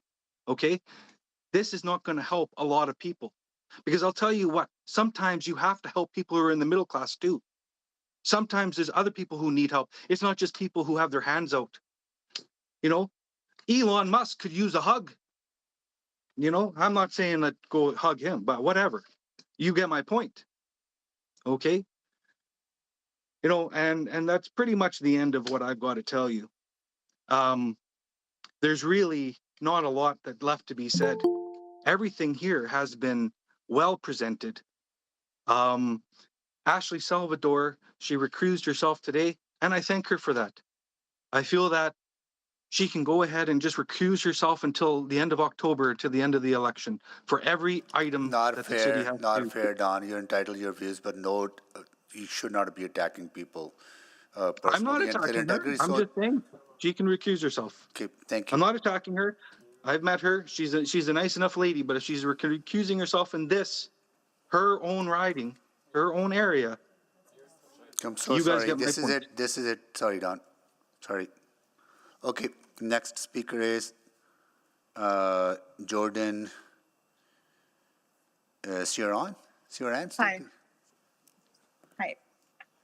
My name is Jordan Sion. The speech I prepared for you today is not my own, but I share the same sentiment as Jane, granddaughter of motorman Thomas Martin Collingwood, a streetcar conductor who worked the Edmonton White Line. Today I speak in opposition to 3.27 bylaw 21269, the life and times of raging bulls. Yet another target just around the corner, another property is in danger of demolition, and subsequently more destruction is looming on the historical Highlands community. It is like there are bulls. They are continuously plowing headlong through the proverbial china cabinet that is Highlands. Blindly and without care, they devastate and destroy the irreplaceable treasures within, a collection of unique historical homes curated ever so lovingly with hardworking hands over many, many years, now nothing more than fragments of history and memories. But then, of course, creating such chaos at that capacity is to be expected. It is in the DNA of the bull, after all. It is no surprise that bulls know nothing about respect for the preservation of treasures and things of value, much less for the preservation of heritage and historical provenance. Any opposition, any attempts at reasoning with the raging bulls is likely to be ludicrous and futile exercise. The situation is perplexing. Why is Edmonton City Administration and Council assuming the conduct of raging bulls and bulldozing over all that is in their path? Ladies and gentlemen, please halt. I am begging you, not just as someone who's lived and grown in a uniquely Highlands experience, but as a young person who hopes to let my children experience the Highlands I know and love. I am begging you to see reason here. Do not be the raging bulls. Please stop trampling on proud communities. Please stop disrupting and eroding established neighborhoods, the architectural marvels and history worth preserving therein. I am against the rezoning of 11137 61st Street to that of transitional housing and or the demolition of the area whatsoever for many, many reasons. The reasons for which 5 minutes would not be nearly enough time to begin covering. I am in favor of it being preserved as a Highlands historical site for which I believe it was and should be intended.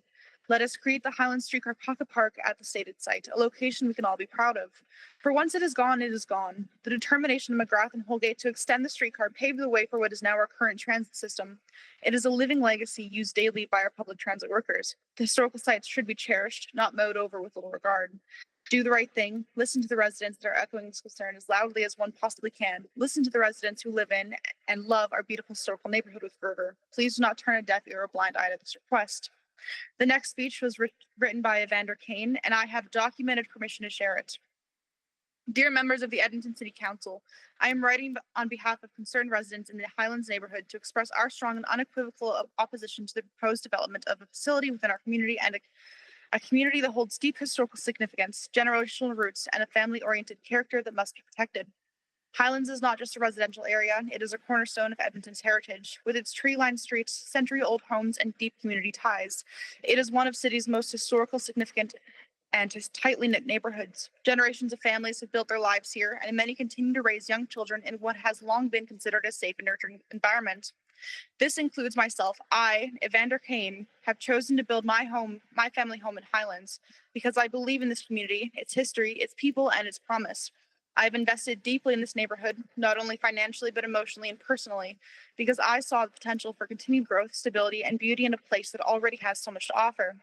The introduction of a facility of this nature, particularly on historically significant land, threatens to undermine the very essence of what Highlands represents. It would not only devalue the character and integrity of the community, but actively deter future investment and progress. It risks reversing the hard work and dedication that so many residents, including myself, have contributed to uplifting and preserving this remarkable part of Edmonton. Above all, this proposal raises serious concerns about safety, particularly for our children and families. Highlands is home to schools, parks, daycares, and community spaces where children walk, bike, and play every day. Introducing a facility of this nature into such close proximity to these sensitive areas directly compromises the safe, peaceful environment that generations have worked so hard to create and protect.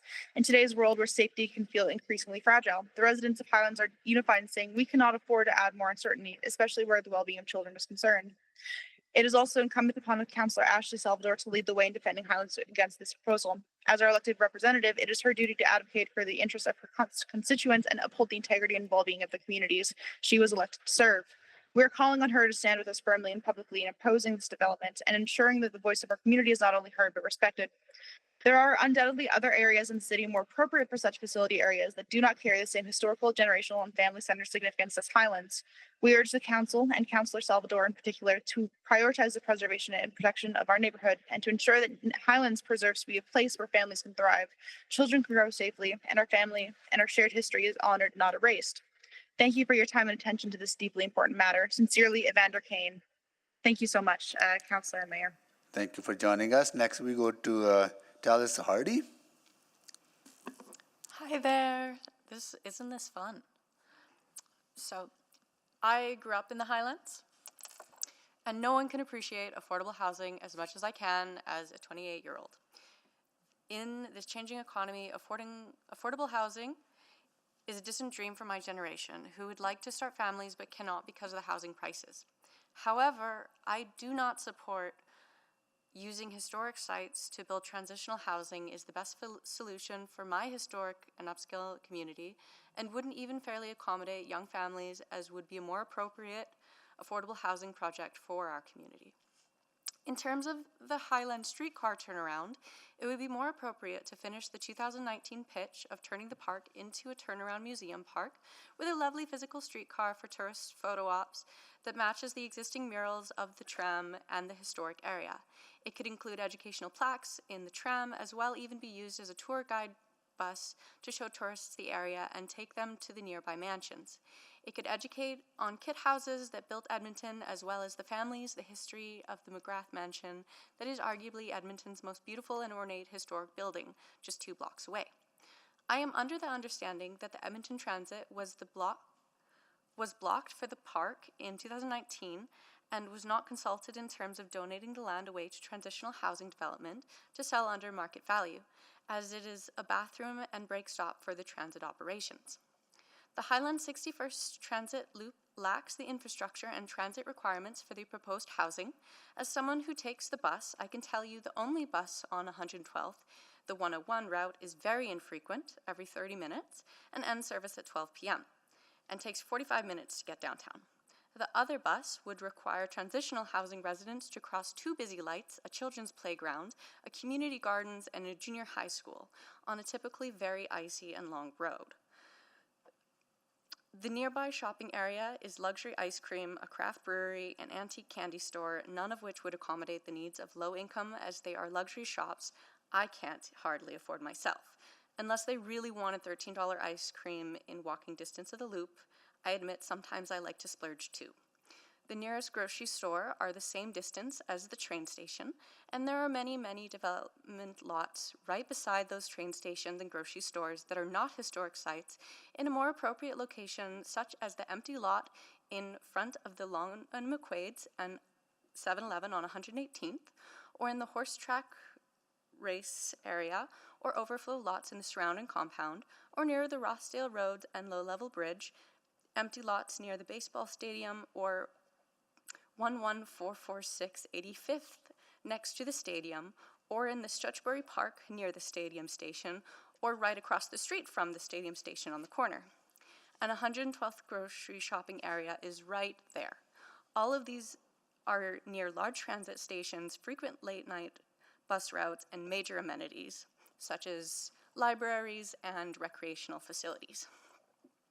As well as reminder that my generation wants the single-family homes we grew up in, not crowded high-fire risk infill lodging houses that non-human entities are profiting off the construction of to raise families in, that the minimum home in the 80s was $80K and the average wage $21K, and now an affordable home is $400,000 and the average wage is still only $60K, a 1 to 8 difference from the previous 1 to 2, meaning to have the same buying power, minimum wage would have to be $66 an hour. 66. So I have to ask, why aren't people being paid the amount they should be to afford housing anymore? And are the companies selling less or cutting wages down to nothing? I would ask that concepts could be explored, such as caps be placed on the number of lots non-human companies can buy and sell, and discouraging the gamification of the real estate market, prohibiting of homes intentionally left empty, and the intent to manipulate housing market prices, home price caps, affordability standards, and play fair wage and price regulations, and help subsidize young families to afford new homes. We are allowing non-human corporations to play profit games with young people and young families' futures, and the human beings who need homes are losing. Thank you for your time today, hearing us speak. We appreciate your patience and support. Well, thank you so much for joining us. Next, we will go to Alicia Kwarchuk. Sorry. Hi, thank you so much, Mayor Sohi. So I'm not going to take up too much of your time, but I did want to touch on the lack of necessary services available in Highlands, as it was suggested by the city planners that there are necessary services infrastructure available for a development of this kind, which is not correct. It was mentioned there's a retail block to the west of this site, but what was not mentioned is that these small businesses are not the type of retail services someone transitioning out of homelessness or addiction needs access to. The insinuation that this is an appropriate site shows a complete lack of understanding of what vulnerable demographics need access to. They need immediate access to affordable food and shopping, healthcare, and the LRT, not artisanal ice cream and tapas. I worked in the nonprofit space and sustainable community development for nearly 10 years. And the reality is that Highlands does not have any of the infrastructure that a client of this transitional housing facility would need access to.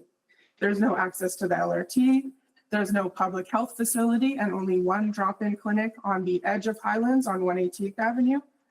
There's no grocery store or shopping center in Highlands. Personally, I have trouble with our lack of proximity to shopping and grocery stores, and I have access to a vehicle. I saved up my entire adult life to buy my small home in Highlands in 2022, and I do not oppose density or affordable housing developments in the area at all. However, I'm opposed to transitional housing on this site in particular, and the selection of this site shows a lack of understanding and consideration that these clients will need access to as they rebuild their lives. Thank you for your time, City Councilors and Mayor Sohi. That's all I've got. Thank you so much for joining us, everyone. Now we're going to go to questions from council colleagues. Councillor Knack. Thanks, Mayor Sohi. Mr. Johnson, sorry, I need to start with you again. I know Councillor Chan has asked some questions, but I've heard a lot of questions about the transitional housing piece, and as I represent an area that actually has 3 of these developments on 2 lots, and I hear the tension in some people's voice, but I also hear we have a meeting in September where, independent of a rezoning application, there would be a talk about a land sale. So how much should we be discussing the transitional piece? Because as someone that's had these in the ward for 2 years, I feel like I could offer some feedback, but I don't know if that's appropriate considering we actually have a meeting coming up on that. Yeah, Councillor, it's difficult. Okay. Before you is the rezoning from a standard zone to a standard zone. Okay. The possibilities that are being made available under that standard zone is open for council to discuss, but not users, not impact to users, not fear of users, anything of the sort. So if the element is here is the opportunities that are going to be made available because of this rezoning, yes. But that's a fine line. Okay.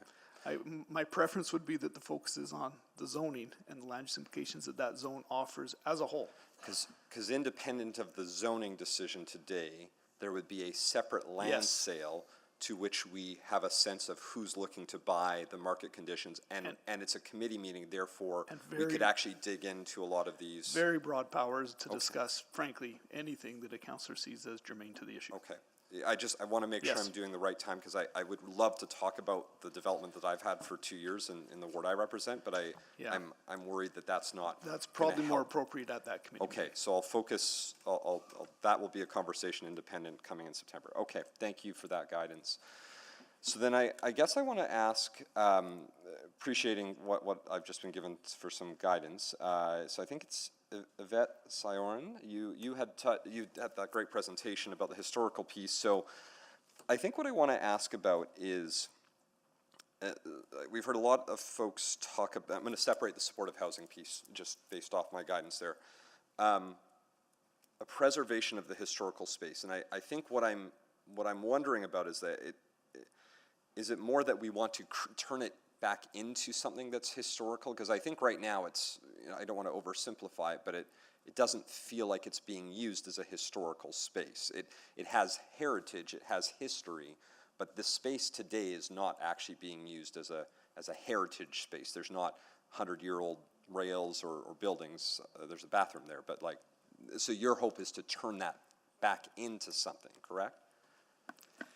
Yes, what I would like to see there is a static streetcar that is sitting on rails that is with a surrounding of a park. So a place where we can recreate that social area where people are waiting for that car. You know, a place to go and chat, a place but a historical place. It has interpretive materials. It might be the start of the Highlands walking tour. You know, like the end of Steel Park in Strathcona, you know, where kids can actually get up on the streetcar and you know, say woo woo, you know, like just a fun place to go and to sit and to be, but that has a welcome to historical Highlands sign with some interpretive material.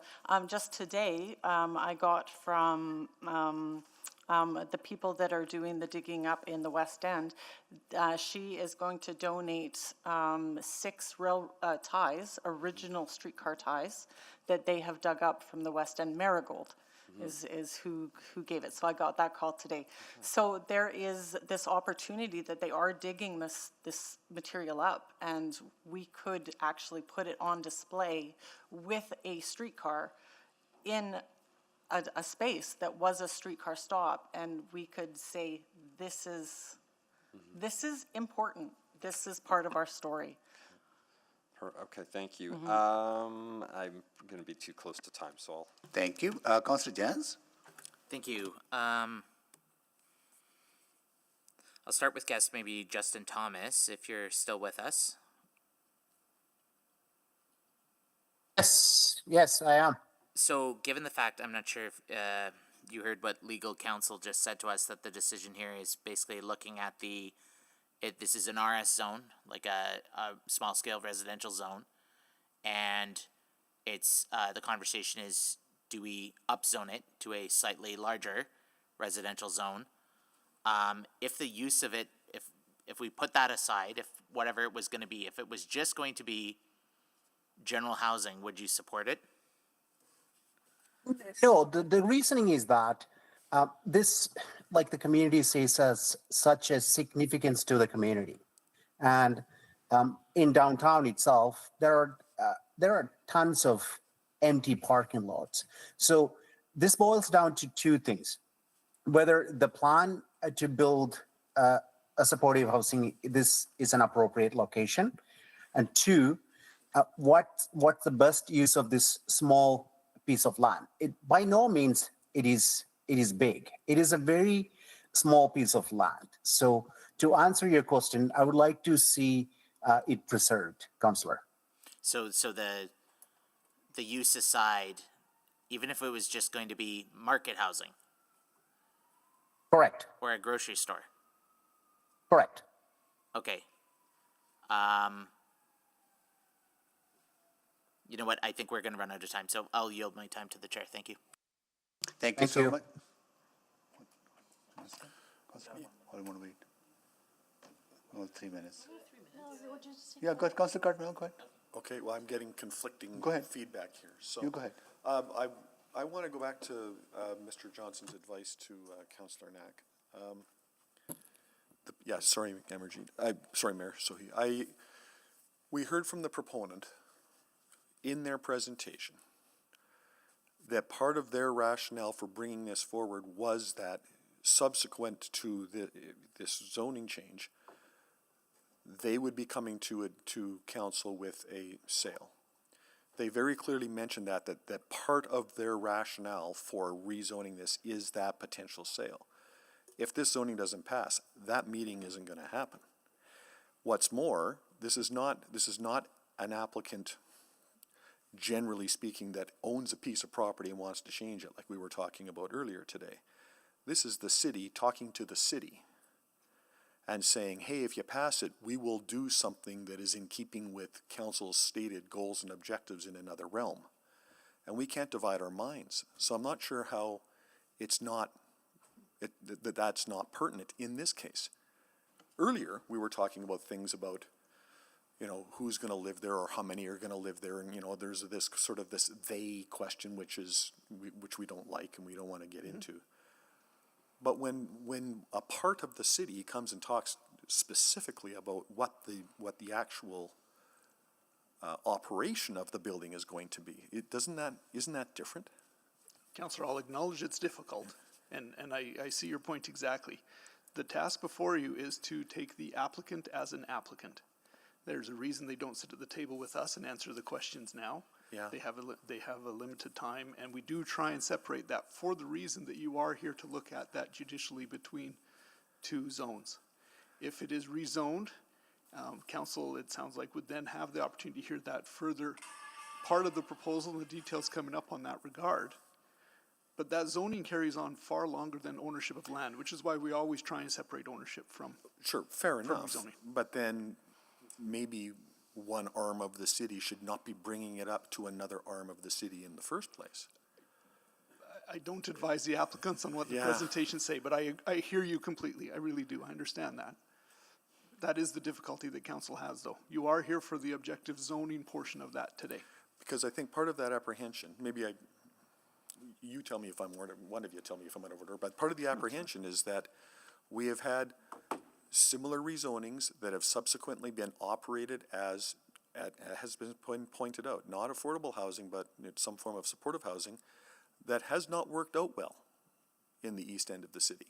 at least in the perception of people that live around those places. So it's a reasonable apprehension when people that come from the neighborhood say they hear from the applicant, this is what's going to happen. And the applicant is not just any ordinary applicant, the applicant is actually the city.